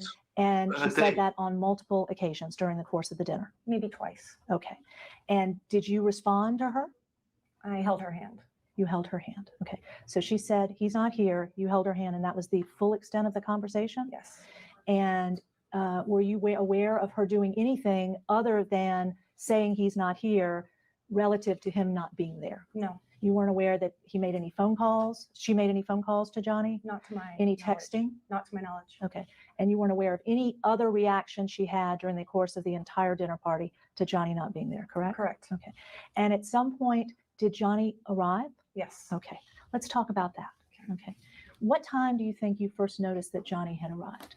Maybe around 10 p.m. Okay. So had you finished up dinner? Yes. Okay. And everyone was still there when he Yes. arrived? Christy was there, Brandon was there, Amanda was there, Whitney was there, Melanie was there, Iggy was there, Yes. correct? Yes. Okay. And they all saw Johnny? Yes. Okay. And Johnny could see them, correct? Yes. Okay. And what happened when he arrived? We made room for him at the table next to Amber. Oh, so you were still at the table? When he arrived, we were finishing up, clearing the plates, sitting down, still chatting. Okay. So you were still at the table when he arrived, correct? And you say you made room for him sitting beside Amber? Mm-hmm. Okay. Did you observe what happened once he sat down? She went to get him the plate of food that she had made him set aside. Okay. Did you have any understanding of where Johnny had been? No. You had no idea? No. Okay. Did Johnny say anything about where he'd been? When we were leaving, yes. What did he say? He said I was at 80, which is one of his other homes. Okay. Did he say what he was doing? He said, I believe he said he was meeting with an accountant. Okay. And when you first saw Johnny, were you sitting at the table or were you standing up? I don't remember. Did you have any interaction with Johnny, any exchange of words or anything like that? When he arrived? Yes. Yes. What was that interaction? I said hello. We gave each other a kiss on the cheek and a hug. Okay. Was it a friendly interaction? Cordial. Cordial. Okay. Is that, I want to be clear, is that different from friendly or the same? Normally, our greetings are very warm and happy. And this was more cordial. We had to say hello because we were both at the dinner party. But, had there been some conflict with you and Johnny? No. Okay. When you said we had to say hello, was there some awkwardness? Yes. Explain to me what the awkwardness was. It was the awkwardness. I don't know if you were familiar with when someone shows up 2 hours late to something. So it would be fair to say you were a little angry at Johnny for No. showing up late. You weren't angry at him? No. Okay. Was Johnny angry at you? No. Okay. Was Johnny nice to you? Yes. Okay. Was he calm? He seemed so. Okay. Was he yelling or screaming when he arrived? No. Okay. Was it your understanding that he'd come straight from this accountant meeting to the residence? When he arrived, I didn't know that. Okay. So at some point after you had a discussion about him meeting with an accountant? As we were leaving. I see. I see. And when he arrived, could you describe, do you remember what he had on?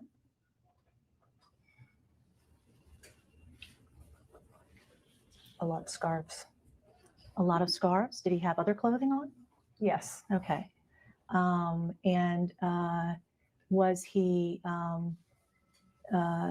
when you first encountered him, did he appear to be listening, able to answer your questions, talking to you in a normal voice? Yes. Okay. And I'm assuming he wasn't drunk or impaired in any way, to your knowledge, that was visible to you, correct?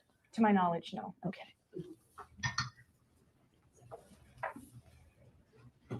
And you didn't smell alcohol on him or see his eyes glazed over or anything like that, correct? I don't remember. Would you remember if you thought he was drunk? Well, I mean, I don't remember smelling alcohol or Okay. seeing eyes glazed. Okay.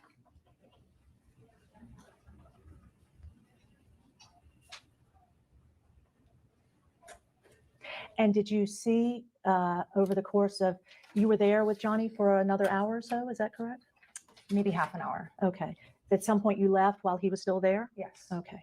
So let's talk about that next half hour. Did you see Amber interacting with Johnny? Yes. Okay. Can you describe that interaction for me? They sat next to each other at the table when she brought over the food. I don't believe he ate any of the food. We went around the table and each told a story about Amber. He told a story that I prompted him on. Originally, he didn't want to speak. When you say you prompted him on it, could you tell us exactly what the exchange was? I leaned behind her chair. I was sitting to the left of her. He was sitting to the right. I leaned behind her chair and I tapped him and I asked him to tell one of my favorite stories that he tells about her. Okay. And he agreed to do that? Yes. Okay. And what is it you told him to tell? I asked him to tell the story of when they first had a meeting. When they first met? I don't know if it was the first time they met, but the first time that they had a meeting for their movie. Okay. So a business meeting? Yes. Okay. And what was that story? He said that they had great conversation about books and music and that he was very impressed with how worldly and smart she was. Okay. And Johnny agreed to tell that story? Yes. Okay. And were you listening to Johnny when he was telling that story? Yes. And was he able to speak in full sentences? He was able to speak in full sentences. Okay. And I'm assuming his speech wasn't slurred or impaired in any way? Not to my knowledge. You were listening, correct? Yes. And you didn't hear his speech impaired or slurred in any way. Is that correct? Correct. Okay. And he told the story Once as I you leave. asked him to do. Yes. Okay. And did you tell a story? Yes. What story did you tell? I told the story of when I first met Amber. And what was that story? When we were working at a retail store in 2003, and she fell down a flight of stairs. Okay. At her job interview. Okay. And what store were you working at in 2003? It's called Whole Earth Provision Company. And is that in Los Angeles or somewhere in else? Austin, Texas. So you lived in Austin with Amber as well? Yes. Is that where you're from? Yes. Okay. How did you first meet Amber? At the store. Okay. You were both clerks at the store? Yes. Okay. And did anyone else tell a story? Everybody told a story. Okay. And what story did Whitney tell? I don't remember. Okay. What story did Iggy tell? I don't remember. Okay. And you'd only had a glass of wine to drink, correct? I had had more than one glass of wine. Okay. Can you estimate at the time that the stories were told how much wine you'd had that evening? Maybe 2 to 3 glasses. Okay. And Melanie told a story, the makeup artist? I believe so. Okay. What story did she tell? I don't remember. Okay. And Amanda told a story? I believe so. Everybody told a story. Okay. Do you have a memory of what she said? No. Okay, nothing about what she said about your best friend.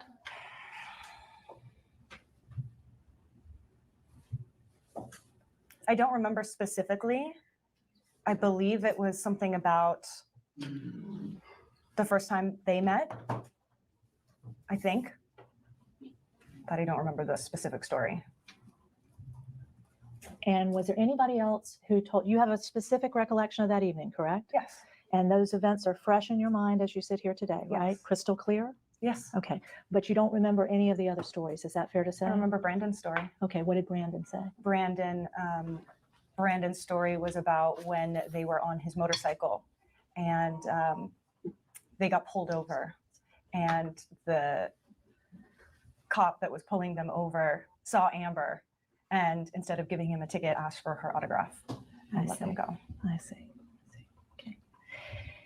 Raquel, did you have an opportunity to?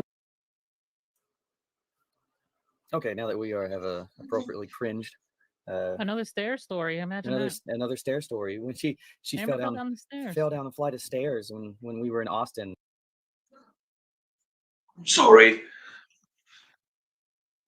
If you guys want to watch these two, that's fine. I'm sure we can get you the name of it, but I just can't. I don't know what it is. I just can't. I've got to fast forward over them. Doing my cup of tea.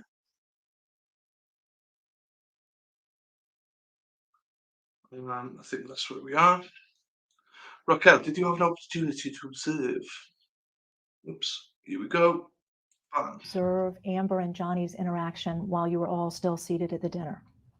The stories was it, and then we all were cleaning up to get up to leave. Okay, I want to go back to before you got up to leave. How long was Johnny sitting at the table while all these stories were going on, if you recall? Maybe 20 minutes. Okay, and during that 20 minutes, did you observe Johnny try to talk to Amber?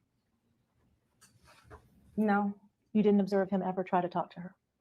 He may have talked to her, but I wasn't paying specific attention to it. Were you paying at all attention to Amber's attitude towards Johnny? Yes. Would it be fair to say that she expressed some frustration with Johnny while you were still sitting at the table? No. Would it be fair to say that she at some point was observed refusing to talk to Johnny? No. Was she in any way expressing any words towards Johnny during the time you were sitting at the table? No. So she was not talking to Johnny? Expressing, sorry, can you go back and be clear about expressing words of frustration or any words? Speaking words to Johnny. She spoke words to him. Do you remember any of the words she spoke to Johnny? No, she was speaking privately to him. Whispering or speaking in a low voice? In a Could low you voice. describe? I mean, I just want to know the truth. So sure, in a low voice to her husband, and I was also paying attention to my fiance, and so I wasn't paying attention to their level of speaking or whatever. I was also talking to other guests and my fiance that was sitting next to me. Did you ever at any time, Raquel, see Amber turn her back to Johnny? I did not see her turn her back to him. And your testimony today is at no time while you were seated at the table did you ever see Amber express any frustration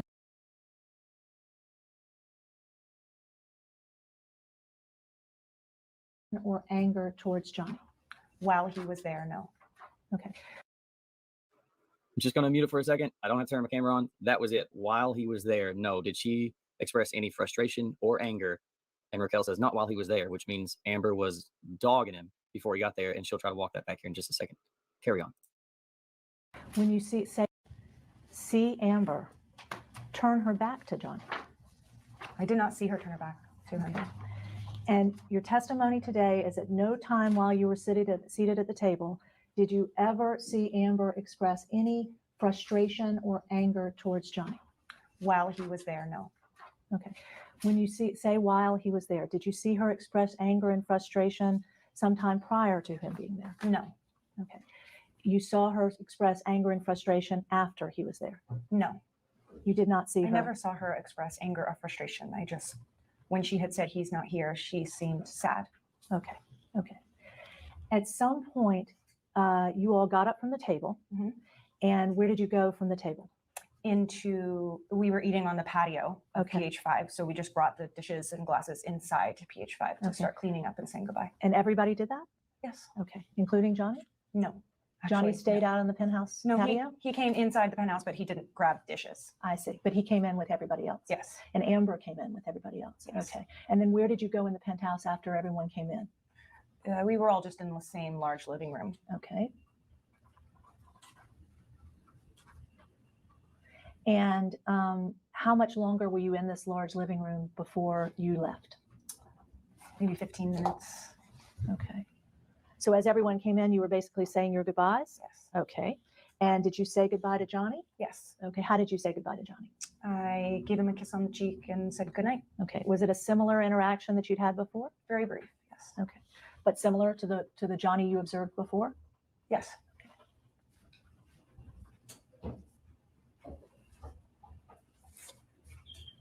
At any time during the time you were at the apartment, did you see Johnny yell at anybody? No. Or hear Johnny yell at anybody? No. Or become animated in any way? No. At any time you were in the apartment that evening, did you see Johnny throw anything? No. Smash anything? No. Break anything? No. Hit anybody? No. Grab anybody? No. When you left the apartment, did you leave alone or with Josh? With Josh. Okay. Had everybody else left at that point? I believe we all walked out. Several of us maybe walked out at the same time. to go, we take people to the elevator to fob them down to the parking level. So Okay, Raquel, when you say fob them down, what does that mean? using the key fob in the elevator to send them down to the parking level. Okay, so at the time you were fobbing them down there was the first time you'd left the apartment since Johnny had gotten there, correct? Correct. And would it be fair to say that your time with Johnny in the apartment had been approximately an hour and a half? 35 minutes. So 35 minutes. So it was only 20 minutes that you were out on the patio before spending 15 minutes in the apartment? Mm-hmm. Okay, and that 20 minutes, you got all the stories done. She brought the plate of food. The stories had been going on since before 10 p.m., before he showed up. Okay, how many of the stories had been told before Johnny showed up? I don't remember. You don't have any memory? No. Okay. It's a conversation. Okay.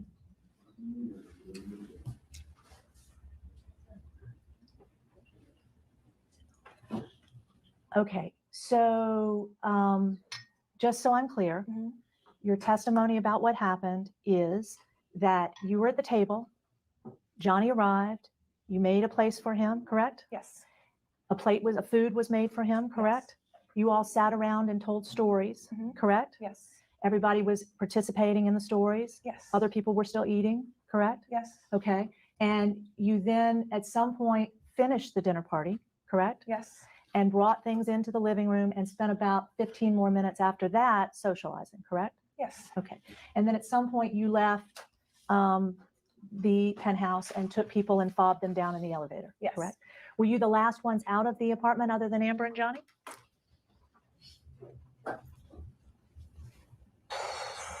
I think so. I think as the group left, they were left in the apartment alone. Okay. Did you see them when you left? Yes. Okay.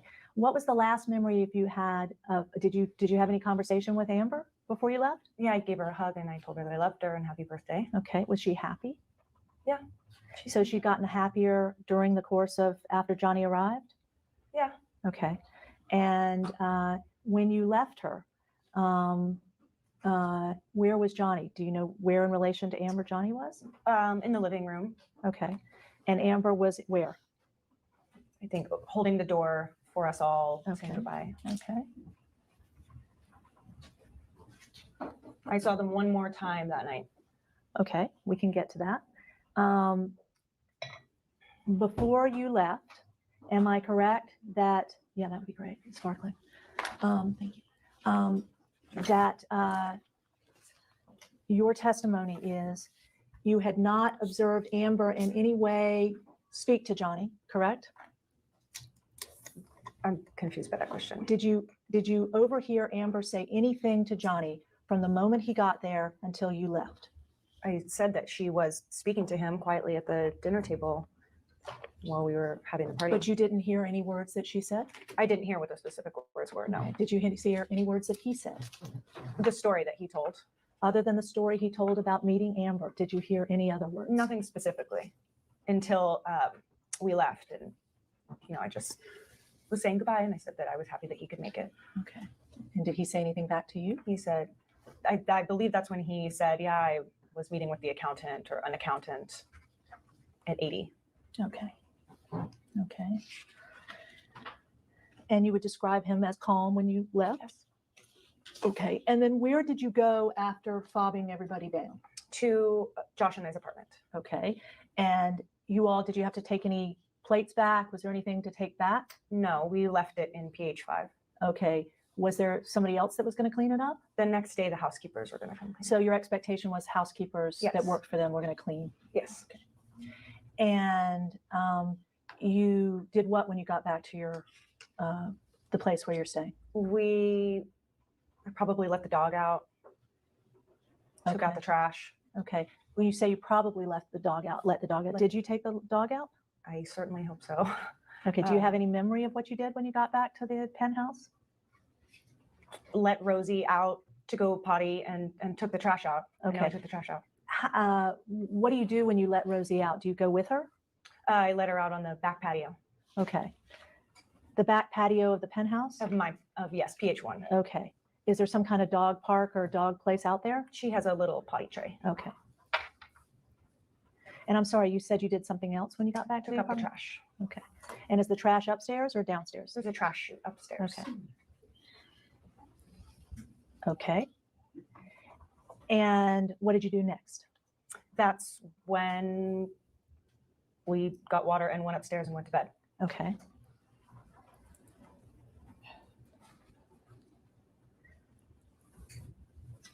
Okay.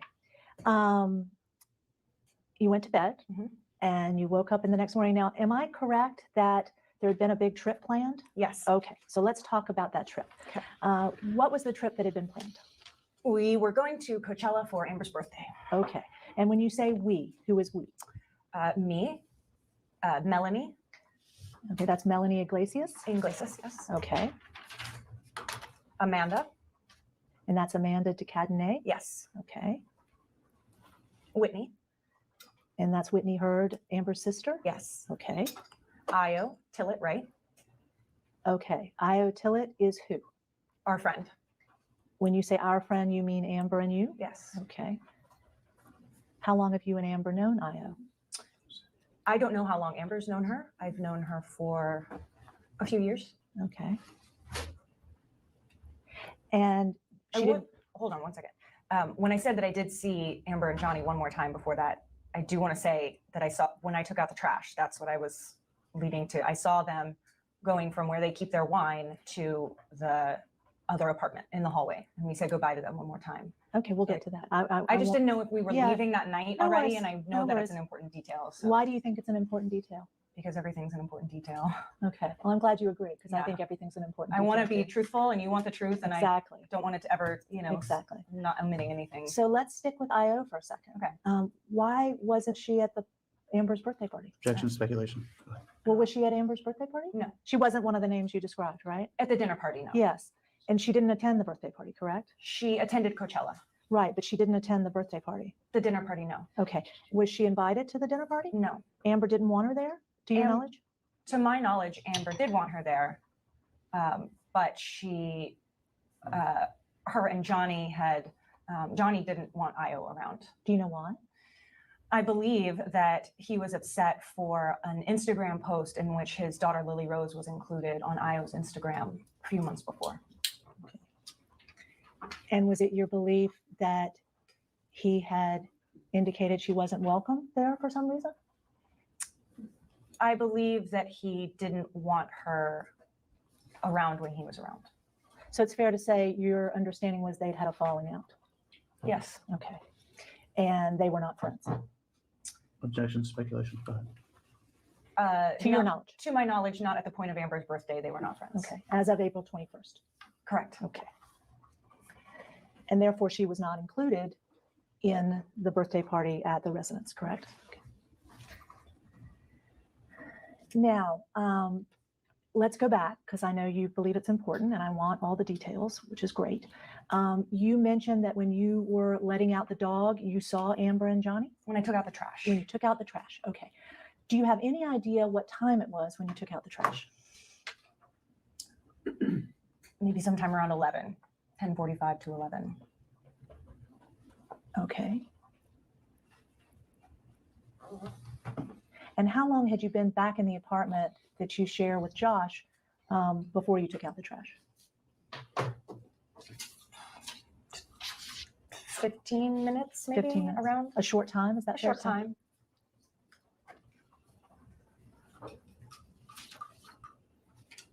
Okay. So can you tell us, Raquel, what happened?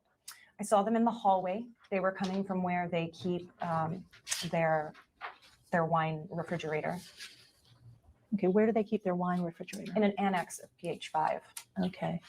When you say annex, can you give me some insight into? It's a storage room that is off the main part of the apartment, off the patio.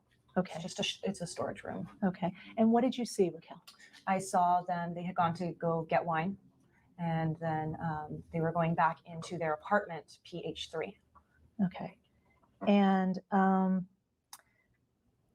the storage unit that you're referring to, is that near the entrance where the elevator is? Yes. Okay. And and you have to walk by there to get to the pool area, the To the patio, trash. to the trash area. That's near the elevator? Yes. Okay. And you saw them walking from penthouse 5 to this secondary unit, correct? No, I saw them walking from the secondary unit into their main unit. They have to pass by my door. So they were the front walking door. back? Yes. Correct. Okay. What did you see when you saw them? They seemed happy. Okay. When you say they seemed happy, could you describe why you say that? They were holding hands. Okay. And she was laughing. Okay. And then we said goodbye to them again. And good night, goodbye, happy birthday. And then they went into their apartment and we went into our apartment. So Josh was also with you? When he heard me talking to them in the hallway, he opened up the door to say goodnight as well. Okay. So Josh was with you when you were talking to them? Mm-hmm. Okay. Yes. Okay.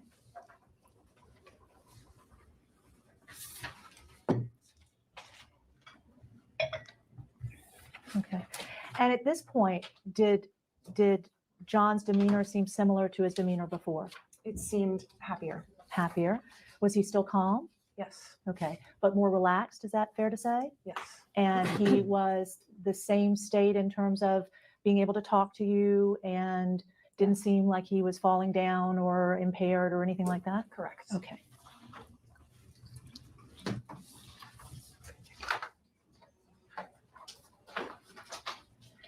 Can we have one moment? I just want to, okay, and we'll take a break for council, for bathroom and for me. 3:36 p.m. Okay, thank you, sorry. Hey. That's it. That's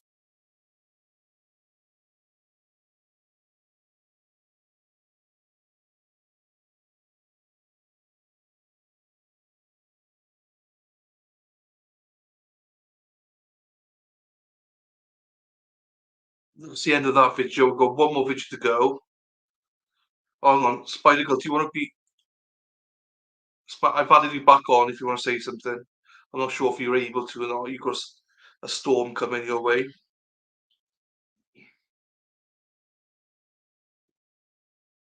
So yeah, don't worry. Spider Girl's having storm issues at home, so she might not be able to speak. Where are we here? I think Roddy comes across quite credible. I think she obviously wants to get some stuff in there to help Amber, but I thought she'd be quite honest.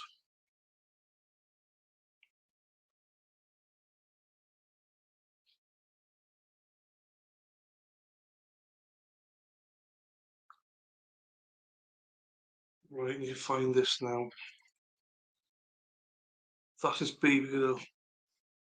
Okay, well, oh yeah, that's fine. I'll pull you out of here then. I'll pull you out of here. So yeah, Pittsburgh, Pennsylvania, Philadelphia, all that area in the East Coast is having storm issues at the minute. So Spider Girl is having issues, and she keeps getting kicked out of YouTube and StreamYard. But Spider, thank you. You've added a lot today, and she'll be here every week. Even the time she seemed annoyed at having to give in the depot. So what, she had to do another one after this? Or was this the only depot? We find the space as well here.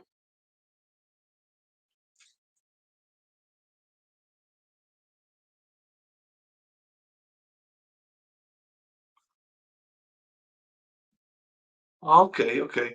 I've never, but she's not actually an actress, though, is she?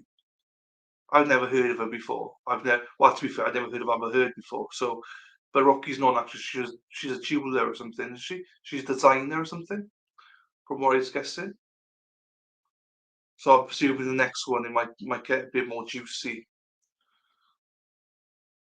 I appreciate incredibly average, and I don't mean to insult them when I just say, "Oh, I can't be average." It's just because we're playing 4 videos, and I just want to get through it, So if they ever see my comments, it's nothing against them whatsoever. I'm sure it's a great channel. It is called Incredibly Average. If you want to go and have a look at them, I'm thankful to them.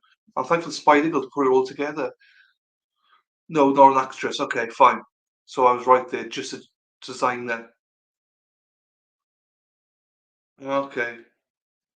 I wouldn't want to do a Depo as well, because they hold you to certain standard. Like, oh well, you said this. Well, fuck me.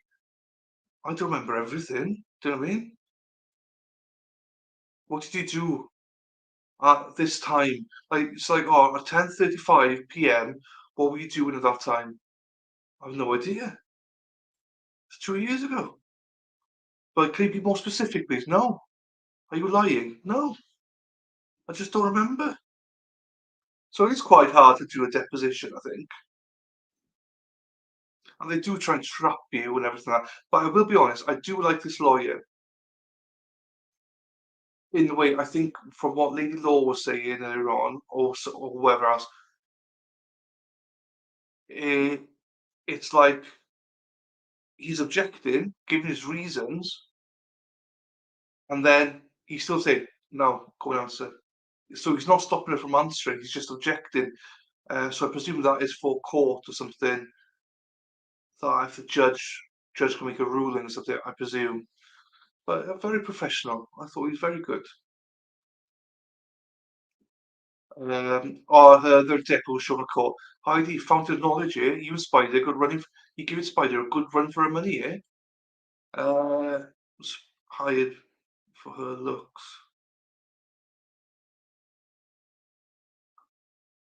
Okay, hang on. I missed one. I was going to say, well, it doesn't make sense.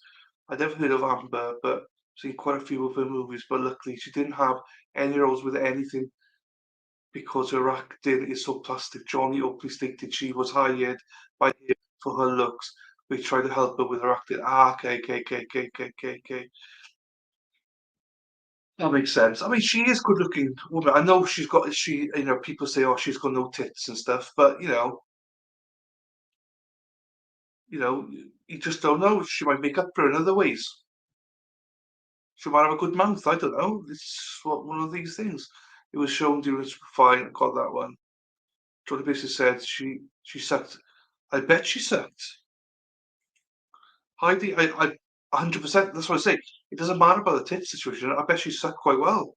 So he just cast her initially because he was attracted to her. You see, Johnny basically said she sucked. There we are. That answers all questions. Answers all questions. If a girl can suck, doesn't matter what anything else. She's a psycho. Takes away from her beauty. But yeah, when I heard that she pooed the bed, I'll be honest with you, lady, though, that did turn me off a little bit. Not enough though, but turn me off a little bit. You said that because she tried to suck or fuck. She might be good at both. Do you know what I mean? Heidi. That's the kind of dirty sense of humour we have on this channel. Right, that's why I struggle sometimes. Right, I've got this one now. Brian, sorry mate, I'm going to skip you. There's not long left because literally, they're talking for like 20 minutes now. Okay, let's do this bad boy.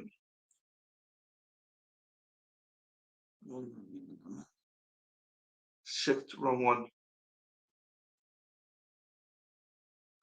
Open that. Oh, fucking wrong one again. I'm even me. Spider Girl, right? Give her credit, right? She's had everything perfect. She's literally laid everything on the plate for me. I still fuck up. Do you know what I mean? I don't know what I'm doing. I'll try my best. Oh, for fuck's sake, I pressed the wrong one again. I'll do my best. Why do I keep doing that? I'm going to put a screen first. So, love you, Spider Girl. Thank you for everything you do to help out. Otherwise, we wouldn't be here right now. So, Lou's coming here. Lou, you're good at this. You be good at this now. What are we thinking? What are we thinking now? What are we thinking about the attitude and body language and like from a psychology point of view? I mean, is it obviously lying or is it for you facts? Right. Let me try again. There we are. Work this time. Right. I'll play it. But Lou, any comments you got from a psychology point of view or a general point of view, or blowjobs, whatever you want to do? No, but hang on. So there's another video here, 45 seconds. I'm not sure if that's the one you're talking about, or it's the playlist. So have a look at your playlist. If there's a third video, take a look to see if that's the one. If it is, then yeah, you did. Right, here we go. I hope you're all enjoying it. I'm enjoying this, if I'm being honest. Oh yeah. There was parts in the Amber one where I thought she's very exaggerating a lot. But I'll be honest with you, I'm maybe I'm just soft for a good-looking girl, but this one, like Rocky, feel she's being very honest, or quite honest, with a little bit of lies in it. Okay, so it's probably that one then. I'll play that. It's only like 45 seconds or something, so. And Lady Law, thanks for you still be here. I didn't realise you were here. Love having Lady Law here. Right. How do I press play now? Oh, it's the trouble having two screens sometimes. Right, here we go. Said goodbye to all the other guests, correct? Correct. Okay. Do any of those other guests live in the building? No. Do you know where Melanie lives? I think.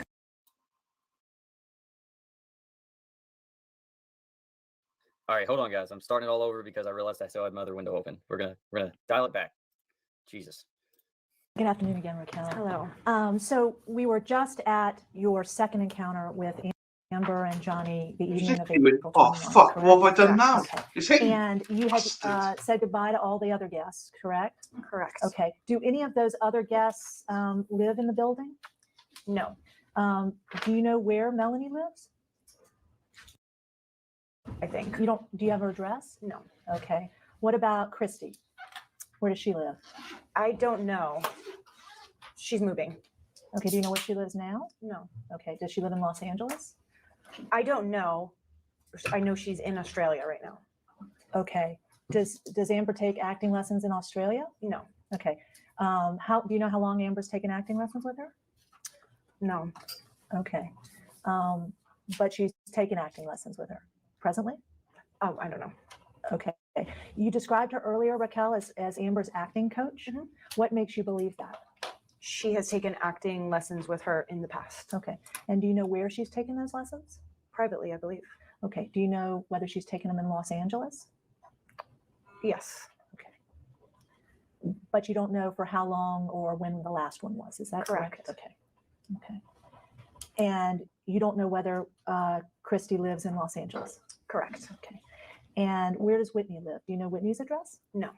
Okay. Does she live in Los Angeles? Yes. Okay. Do you know where? What neighborhood? Banned from Australia? Why the fuck's she banned from Australia for? Okay. Is she from Australia? And how about Brandon? What about Was she born in Australia? Okay. And do you know his address? No. Okay. And what about Amanda? I don't know her address. Or Have where you she ever been to lives. her home? No. Okay. Do you know if she lives in Los Angeles? I believe she lives in Los Angeles. Okay. And what about Iggy? Yes. Yes, what? He lives in Los Angeles. Okay. Do you know where? What his address is? I don't know his address, but I believe he lives in the area. Okay. Have you ever been to any of these folks' homes? I've been to Iggy's home. Okay. On how many occasions? One time. Okay. And you think Yes. okay. Okay. So you run into Amber and Johnny a second time. You describe both of them as happy, correct? Correct. And you have a conversation with the two of them, correct? Brief. You speak words to them, they Yes. speak words back, correct? Your fiance is there, Josh? Yes. Okay. And congratulations, by the way. Thank you. And he speaks words to them and they speak back? Yes. Okay. She from And are they carrying anything? Do they have anything in their hands? They have a bottle of wine. Okay. They mean both of them? I don't know which one was carrying it. Sorry, I can just It look wasn't that up. Amber What am I carrying it? doing? I don't Sorry. remember. So you remember seeing someone carrying a bottle of wine, correct? Correct. But you don't remember whether it was Johnny Depp or Amber Heard? Correct. Okay. Was there something that made you notice the wine? No. Okay. How was the person, how did you see the wine? Like if you visualize what you saw, what did you see? I saw them with their arms around each other and a bottle of wine in the front of the two people. Okay. When the witness is describing their arms around each other, is it fair to say that your left arm is extended in a curved manner? Did they have their arms around each other's waists? Yes. Okay. Did Amber have her arm around Johnny and Johnny had her arm around Amber? Yes. Okay. And so they were walking arm in arm, right? Yes. Okay. And that would leave two arms, right? And where was the wine that you saw? In the front of the two people. So either one of them had their arm from the outside or the other Okay. one had their arm from the other side. And as you sit here now, you don't remember whether it was Amber carrying it or Johnny carrying it? Correct. Do you remember what kind of wine it was? Red wine. Okay. Red wine. And was it a big bottle of red wine, a Magnum, a normal size bottle of wine? Do you remember what it Normal looked like? size. Okay, normal size bottle of wine.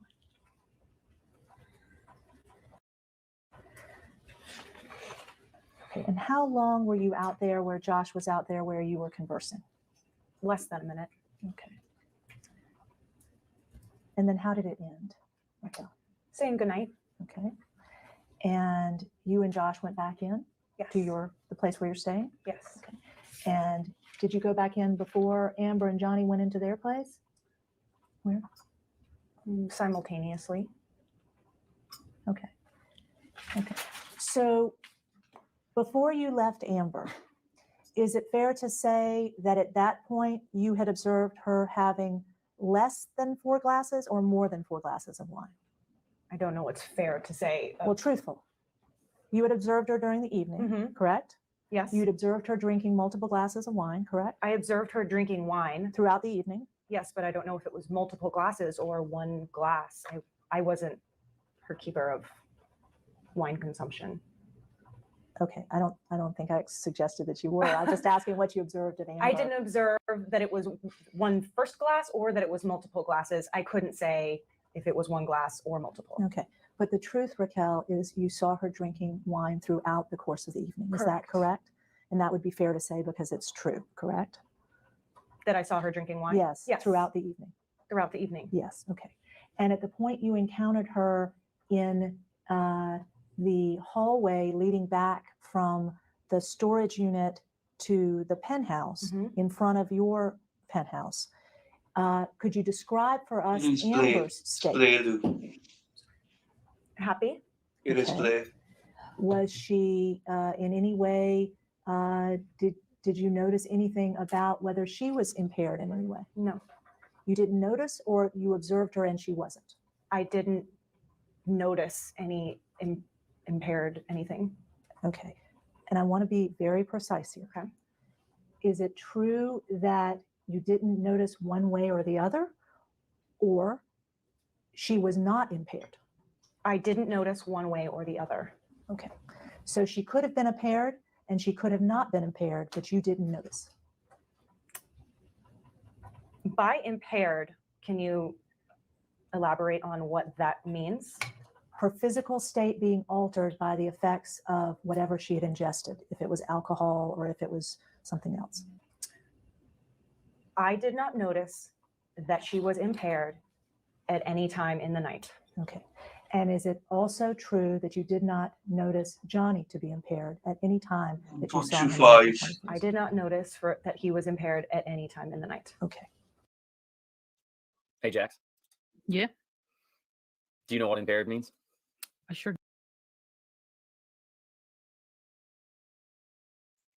They're just doing it to take the piss now. Right. So yeah, I played a 1.25 because I don't know if she's here. And I know, well, actually, Rosie's not here, but Rosie would have finished before midnight. So that's why. Sorry, Lou. Yeah, so it's 1.25. And it is, yes, Blake. She's a lot calmer in this one, but yeah. I like Raquel's lawyer. Why is it punchy today? Yeah, I don't know. Why you are. Right, I need to go back for a second. I'll go there.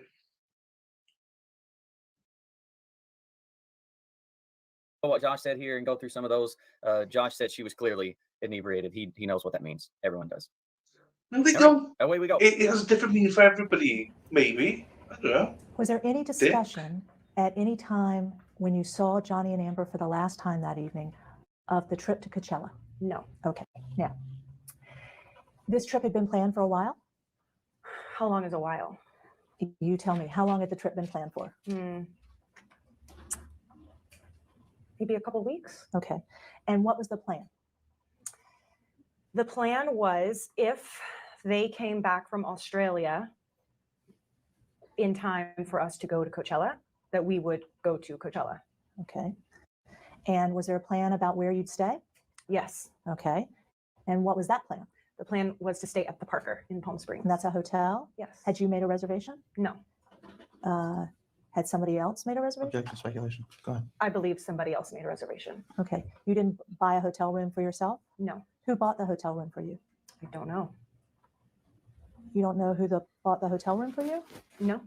Do you know how you were getting there? Yes. How were you getting there? Security was going to drive us. Do you have security? I don't. Okay. Who's security? Amber's security. Okay. Or the security that's employed by Johnny that sometimes helps Amber. Okay. And this security was working for Amber at the time that was going to drive you? Objection asked and answered. Go ahead. I don't know if he was employed by Amber or employed by Johnny, but I do know he is part of the firm. Right. Security guards that Johnny has. Understood. That's not the question I'm asking, so Okay. let me be clear. Great. I'm not asking who employed the security that was helping Amber. I'm simply asking if there was security that was helping Amber during the trip. Yes. Okay. And who was that? Starling. Okay. Do you know Starling's last name? No. Okay.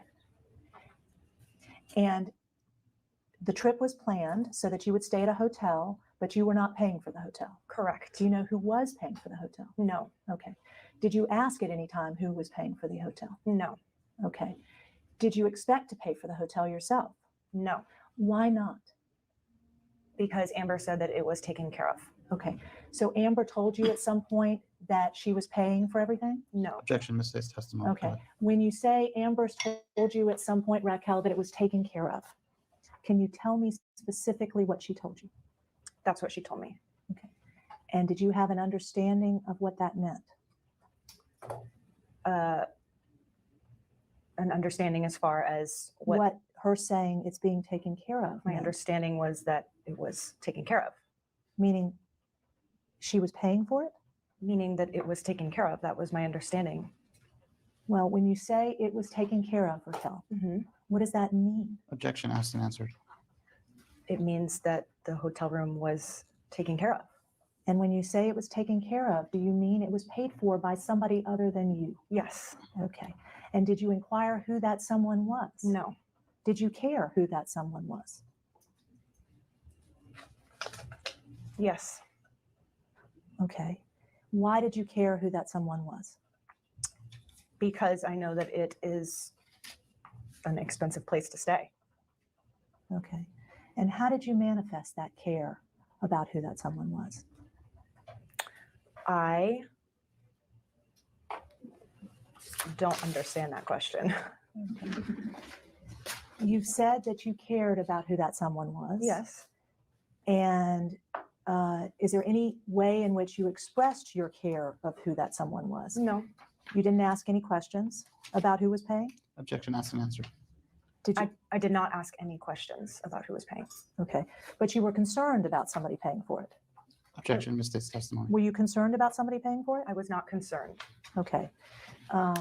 Did you ever ask if you could pay for it? No. Okay. Okay. And when you talk about Starling, was he employed, to your knowledge, as a driver for the trip? Yes, and security for Amber. Okay. And was it your understanding there was need for security for Amber? No. Okay. Did you have any understanding of why Starling, who provides security, was on the trip? Sorry, can you repeat the question? Did you have any understanding of why Starling, who provides security, was going to Coachella with you all? My understanding was that it was to keep Amber safe in a large, crowded concert. Okay. And did you have any understanding of why there was any concern that Amber would be safe at a large concert?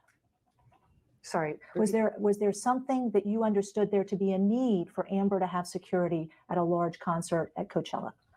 My understanding is that celebrities need security in public places. And your understanding is that Amber is a celebrity? Yes. Okay. And was there anybody else in the group that was considered a celebrity? No, not to my consideration. Okay.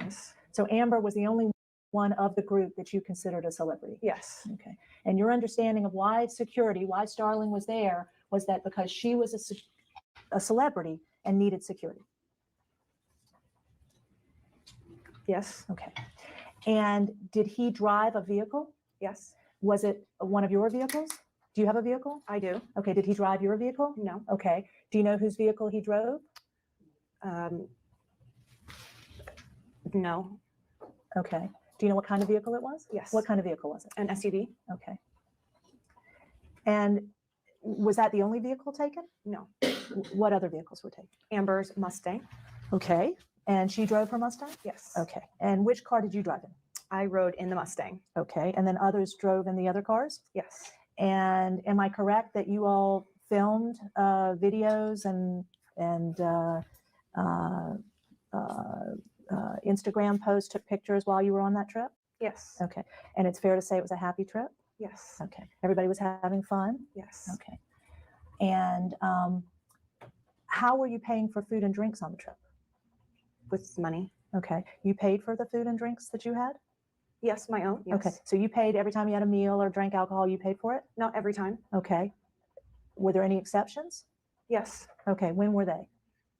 When a friend would pay for drinks or food at the festival. Okay. Did you pay for drinks or food at the festival? Yes. Okay. On how many occasions?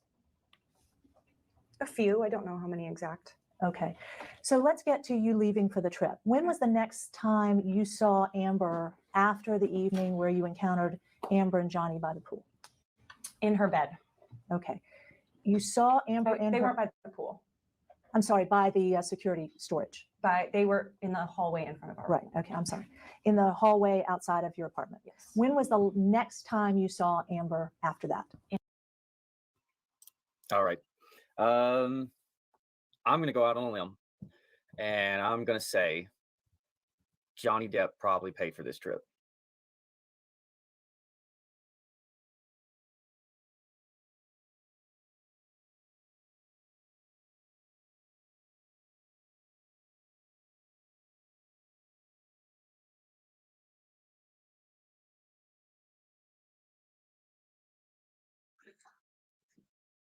I just said it, yeah, 100%. Jolly paid for the trip.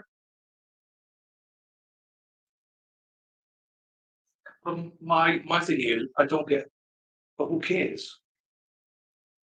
What's that like? Maybe I'll be specific, but who cares if Johnny paid for the trip or Amber or whatever? Does it make that much of a difference?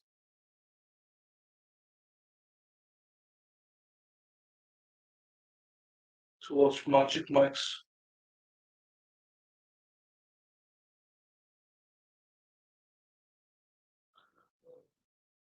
You'd have to remind me of that. I won't remember that. But if you give me homework, I mean, you are my boss, so you and Matt will tell me what to do. So I will. bias. But, I don't know.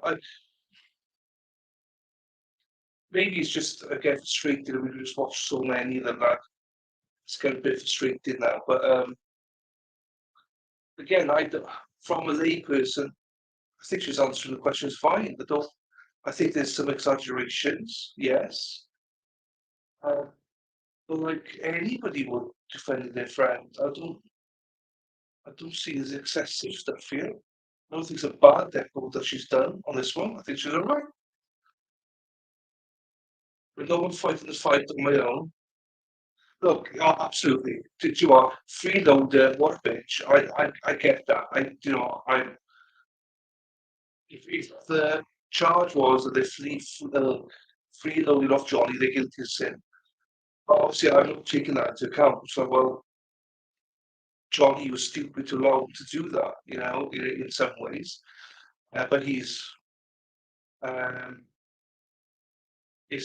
yeah, he come out really good. I'm not saying you are. I'm not saying you are, but like Lou, the question's not being different. I'm not saying we did, but it's how you interpret it as well, though. To me, I've never had a deposition, right? But I can imagine I'd be nervous, and I'm quite not cocky, but I'd like to think I'm pretty confident, but to a certain level. But I'd be nervous going in. So every question, you've got to think to yourself, am I answering this right? Am I stepping on a time bomb here? Or like, because every word that you use, they're gonna use against you. So you want to get it right. You don't answer it incorrectly. So I give people under deposition benefit of the doubt because I don't think it's as easy as maybe what we think looking at it is. I don't know what my answer would be because I'd be shitting the brick that I say the wrong thing. Just my tuppence there. Yeah, that's fair. That's fair. I'll say I've not seen it, so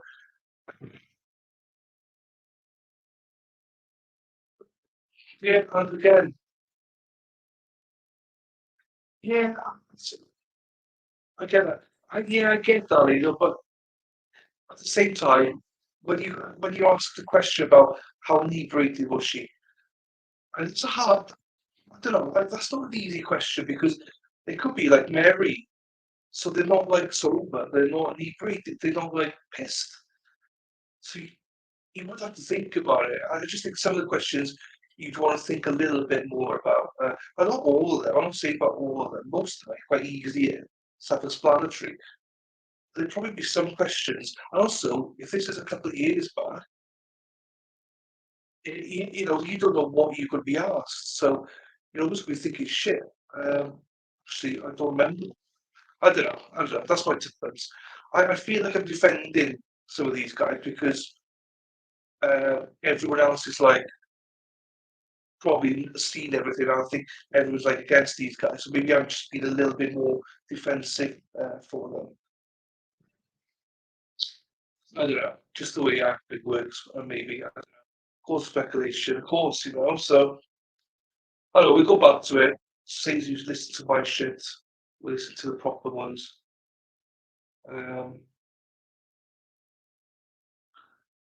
Yeah, fair.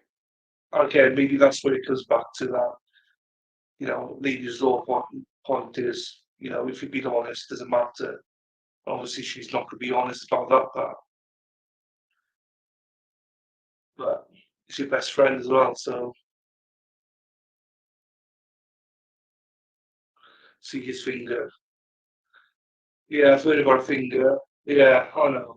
Anyway, right, we'll play this because I feel like I don't feel like I'm explaining myself well either. So we'll just play on.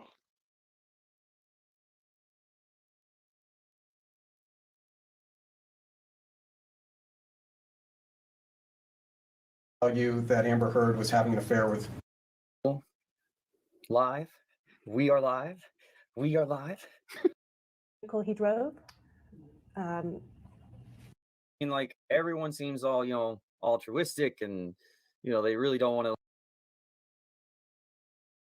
You normally do? Yes.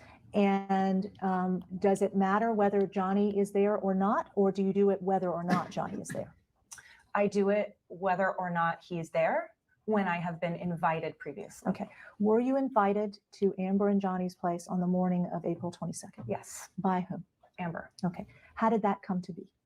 She sent me a text very early in the morning, Okay. asking her to wake her up, asking me to wake her up. Okay. Do you remember what time? Between 5 and 6 a.m. Okay. And she sends you that text at 5 or 6 a.m. to asking you to wake her up when? At 10:30. Okay. Around between 10 and 10:30. Okay. Do you still have that text? Yes. Okay. Do you have it here today on your phone? No. Okay. Do you have your phone here? No.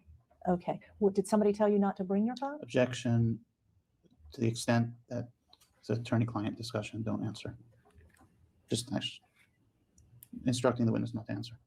Did your attorney tell you not to bring your phone? Instructing the witness not to answer. Don't answer the question. Did someone have a conversation with you about your phone other than your attorney? Instructing the witness not to answer. Did someone other than your attorney have a conversation with you about not bringing your phone today? Instructing the witness not to answer. Raquel, do you normally carry a smartphone? Yes. What kind of smartphone? iPhone. Okay, what kind of iPhone? What, like model? Yes. Oh, 6. Okay. And when was the last time you had possession of that iPhone? This morning. Okay. And where is that iPhone now? At home. Okay. And did you intentionally leave that iPhone at home? Yes. Okay. And did you make that decision based on information you received about these proceedings today? Instructing the witness not to answer. It relates. Instructing the witness not to answer. Okay. I don't believe that calls for any attorney-client information. It has only to do with the witness's understanding whether or not there were any conversations with counsel. So I'm going to ask the witness again. Was it your understanding and intention to not bring your iPhone to these proceedings? Repeat the question, please. Did you make a conscious, intentional decision not to bring your iPhone to these proceedings? Yes. Why not? Instructing the witness not to answer. Can we just make a note for the record? I'm not sure how you all do things, but that counsel for Ms. Hurd appears to be instructing counsel for Ms. Pennington as to objections that should be made. I'm not sure if that's Let's be clear. okay. Who we're referring to. He's cute. Don't hang her out to dry. Who are you referring to? I don't mind I haven't said anything to anybody. Just for the record, I observed that Samantha appeared to be instructing Ms. Pennington's counsel as to making an objection. I would say that I don't know how you would know that she was instructing anything. It looked like she may have been communicating. She could have been asking how he was doing, for all we know. I didn't hear anything. I'm making my own objections. I'm not following any of his instructions.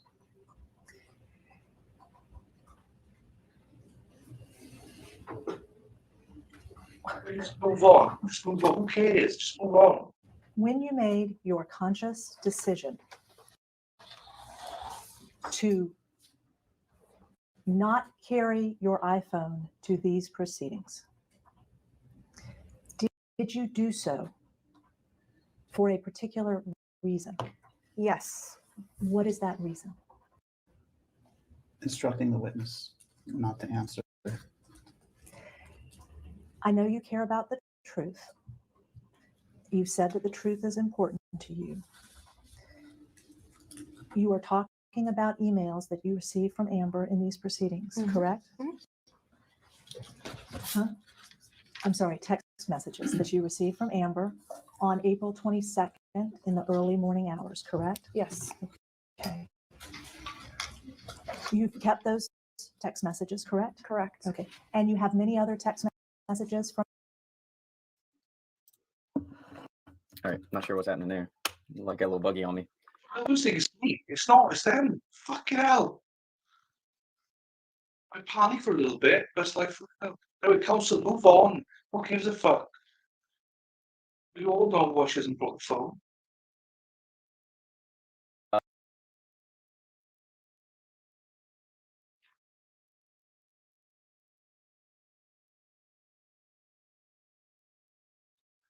1 hour.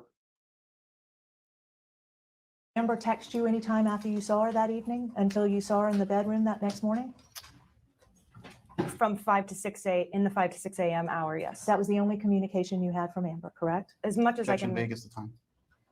Was the text you received from Amber between 5 and 6 asking you to wake her up at 10:30 the only communication you'd had from Amber since you saw Amber and Johnny the night before outside of your apartment leaving the storage unit at 5? I don't remember. Okay. When you say you don't 100%. remember, you remember seeing Johnny and Amber outside the storage unit of 5, correct? In the hallway. In the front of hallway. my apartment. You remember saying goodnight, correct? Correct. Okay. Did you talk to Amber at any time, whether by text, phone, email, or in-person communication between the time you last saw her there and the time you went to sleep that night? I don't remember. Okay. Would it refresh your recollection if you looked at your phone to see if there were any text messages? Yes. That's there again. So the reason I hate this is like there's about 20 questions about your phone. Like obviously they were told not to bring the phone. She's never going to admit to that, is she?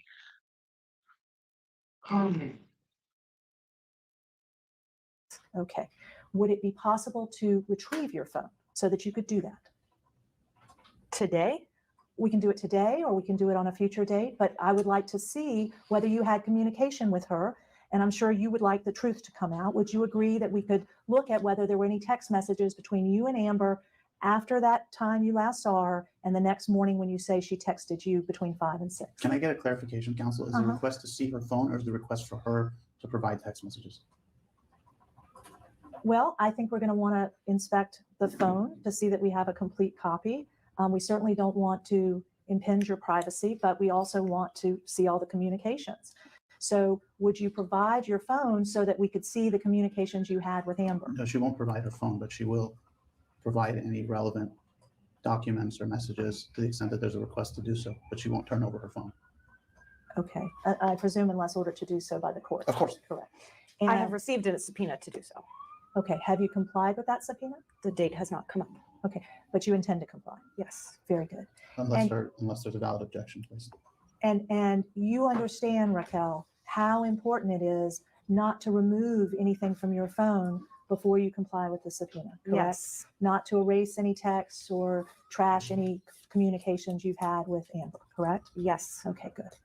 And as you sit here today, you've thought about these events, correct? Correct. And they're important to you, correct? Yes. But your testimony is you remember no communication with Amber from the time you saw Amber and Johnny and said goodnight outside of the storage unit, outside of your penthouse, to 5 or 6, between 5 and 6 that next morning. Objection, correct? state's testimony. Do you remember any communication that you had having taken place between those time periods? No, I do not remember. Okay. So the first communication you remember having with Amber was between 5 and 6 the next morning, correct? Yes. And you received a text from her that said what?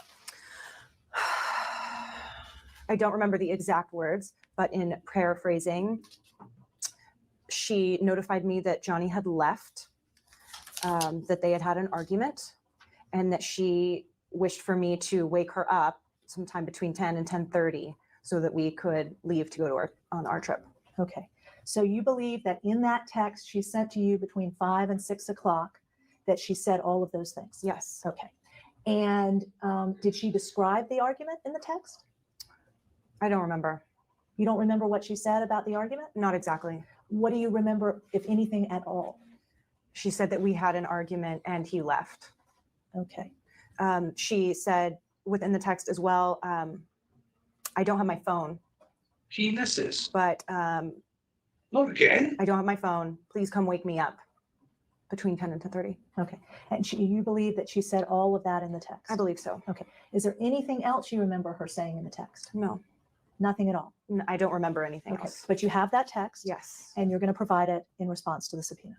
If called upon. Thank you.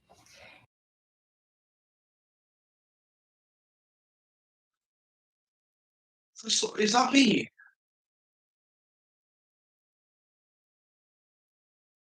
and 10:30. Okay. And you believe that she said all of that in the text? I believe so. Okay. Is there anything else you remember her saying in the text? No. Nothing at all? I don't remember anything Okay. else. But you have that text? Yes. And you're going to provide it in response to the subpoena? If called upon. Thank you. Okay. And in response to that text, did you do anything? Right away? At any time after you received that text? I woke her up at the time that she had requested. I don't remember if it was 10 or 10:30. Prior to that, waking her up at 10 or 10:30, am I correct that you made no attempt to see her? Correct. And that she made no attempt to get you to come over, correct? Correct. Okay. And how did you think it odd that she was telling you she had no phone, that she was texting you? No. Did Amber normally text you from something other than her phone? Sometimes on her computer. Okay. And what did you believe to be the case in that instance? The case of what? Of what she was, if you had any understanding of where she was texting you from on that specific day between 5 and 6. I assumed it was computer or iPad. Very good. And in her communication with you, am I correct that she made no claim of any kind that she had been abused in any way? I don't remember. You don't remember whether your best friend made a claim she had been abused that morning? The term abuse has a very broad definition, as I've so learned. How do you define abuse? Remember. Sorry, guys. I don't know why I keep doing that. Well, fucking hell. Every now and then Sort it'll out just then. jump ahead in the playing of the physical play without the audio. Before she gets into her broad definition of abuse, we'll get back to it. She's a very broad definition of abuse. I saw people just before Blair asked about the phone. Amber said she doesn't have her phone. How's she texting? She claims that she either uses her computer or her iPad, which I guess you can link your number. You can link your number to an iPad. And you can text that way. There is some evidence of that. Yeah.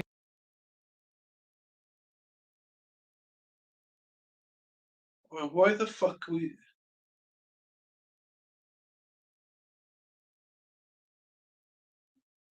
Where are we now?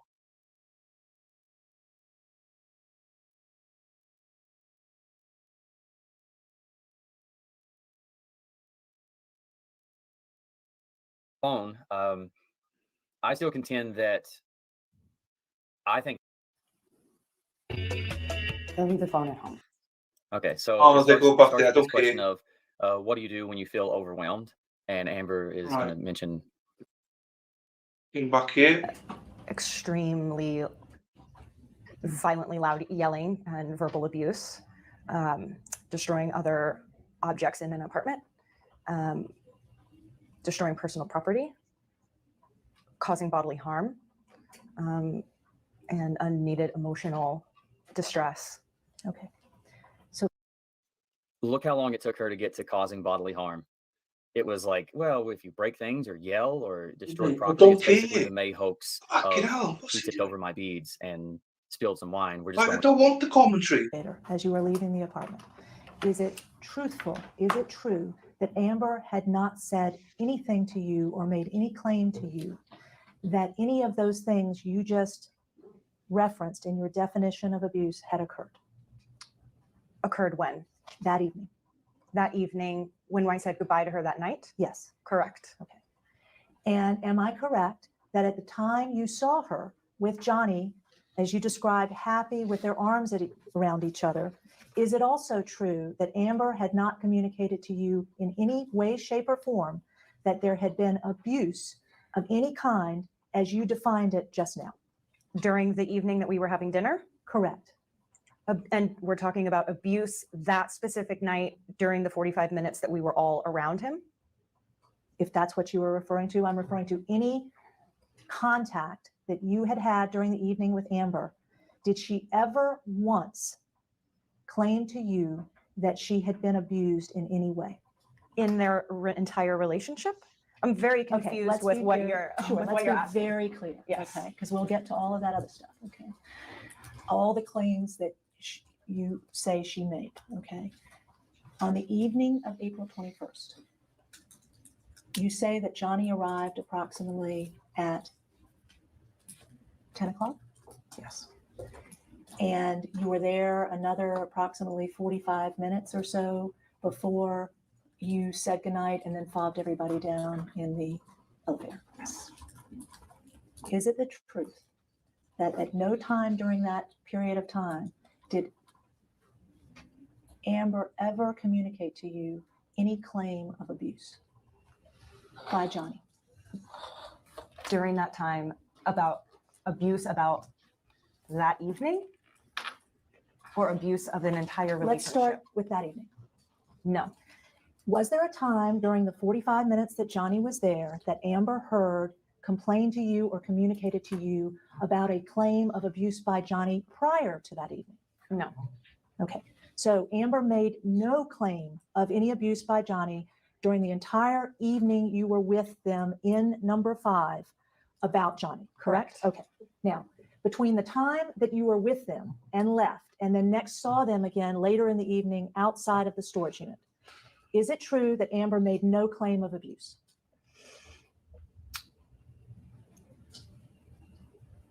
I believe that she said that their argument got very bad. It was a bad one. In my knowledge of what she terms as bad, and in her previous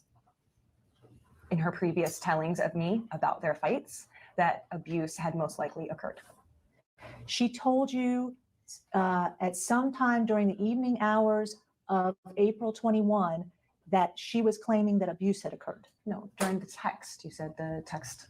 Okay. Between 5 and 6 a.m. Okay, but that's on April 22nd, correct? Correct. Okay. So prior to April 22nd, she had not made any reference at all to any claim of any abuse on April 21. Correct. Objection. Vague. I just want to be clear. Are you talking about abuse on April 21 or the claim on April 21? Do you understand what I was asking? I believe I already answered it. Okay, so you understood what I was asking? I think so. Okay, great. Okay, so in the text between 5 and 6 o'clock on April 22nd, it's your testimony here today that Amber Heard made a claim of abuse about John Depp. She did not make a claim. Okay, did she communicate with you? In the text? Yes. Yes. What did she say, Raquel? She said that they got in an argument. It was bad. He left. She doesn't have her phone. Please come wake her up. And those words are the equivalent to you of a claim of abuse? Those words are the equivalent to me of multiple situations in which she has claimed that abuse occurred, and I have gotten a text that said that. Okay. So you are saying in your testimony here that her words to you were that they had gotten in a bad argument, correct? Correct. And your interpretation and understanding of the definition of bad argument is abuse? Objection. Misstates testimony. Is that your understanding of her referencing a bad argument? From my opinion of what a bad argument is with the two of them, yes. Okay. So do you have, at that moment, on April 22nd, 2016, between 5 and 6 in the morning, you have an opinion, as you just testified, that those words, bad argument, mean abuse, based on your experience with Amber Heard? Yes. Okay. Prior to that moment, between 5 and 6, had you ever observed, you with your own eyes, observed any conduct that meets your definition of abuse by John Depp? No. Maybe Zoe or something. That is very important. That is very important how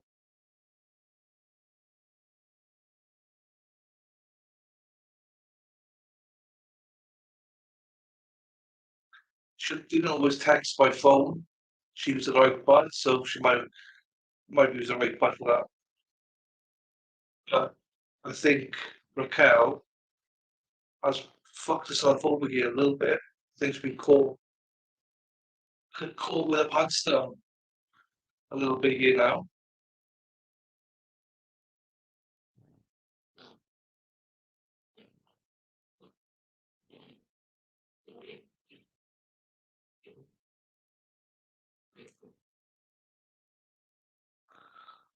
I think we lost most of our viewers now. I'm not sure who's left here, but Spiracle's here, but I think we lost most of our viewers. Maybe because I'm grumpy. I'm only grumpy because I'm just, I don't know. I've got thoughts about this thing, but I don't know. We'll see it to the end, but apologies if it offends people. So any understanding you had was from your conversations with Amber Heard, correct? And my visual of her injuries. Okay. And these are, when you say your visual of her injuries, these are times at which you were saying that you saw Amber, correct? Yes. And she had injuries, correct? Yes. And she told you that those injuries were from abuse, correct? She told me that they were inflicted by Johnny. Okay. So she made a claim to you that she had an injury that Johnny had caused. Claims. Claims. Okay. So let's talk about that text. Okay. The 5 to 6 5 to a.m.? 6. Okay. And we'll get to those claims, but first let's talk about that text. I think people left because I started shouting and I was grumpy. So I think people were just like, oh my God, I gotta leave. So thanks for being here, Heidi. I'm not normally that grumpy. They just think some of this Depo is annoying me. And also, I shouldn't apologise. This is my natural reaction to it all. But yeah, I don't think everyone likes my reaction. So here we go. You received a text where Amber, your best friend, told you that she had a bad argument, correct? Correct. Based on your prior experience with Amber, which we will talk about in a little while, you believed that that text meant that she had suffered abuse. Yes. And your reaction to your best friend communicating that to you was what? Did you go check on her to see if she was okay? Yes. Okay. So you went down there at 5 in the morning? I didn't hear the text at 5 a.m. Okay. Or between that, whatever that 5 to 6 a.m. text was. I didn't hear it pop up. It didn't wake me up. Okay. When did you receive that text? Close to 10 o'clock. Okay. Did you immediately go over there? Yes. Okay. And you swiftly went over there. Did you notify Josh? Yes. And what did you tell Josh? I got this text. I don't know what happened yet. I'm going to go check on her. Okay. And then you went right over there? Yes. Okay. Did you call 911? No. Did you think about contacting anybody to help Amber? I hadn't seen her yet, so I didn't know what the extent was. But you had already concluded it was abuse? Yes. Okay. And you went over there? Mm-hmm. Okay. And what did you see when you let yourself into the apartment? Their apartment. Thanks, Heidi. Appreciate that. I went in up the stairs. Okay. Did you pass through the living room? Sort of. Yeah, the stairs are on the side of the living room. Okay. So you walk in, right?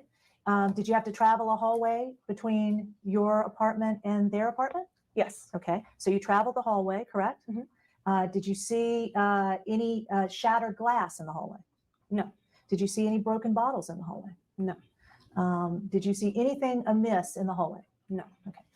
And you got into the apartment and you went upstairs. Did you see anything in the apartment? Yes. Tell me specifically what you saw. When I opened her bedroom door, there was shattered glass all over the floor. Okay. So you didn't see anything amiss between being downstairs when you first entered and you got upstairs, correct? Correct. There was no shattered glass downstairs, correct? Correct. There were no broken bottles downstairs, correct? Correct. Nothing seemed amiss, correct? Not to my knowledge. Well, shattered glass. Until she's saying downstairs. We're talking Correct. about downstairs. Correct. We're not upstairs yet. Correct. Right? When you say not to my knowledge, you were there, correct? Yes. You were seeing, you were able to see, correct? You were walking through the living room, correct? Yes. You were very familiar with that living room, correct? Yes. You would have noticed if there was broken, shattered glass on the floor, correct? Yes. A smashed wine glass or anything like that, correct? Mm-hmm. Yes. Okay. And you didn't notice that. You didn't see any of that. No. None of that was there, correct? I didn't see any. Okay.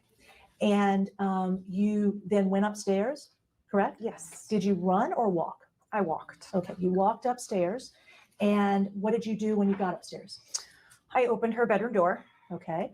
and immediately saw glass all over the floor. Okay, let me stop you there. You immediately opened her door. Did you knock on her door? No. Okay. Is it your practice not to knock on the bedroom door when you go there? When she is home alone, I do not knock. Okay. And you opened the bedroom door, and what did you do next? Stopped. Okay. And did what? Looked at the glass. Okay. Looked at her in the bed. She woke up when the door opened and the light came on. So I saw that she was awake. Okay. Okay. And when did you first remember that you saw this glass on the floor? Was it recently? What do you mean? Well, it's my understanding, Raquel, that you prepared a declaration in this case, correct? I don't think I did. I think I only prepared my declaration for the May incident. When you say you only prepared your declaration for the May incident, what do you mean by that? The May incident of abuse when the police were called and there was another fight that had happened. Were you asked to prepare a declaration? I offered to give my eyewitness testimony of what I had been involved in. Okay.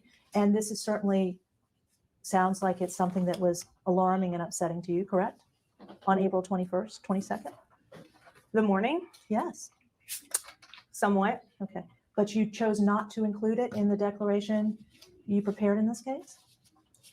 For the declaration for the May event? Did someone direct you to only talk about May? Objection to the extent that it calls for attorney-client communication, don't answer. Raquel, you say you offered to prepare a declaration in this case, correct? Yes. Okay. When did you offer to prepare a declaration? I don't remember. You don't remember when you offered to prepare a declaration? Do you remember who you offered to prepare the declaration to? Amber? Okay. And where were you when you offered this? I don't remember. You don't remember where you were when you offered this? No. You know you're under oath here, correct? Yes. Okay. So you remember offering Amber to prepare a declaration, but you don't remember when it was or where you were? Counsel, she was asked to prepare a declaration, and she prepared a declaration to serve the purposes of domestic violence, class restraining order. It was not the purpose of that declaration to give details, nor is it proper to give all of these kinds of details that you're inquiring about at the DV. DV was granted. The evidence presented was sufficient. I hate to interrupt you, but let me just be clear. Joe, are you testifying here? Absolutely not. Okay. So are you making an objection? I'm making a statement. I've made it. Okay. Okay. So may I return to questioning the witness? Not my double. Well, I'm sure you would afford me the same respect as I would afford you. And, you know, it's perfectly fine if you'd like to make an objection. The witness is represented by counsel. So if we could sort of do it without statement making, I would very much appreciate it. Okay, Raquel. I don't think there's a need for that from her, though. Say that you offered to prepare a declaration. That's just over the top. Was this after was this after Amber had filed her papers for divorce? Yes. Okay. I am being told we have a minute left. Would you like me to pause? Yes, we'll need to go off. Okay. If we can go off the record. This marks the end of media number one in the video deposition of Raquel Pennington. The time is approximately 4:39 p.m. and we're going off the record. Jax, did you see how squirmy she got there? Oh yeah, of course. When she said Raquel and she was like, Yep. yeah. And she's fidgeting with her hands the whole time. Oh man. Dude.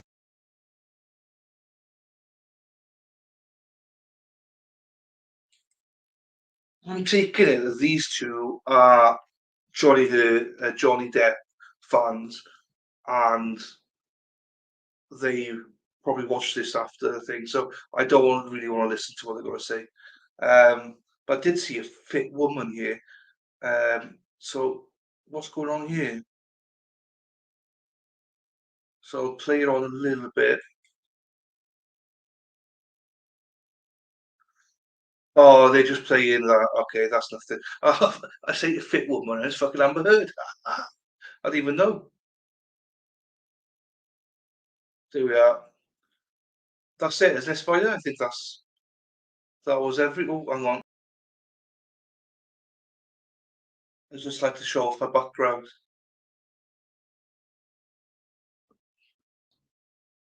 I'm thinking of printing down canvas and putting it behind me somewhere. When Lefty said he's looking for something to put behind him, I just thought, oh, maybe I'll put that behind me. Anyway, right, let me get up here.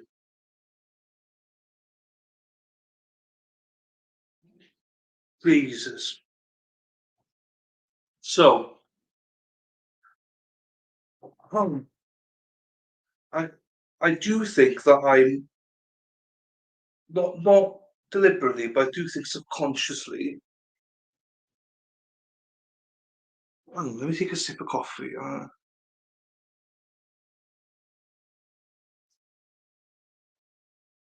I do think subconsciously, or not subconsciously, I don't know what I'm talking about, but I do think that because the chat is quite Depp positive,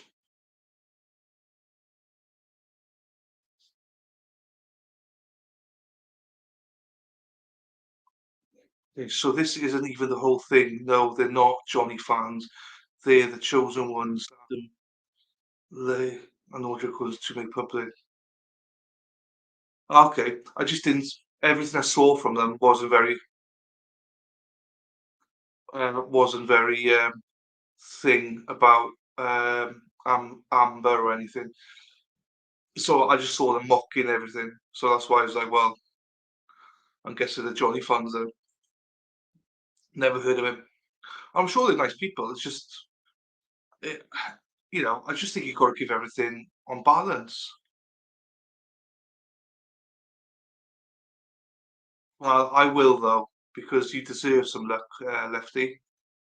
I hope you hit the fucking big time, and they can quit your job, treat your children to everything they've ever wished for, and for everything you've ever wished for. So, and that goes to everybody. I hope you all hit big, whether it's a lottery or whether it's in life.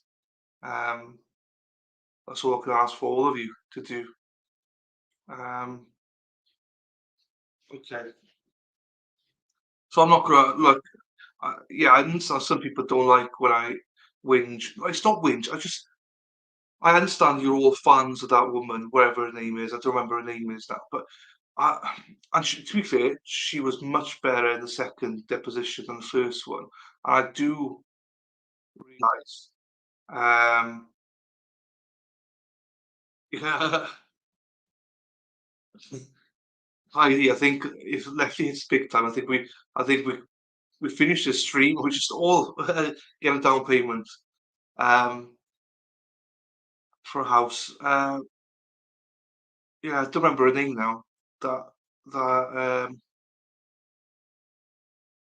happy days, happy days. Thanks, Lefty. We don't know who's here in chat though, but I would say Lefty, Heidi, Spider Girl, myself, Lady Law's here, probably somewhere lurking, and I'm not sure who else is here because there's 5 people in chat, and me and Spider aren't 2 of them, so 7 people here. That's all I can say.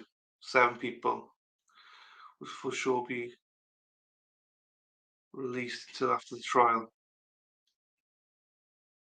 Exactly, and I'm not blaming them. That's what I'm trying to go into the trial with, hopefully quite a balanced view. And even though I know you all support it and Johnny Depp and stuff, I'm still trying to give it a balanced view.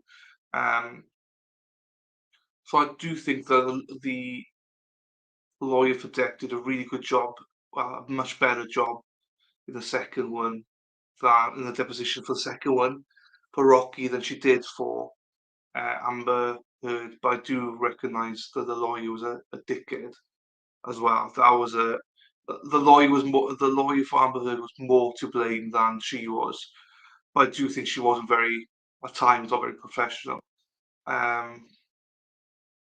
But that's my only gripe on Johnny's side. I just think on her side, Amber Heard's side, Jesus, pick better lawyers. I hope he's not the attorney for her on court, otherwise she's fucked. Because I think a judge would absolutely hate him with passion. So overall, I would give Amber Heard a 7 out of 10. I think my impression was that, a lot of times she was telling the truth, but she was exaggerating a lot. Again, you guys know a lot more than I do, right? Just remember, I know nothing about this trial except for potentially she pooled in bed. So, and now I've learned that she's an alcoholic, but that's stuff that I don't want to count against her. So I'd say 7 out of 10. I'd give her best friend an 8 out of 10. Because again, I thought she was very honest, but there were times, I think in the second lot, she, hang on, let me just answer this. For a bit, I'm sitting in the car in the parking lot at work thinking, I've been there, FD. Been there, mate. And there was one time I actually did fall in sick because it's like I can't do it. It was when I was was a student working in a cheese factory. I was like, I just can't do that. I just can't do it. So I just drove off, falling sick. But a different situation, no kids, nothing.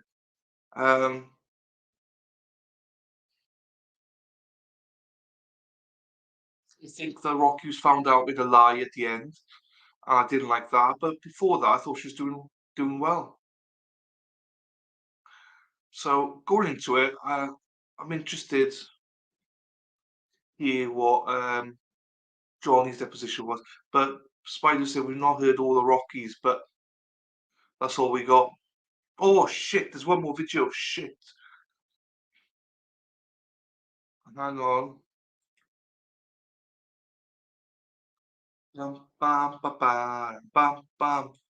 Let's go, girls. Bam, bam, bam. Jesus, that was loud.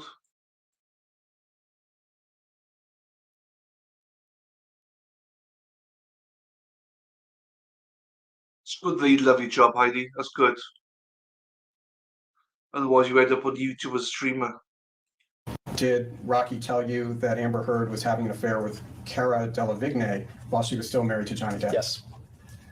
Did she ever tell you that the three of them, Elon Musk, Cara Delevingne, spent the night with Amber in November of 2016? To the specific date, I can't say. Did she ever tell you in words or substance, while Amber was still married to Johnny Depp, that the three of them, Amber Heard, Elon Musk, and Cara Delevingne, spent the night together? Yes. So they were having a three-way affair, correct? My understanding, yes. I'll play it again, just because I don't think people were prepared for that one. So I'll play it again. I don't know who this guy is, but... Did Rocky tell you that Amber Heard was having an affair with Cara Delevingne while she was still married to Johnny Depp? Yes. Did she ever tell you that the three of them, Elon Musk, Cara Delevingne, spent the night with Amber in November of 2016? To the specific date, I can't say. Did she ever tell you in words or substance, while Amber was still married to Johnny Depp, that the three of them, Amber Heard, Elon Musk, and Cara Delevingne, spent the night together? Yes. So they were having a three-way affair, correct? My understanding, yes. Here we are. So was that the fiance that then became a husband and Spider?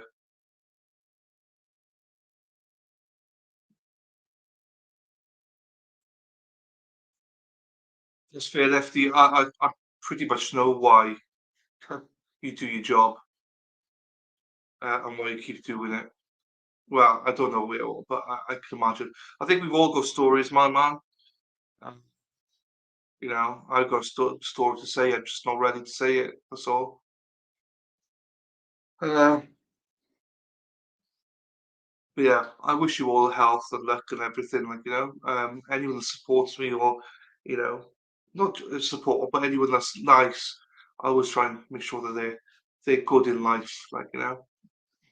Wasn't for long. What was any reason? Any goss? Anything? Was there any reason, Spider? So I don't know. I'm interested. So I believe we're now next week.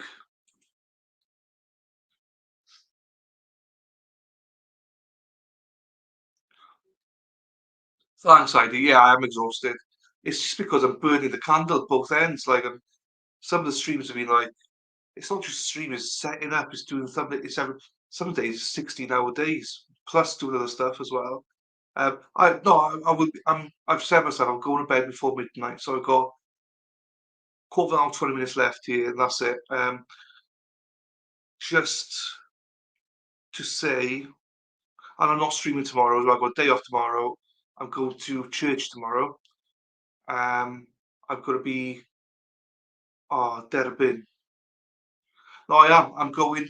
So what I'm doing tomorrow, I'm going to the church to be accepted tomorrow morning, 10:30. So my parents, myself, and one of my nieces. It's only one of my nieces because everyone else is like don't want to go. But my third niece wanted to go because she's interested in stuff like that. So I'm just going to get accepted. So then that means I'm a member of the church, so I can get buried at that church then. Because unfortunately, I lost two brothers when they were like babies. Never met them. Do you know what I mean? Obviously, because I was just a baby myself. But they're buried there. My parents want to get buried there, and I'm going to be buried there as well when that day comes. Do you know what I mean? So, and to do that, you've got to be accepted into the church, and it's not my regular church because it's my regular church was always just down the road from me. But I wanted to go where my brothers and my parents are getting buried, so that's a bit dark for this time of night. And clean your potty mouth. Yeah, I think I need to clean my potty mouth as well, Heidi. You're right. We all need confessions. You're right. You're 100% right there. But yeah, so I've got a day off tomorrow, going out for Sunday lunch with my parents and my niece. Then going back to my niece's place to spend a bit of time with them. So yeah, looking forward to tomorrow. Then just gonna chill out and try to go to bed early. And I've got to go for a dentist. Oh fucking hell, checkup. Which is my dentist is an hour and a half away, which doesn't sound much for you guys, but for me, it's like it's a small winding road we have to go down. Oh, it's a nightmare. But I go there because it's my cousin, so I have to do it, which I don't mind. I want to support it. It's just the thought of going. Anyway, that's enough of my drivel. Where we got here? We just want to check if we're actually starting. So Spiders put everything in order for me. I want to see what we've got next week. I will thank you, Heidi. It will be a nice date with family day, do you know what I mean? So worst part is going to the church, but happy days.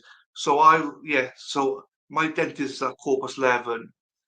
I should be back here about 2, which is your time is 9 o'clock. Yeah, 9 a.m. for you. So I was just hoping that they weren't going to start at 8. So if we start at 10 and they go through the mother and Travis tomorrow, closing maybe on Tuesday, and then we're going to look at go straight into that other trial potentially.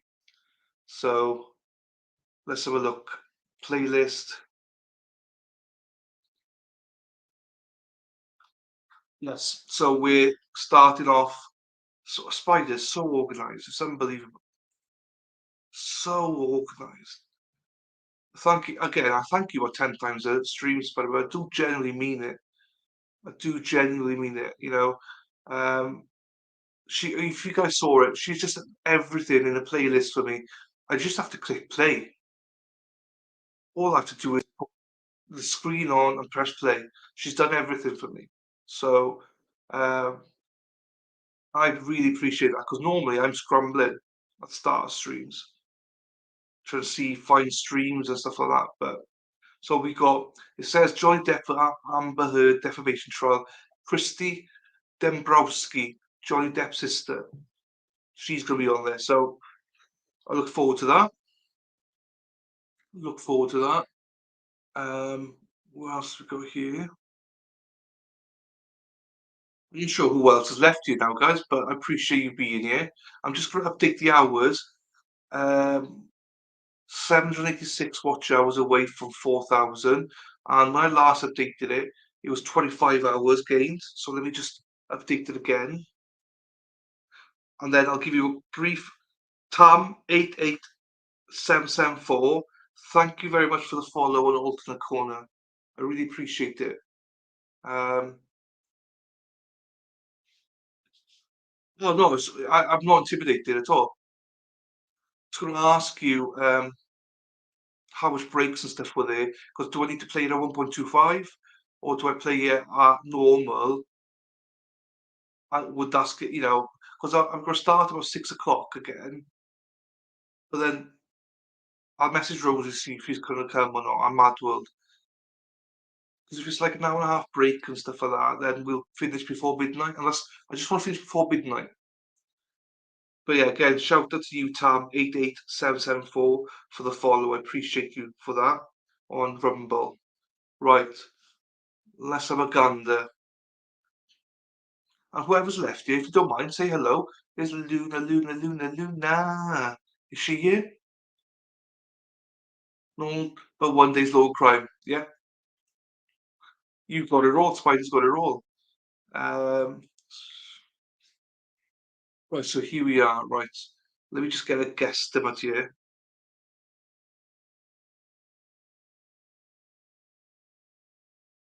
Okay, let me update it. I'll round it down.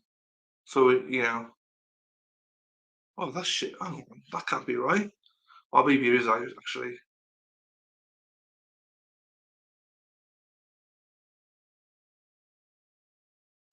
So I'm 60. I'm doing this right. Times.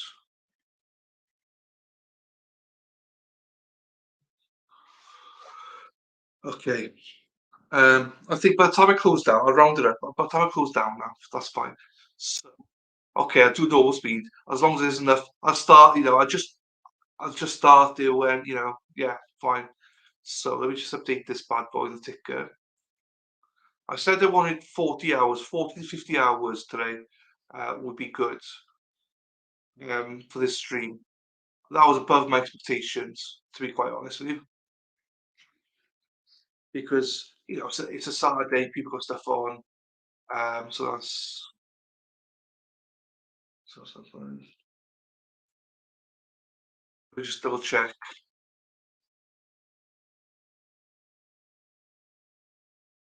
Yeah, that's fine. So, unfortunately, we didn't quite reach it. But we did get 36 hours today. We gave 36 hours, which is good. I'm happy with that. I thought we might get 15 to 20 hours today. So to get, the ambition was 40 to 50. So we got 36. More than happy with that. So thank you for everyone for contributing to that. I have to hurry and leave. If you leave first, I freeze. Oh, do you? No, I'll give you. I'll give you a shout before I leave. Literally, a couple more minutes, and then I'll be leaving. Oh, you have left. Yeah, Lefty, appreciate you. Always, you're always here. I'll say if people just pop in, I appreciate it. Just say hello. I understand people can't stay for the whole time. If you can, happy days. So it helps me out. I know I keep banging on about it, but it's only because I'm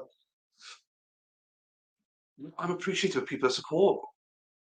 I'm a Welsh guy that a lot of people don't like on the Twitter world, and people are here watching. I appreciate it. And there's lots of people not here that I usually hear. So, I appreciate them as well.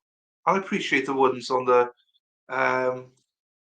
the watch crew. Like Lady Law normally watches it back and stuff. So I appreciate her and all the others as well.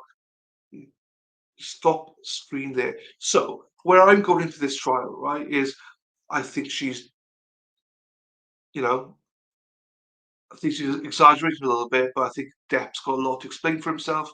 And I know I'm trying not to forget about everything you guys have said. So I'm intrigued on it. I've enjoyed it overall. Just some of the lawyers have pissed me off.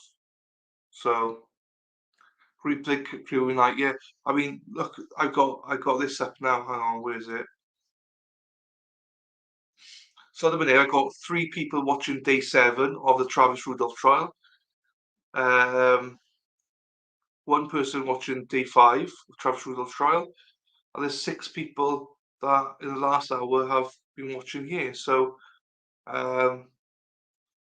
yeah, so for like Travis Rudolph from Friday, 176 views in total, maybe a little bit more than that now. Today we got 53 views. You know, it'll pick up. Once the trial is here, I think it'll pick up, so it's good. Do we get any subscribers today? Oh, we picked up a subscriber somewhere. You know, we've picked up a subscriber today, so I'm not sure if it's because of this stream or because it doesn't show up straight away. Normally takes a few days to show, but it's all good. So I hope you've all enjoyed. Oh, well, I am going to bed now, so Spider, you've left there, fine. Lefty, sorry, my man. I hope you enjoyed work. And not taking the piss, but I hope work was okay, my friend. You're not in the best situation, I know. Heidi, I hope you enjoy your day off tomorrow. Spider, thanks for putting everything together for me. Thanks to everybody that's been here today. I'm not sure who's left, but I appreciate all of you. And that's genuinely appreciate all of you. And I appreciate everyone that just even pops in. So, and I'm gonna have a good day off tomorrow. I'll be on Twitter a little bit, maybe, but not much. And then I will see you 10 o'clock Eastern, 9 o'clock Central, and I think that's 3 o'clock my time. And for Luna, if she's still here, that is 10, 9, 7 o'clock Pacific. So, bye guys. Love you all. Take care. Have a good one. Ta-ra.